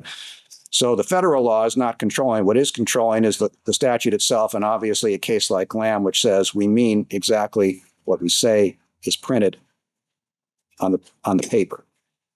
As to whether or not I believe there has been a violation, I have made my order. I have no doubt, and I say that as clearly as I can, that this was done to gain a tactical advantage. When Dr. Baden testified, I keep little notes to myself, not so much the testimony as I've stated before, because that's why I have a daily transcript. But I make little notes. I'm not keeping score, it's just noting interesting things from my standpoint. And believe me, when Dr. Baden testified as to that new thing, it wasn't just an aha moment to him, it was an aha moment to me. Because I said, let's see how the prosecution does with this one, because this is a major piece of evidence. And it's a major change in defense strategy. And if anyone is going to sit here and tell me, well, it's really not that big, it's just sort of a modification of a prior opinion, I'm going to say that's nonsense. I saw it for what it was, the prosecution saw it for what it was, and I believe the defense saw it for just what it was, that this was very important. And for whatever reason, and it's not just don't put this on Mr. Plourd by himself. He may have been in charge of it, but he told me, he stood here in court and said, I discussed it with the other attorneys. So if you made a bad decision, you all made the bad decision. It's that simple. If you thought it was appropriate, you're wrong. It's that simple. There is a violation. It was done to gain tactical advantage, to throw the prosecution off its game, to delay them in being able to gain information, to properly cross-examine, and to delay their ability to do so. And that's prejudice. All right. Thank you. A redirect? Thank you, Your Honor. Recross, pardon me. There you go. I'll take either one. All right. Dr. Baden, as I looked at my watch, unfortunately, I don't think there's any way I can try in 6 or 7 minutes. You indicated yesterday that the physical evidence does not comport, and this is under examination by Mr. Plourd, the physical evidence does not comport to any position where the defendant could have fired the weapon with regard to the pattern that you see on the jacket. Was that your testimony yesterday? I don't think I've said any position, but the various positions that were raised, that he couldn't have been right in front of Lana Clarkson, for example. Okay. One can create a position that he's in that would comport to some of the findings. Okay. As a matter of but fact, not all the findings. when Dr. I think you and several other members of the defense team, some experts and some lawyers, including your wife and Mr. Plourd, I think Mr. Brunon I think I saw his mug in one of these Yeah. pictures too. Several individuals from the defense team were at the crime lab. In fact, you did take a couple of pictures of a mannequin with Mr. Spector's jacket on the mannequin that did in fact comport with the physical findings on the jacket itself, correct? Well, number one, I didn't take any pictures, but the pictures were taken, Okay. and I don't recall that. Okay. Your Honor, People's 192, that's next in order. Yes. Let me just double check. Yes, 192 is. 192, is that right? Yeah, it is right. This is, in fact, a photograph of the mannequin. It's a little bit different from the photograph I showed you earlier. The mannequin has been moved to the right of Dr. DeMaio, who's seated in the position of the model, correct? Yes. All right. And in fact, this is a little bit washed out, but you'll. It'd be easier for me if I could see the actual. Absolutely. print. Absolutely. Man, Yes. this may be a little sharper picture. Thank you. In fact, in this photograph, as compared to the one that we showed the jurors yesterday, the mannequin has been moved to the right of Dr. DeMaio, correct? Yes. Now, his head still appears. The model been moved to the left of Dr. DeMaio. The mannequin has been moved to the right of Dr. DeMaio. Oh, yes. Okay. We got our left and right. If you need me to throw you a ball, catch it with your right hand. That's how I always remember. Right from left. All right, doctor. In fact, as the model is moved to the right, I'm saying model, and I apologize. Let me take a deep breath. As the mannequin is moved to the right of Dr. DeMaio, who's sitting in the chair, Yes. and the mannequin is leaned over just a hair, leaned over to the mannequin's left, Yes. that in fact exposes which side of the jacket to Dr. DeMaio's face if you were to turn Dr. DeMaio's head just slightly right. If Dr. DeMaio's face would turn to the right, it could expose the left side of the jacket.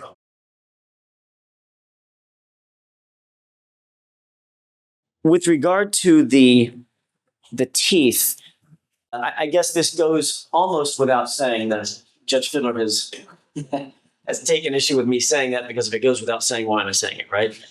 But I want to make sure that we make this point.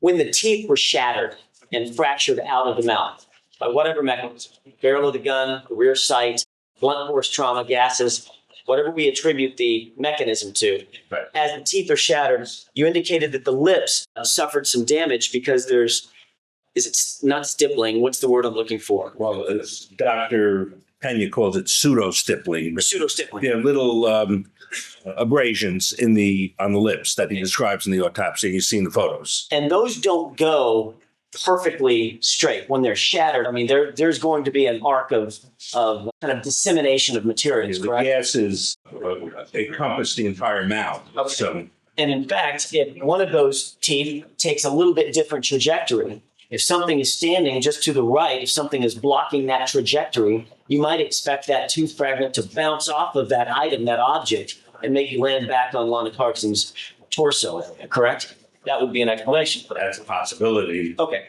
With regard to the tape lift, I want to talk to you real quick about the tape lift. Did you actually watch Dr. Harold's testimony when she testified in this case? No, I did not. Your wife actually was asking her a few questions. She was the one that was taking her on cross-examination. Your wife, was taking Dr. Harold in cross-examination. Mr.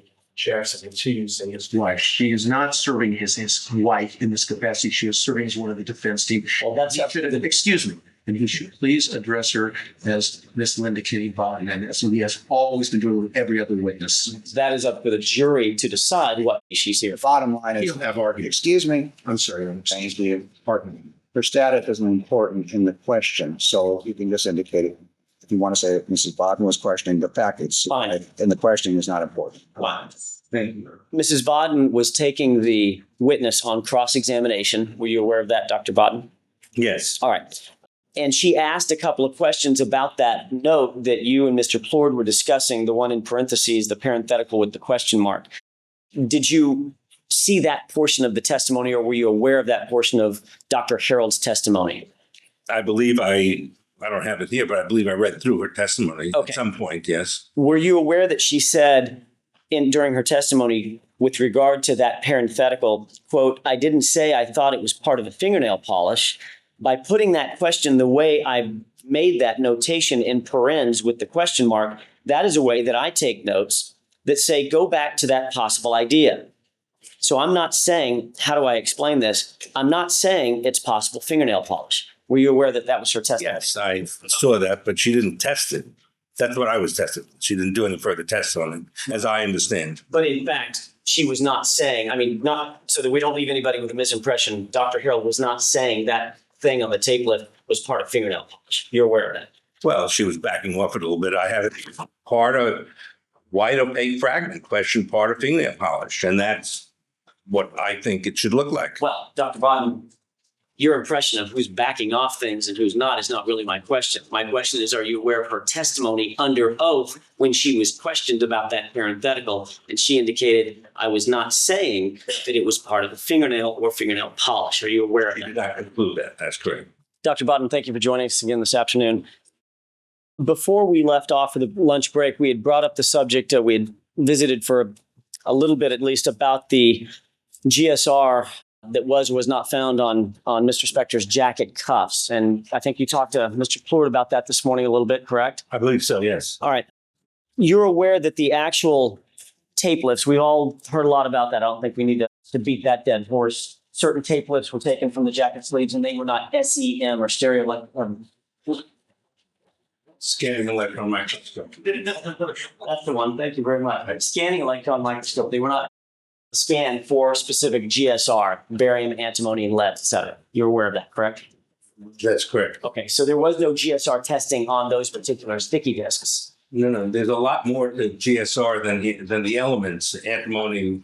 All I'm asking is I didn't look for those particular things. There are other things that you see with the naked eye. that's what I'm getting to. As a matter of fact, those sticky discs, although they were not tested for specific GSR, the actual GSR test under SEM or an NSEM, they were looked at or reviewed by Dr. Harold under a stereo microscope. Well, the cups were looked at with the naked eye under a stereoscope, and you see certain things that way. And then the sticky discs were taken, Right. and they were looked at under the stereo microscope. Right. And the actual scanning electron microscope wasn't done Correct. on that. Yeah. Right. All right. We're all on the same page on Right. that.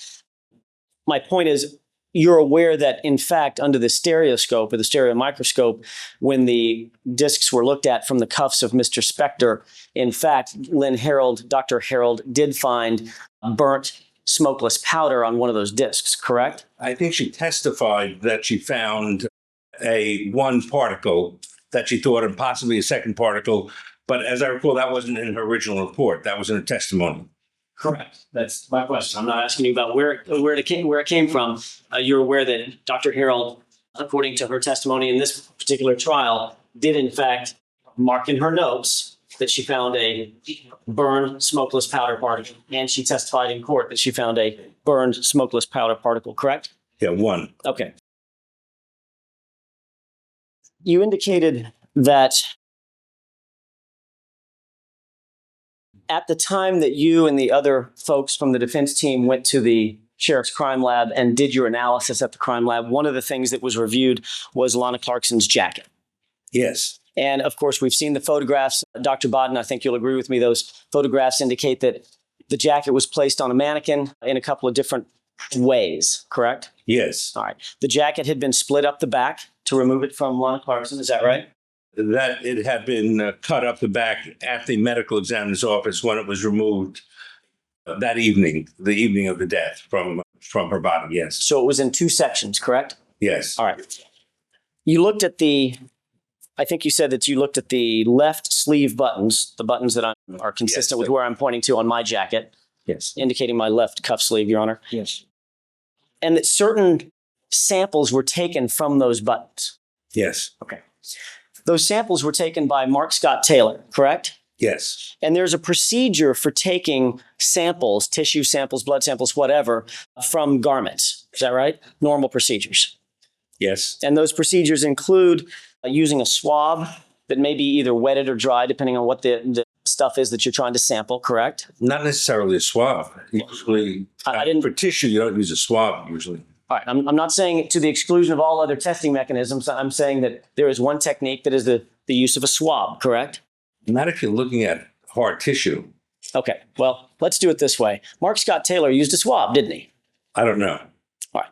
Assume for purposes of my question that Mark Scott Taylor used a swab. Okay. The procedure with using a swab to remove tissue from those buttons would include removing the tissue or the blood or whatever is on it with a swab and then soaking that swab, correct? Soak it in a little bit of liquid. You're aware of that? No. All right. Are you aware that the procedure concludes soaking it in either saline solution or in distilled water?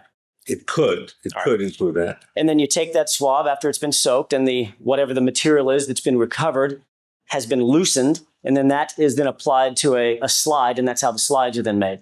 Placed on a glass slide. That's correct. Okay. And if in fact, would you agree with me that when taking swabs from something like, for instance, the button, the proper procedure would be to soak that in saline as opposed to another liquid? I don't know what the proper procedure would be under those circumstances. Are you aware that if in fact a swab like that is taken from the buttons and that is soaked in distilled water, for instance, that water will basically make the red blood cells, after they've been soaked, the red blood cells will be invisible. You cannot see those red blood cells. That could happen if you dilute red cells in a hypotonic, in a solution distilled water that has less salt in it than red cell has, and then it could expand and break. Yes, they just get bigger and they sort of burst. They could. Okay. In fact, Mark Scott Taylor took a swab, took the samples from the left button, and soaked that swab in distilled water for an hour before the swab was applied to the slide. That's correct, isn't it? I don't know that. If in fact that was the technique he used, then that would tend to burst the red blood cells, and those red blood cells would no longer be visible when the slide is looked at, correct? Some red blood cells, not all of them. You looked at half the slide, correct? I didn't look at the slides. The slides were prepared at Dr. DeMayo's direction, and he looked at the slides and made a report. I did not look at the slide. I did not look at the slides on the button. No. Buttons. In the entire time that you've been involved with this case, that's correct. You physically have never even looked at the slide about which you were testifying with objection to the form of this argument. You've never even visually looked at the slides about which you have been testifying in this courtroom? That's correct. Okay. I looked at the reports of the slide. All right. And maybe that's why you weren't aware that Mark Scott Taylor had actually soaked those slides in distilled water rather than the proper slide. I was not involved in that process, and I don't know how he prepared it. I know that there was tissue reported on the slides. And of course, if there was no blood seen on the slides by you, or, well, actually, you didn't look at it by Dr. DeMayo or whoever, an explanation would be that those swabs were soaked in distilled water rather than saline. That would be an explanation, correct? I'm sorry. Objection calls for speculation as to what Dr. DeMayo sustained. Would that, in your mind, be an explanation for why red blood cells would expand, burst, and not be visible? Well, excuse me, sure, it's just the same question, just phrased a little different. And phrase appropriately now. The objection's overruled. The way you're proposing it, all the cells would burst, not just the red cells, the other cells too. And as I understand Dr. DeMayo's report, there was intact tissue on the slide. And some red cells were in the tissues, not around the tissues, but in the tissues. But I didn't see it, and I didn't participate in the preparation of those slides, as you indicated. All right. So, Dr. Baden, if I understand you, just so I'm clear, you are saying now that there was some red blood cells in the tissues that were looked at on the slides that came from the buttons? Okay. Objection. This quotes the evidence. He never said he didn't say it. The way the question is phrased implies that he previously made a statement. The objection is overruled. Is that correct, Dr. DeMayo? Dr. DeMayo. Dr. Baden, I've done that twice. I only know the testimony and the report that Dr. DeMayo made. Yes. So you have no personal knowledge of any of the information concerning the slides. You're simply going by what Dr. DeMayo has said in previous reports or testimony, correct? About the slides, yes. Your Honor, About the slides and the buttons. at this juncture, I would move to strike all of Dr. Baden's testimony concerning the slides. I was under the distinct impression that Dr. Baden had actually looked at the slides. He's simply going by what another doctor said. That's rank hearsay. Good to be here. He's relying on the report of the observation of the slides, just like Dr. Pena's report of his slides, et cetera. It's one thing to form an opinion based on another person's report or testimony. It's another to testify as to what it says without basing an opinion. That's just hearsay. The objection is sustained. The answers concerning the slides are stricken. From the direct, from the cross, the redirect, and recross, correct? Yes. Thank you, Joe. May I make a comment? No, there's no question pending right now. Dr. Baden, one of the things that you did actually see were the buttons on the jacket, correct? At the time of when I was in the sheriff's department, yes, I saw the buttons and I saw the tissue on the buttons, right? Yes, sir. The jacket was both on and off of a mannequin during the time in which you were looking at the jacket, correct? Yes. In other words, you put part of the jacket on a mannequin and the other part of the jacket on a mannequin, take the jacket off the mannequin. You've got a full view of the jacket, front, back, inside, outside, correct? During the course of that day, yes. With regard to the sleeves, and you just said that you saw what you thought to be from a gross inspection, not a microscopic inspection, but a gross inspection, what you believed was tissue on the buttons, correct? Yes. And you also saw on the buttons, correct? I wasn't sure if there was blood on the buttons. You also saw a big soak mark, literally Yeah. soaked into the. I don't recall that. You need to wait till I finish my question. I'm sorry. You saw a big soak mark on the base of the, when I say the base, the end of the cuff surrounding those buttons as well, correct? No, I did not. Let's take a look at a couple of photographs, if you don't mind. Let's look at the outside first. Take a look, and this may be hard to see. Yesterday, Dr. Baden, we dimmed the lights a little bit. It was much more evident. Your Honor, is it possible, I don't want to do this back and forth, but this one's particularly difficult to see. I don't have it printed out. I'm sure it's in the binder somewhere. You know what? Let me glance at it. All right. Now, you know, Yes. this is very difficult to see on the overhead. This is basically a photograph I'm going to be showing Dr. Baden. And Dr. Baden, if you wouldn't mind, take a look at that photograph and tell me if you recognize that as being the left sleeve of Juana Clarkson's jacket as you saw it in the crime line. No, this is what you showed me yesterday, and it looks like blood around it because it's red, but this isn't what I remember, and I checked some other photographs yesterday that were taken the time, and I think this is just a red overlay of the whole photograph, and that my recollection is that there wasn't blood around it, even though this is a red photograph. Okay, so you believe that that may be, say, An artifact. photographic artifact. That was just the word right out of my mouth. Okay. Yes. May I, because this is difficult to see, may I publish this to the jurors? Yes. Thank you. What number is it again? This is 131. Thank you. The jurors are glancing at that photograph of what you testified to as being a photographic artifact. Let's take a look at people's 132. Tell me if you recognize this as being the inside of the cuff. I don't recall seeing it, looking at this. I don't recall this. And I will, with the court's permission, I'll publish this to the jurors in just a quick second as soon as I show the doc.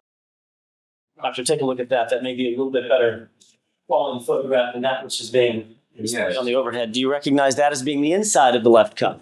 I remember, I don't remember blood being inside or outside of the cuff. And that's what Lindenmuth said. There's no blood inside or outside of the cuff. Doctor, I'm not asking you. So that's why I'm confused by this. Well, maybe confused, may not be. I don't know. I'm not asking you what Jamie Lindenmuth said. I'm asking you what the physical evidence showed you when you looked and put your eyeballs on it. Is this the inside of that left cuff? I don't recall seeing any blood on the inside of the cuff. Assuming that this is a photograph of the inside of the left cuff, does it appear from this photograph to be completely soaked with a red material No, or brownish red material? no, I can't tell. No. That doesn't look like it's discolored. Well, it's discolored, but I can't say that's blood. Let's take another look at let's take one more look at a different photograph. This is going to be People's 98B. All right. This is 98B, and I'm looking at the left side photograph. With court's permission, I will publish this one. This is a little smaller as well. All right. This one may take a little bit closer look. Dr. Baden, I want to direct your attention. You can look at the smaller photograph. But for purposes of my question, take a look at where I'm pointing. This area of Miss Clarkson's jacket. Thank you, Sudi. Specifically, this area here that appears to be outlined, running vertically along the jacket, as well as this area that I'm outlining with my highlighter right here. Do those appear to be discolorations from soaked blood? I can't tell, and I don't. Photographs? He asked I can the finish. photographs. That's what I can't tell, and there are lines here. I can't tell if whatever came down stopped there or whether there was something around here, except I'm guided by what Miss Lindemann saw. I'm not. And she says there wasn't any blood there. Non-responsive. Well, I think it is responsive. He's indicating he can't tell, and the reason what his basis of his opinion is, and I think you can follow that up. The objection is overruled. I'll follow it up thusly, Doctor. I am not interested at this juncture. I am not interested in what somebody else observed, somebody else wrote down, somebody else jotted in a note. Okay, that's not what my interest is. You saw this jacket. Right. All I'm asking, it's very simple, Doctor. Do you see what appears to be in these photographs soak marks in the fabric that appears to be reddish, brownish in color? I can't see anything that I would call blood, that I would say is blood from what I'm looking at. Take another look at what's been previously marked as People's 131, please. Do you see this photograph? This is what you were just looking at just a second ago. 131, Mr. Rosen. Do you see this photograph, sir? Yes. Okay. Do you see what appears to be an outline, very distinct outline of what looks like it's a discoloration on that sleeve? There is a discoloration. There's a discoloration up here too. There's a discoloration in other parts where there isn't any clothing. There's a reddish hue to that photograph, and I can't say that's reddish or not. I don't recall there being blood in that area when I looked at it in the crime lab. Okay. But I do recall it being these little pieces of tissue. Okay. Let's talk about that for a second. Do you see this area right here where my laser pointer is? Yes. What color is that? Reddish white. What color is this? Yeah, reddish white. And this is interesting because here you see the fabrics. There's no coagulation of any blood. The fabrics look just normal. There's no dried blood in these fabrics that I could see. You're positive about that? Yeah, because dried blood in the fabrics would be flaky. That would be my opinion from the gross naked eye viewpoint. So your opinion, Dr. Baden, so just so I'm clear, is that this area of the sleeve was not soaked in blood, and the only portion of the sleeve to have any tissue on it is right inside these buttons, correct? And maybe these little flaky things, the white things on the outside of the buttons. Okay. And your testimony, just to follow up, your testimony is this area here, and I'm pointing to the center button, Your Honor, of the left portion of the center, bottom left quadrant of that portion there. That looks like tissue to me, yes. That doesn't look like blood. Do you dried blood? The objection was argument and it's been asked and answered, mailed out. Objections are overruled. I will allow it. Dr. Baden, that doesn't look like dried blood to you right there?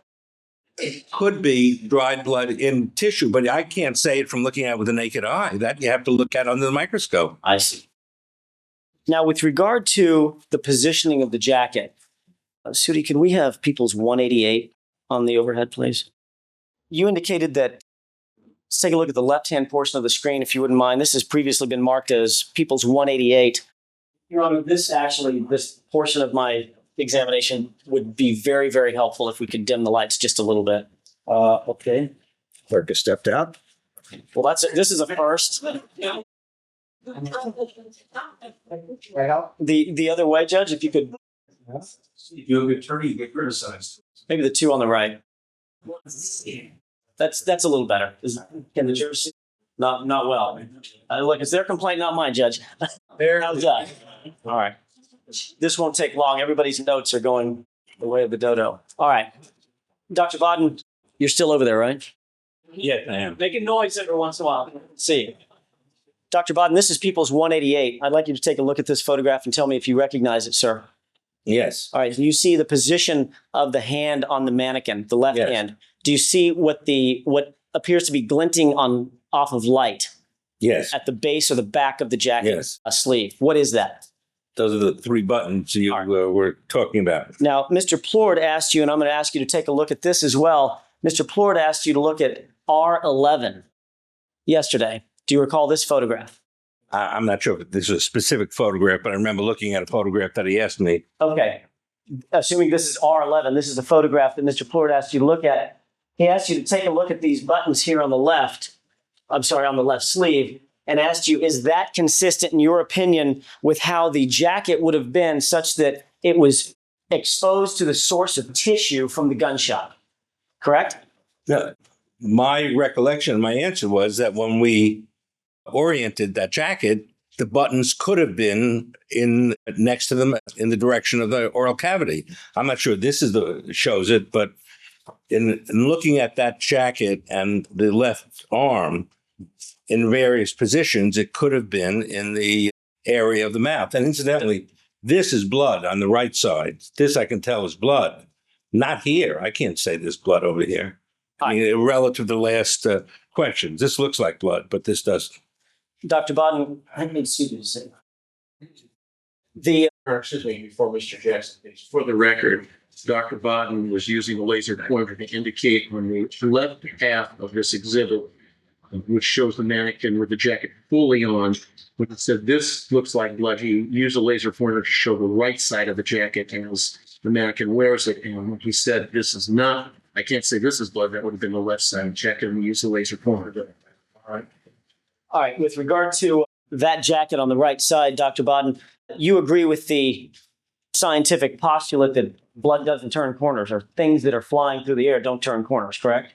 Unless they hit something, that's correct. And in this particular position, those buttons are still not even facing the source of blood vis-a-vis back spatter. That would be her mouth, correct? Not in that precise position, correct. So in other words, even if the jacket was in this position, that would not account for tissue being spattered on those buttons. Is that right? It would have to be a little bit different than that. As a Yes, matter of fact, that's correct. the way that jacket is, that jacket is situated off her shoulder. Half of it's not even there, correct?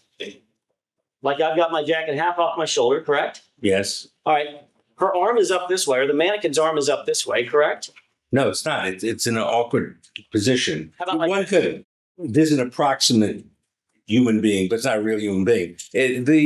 All I'm asking you about is the anatomical position. Her arm is up the way that I'm holding it right now, correct? Sort of in that position, yeah. You could raise it greater, and you'd have the buttons right near your mouth. Okay. So it depends how you hold your arm. I'm asking you this is simple, Dr. Baden, the anatomical position of the photograph that's on the overhead.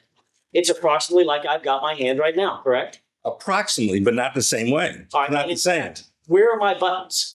It doesn't matter where your buttons are. I mean, you can place the buttons any way you want to do it. You can't I'm place the buttons. If I may finish. Everybody, stop. Dr. Baden, you may finish your Thank you, Your Honor. answer. In using the mannequin, which is really just an approximation to a human being, it's not quite a human being. In using the mannequin, that jacket, the buttons on that forearm could be put in ways that would be possible and ways that weren't possible for material coming out of the mouth to strike the buttons. It could be either way. So in other words, what you're saying is the way that the jacket is positioned on the mannequin could be manipulated in different ways, correct? Surely, yes. All right. You're right. All I'm asking you, Dr. Baden, is am I basically approximating how that jacket is draped over the left shoulder of the mannequin? I can't tell. But yeah, I mean, it's approximate, but that's a different jacket than you have. You're a different person. Can you tell where my buttons are? Pardon me? Can you tell where my I buttons can't are? see where your buttons are. Let me get close. Are we not ready for the lights again? Just a second. Where are the buttons? Yeah, your buttons are, facing away from your mouth. And in fact, to use your words, I'll get my jacket back on. Let's go to before we go to the final picture, and then we can get the lights back on, Judge. To use your words, that jacket could be manipulated in a lot of different ways to twist and turn and move those buttons before a photograph is taken. Isn't that right? Well, before A gun is discharged, sure. Could be Okay, a lot of different ways. let's talk about that for a second. Let's go to the next exhibit. And if I may, your hand isn't quite the same. I can't even see the way that hand and thumb is. You know, it's very approximate. Your Honor, People's Next in Order 193. All right. Do you recognize the mannequin in that photograph next to the People's 188? In other words, the portion on the right, the photograph on the right. I see where you're pointing at. Yes. Okay. That was actually the mannequin during the defense examination, correct? Defense examination where? In May of 2006, when all you guys went out there. That was the mannequin one of the mannequins that was used when we were examining evidence at the sheriff's department. Yes. And as was the one on the left, correct? Yes. All right. Same set of photographs, same time frame, correct? Same time frame. Yes. Let's zoom in, Sudi, if you wouldn't mind. Let's zoom in on the left arm of the jacket. Do you see a set of hands on that jacket? Yes. Do you see do you see where the buttons are on the jacket? Pushing the buttons down to the inside? Right. I'm just checking the word twisting. What's the exhibit number? Well, 193. certainly the buttons have been moved and they're turned to the inside, whether you use the term twist or turned. What's the exhibit number? 193. 193. Well, using the word twisting suggests a manipulation, okay, and that is not the. Objection. Counsel is testifying. He wasn't. Yes, or if you second, again, both of you, stop. I'll be happy to get real involved in this case in just a moment if you'd like to both keep it up. You can argue whatever you want at the appropriate time or question Dr. DeMayo. The buttons certainly have either been turned or twisted. To me, that doesn't indicate any manipulation. It's a description of where they are from where they would naturally hang. And that's all. And now you may proceed. Thank you. Dr. Baden, I simply want to ask you about this particular sleeve. And in this particular photograph, it appears you can see 1, 2, 3, 4, 5 very distinct striations in the material, indicating that in fact that jacket sleeve is being twisted to the inside, correct? There are furrows in the jacket and it could be twisted, yes. And in fact, whose hands are on that jacket right there? Probably Dr. DeMayo's. If in fact that jacket sleeve were twisted, Your Honor, we can bring the lights up at this point. I'm apologizing. But that's not the way. That's just a second, Dr. Baden. Yeah, I'm Can I sorry. get you anything else fresh in your water? Thank you. Thank you. Have an honor. All right. In fact, if one were to be wearing the jacket normally, Dr. Baden, and raise their hand up, you would not see deep furrows in the fabric, and the buttons on the back of the jacket remain on the back of the jacket no matter how many times you raise your hands up and down to your face, correct? You know, I don't know if anybody's done a study on that. It depends on a lot of things. And also that hand is not where it would have been if, in fact, it were on the weapon. The hand that you're talking about is quite a distance from the mouth with those furrows. So that one can do examinations of the kind that were done there without stating exactly the position. And I think, yeah, there was twisting here, and I don't know if it would have been with a human being or not. Isn't it true, Dr. DeMayo, we've all done it. Dr. Baden, I apologize. Isn't it true that that jacket was draped over that mannequin and somebody, whoever's hands are on that jacket, somebody began twisting the jacket, just like I'm twisting now, held the jacket this way, let go and said, take a picture. And that's R11 that Mr. Plourd showed you yesterday. Isn't that what happened? I don't know whether that happened or not. Maybe it did happen, maybe it didn't happen. But the position of the hand is not quite where it would be if it had a gun in it. Dr. Baden, if in fact that jacket were manipulated as the picture suggests it was, that would not be an honest and truthful recitation or presentation of the evidence in this case, would it? That would be a manipulation, wouldn't it?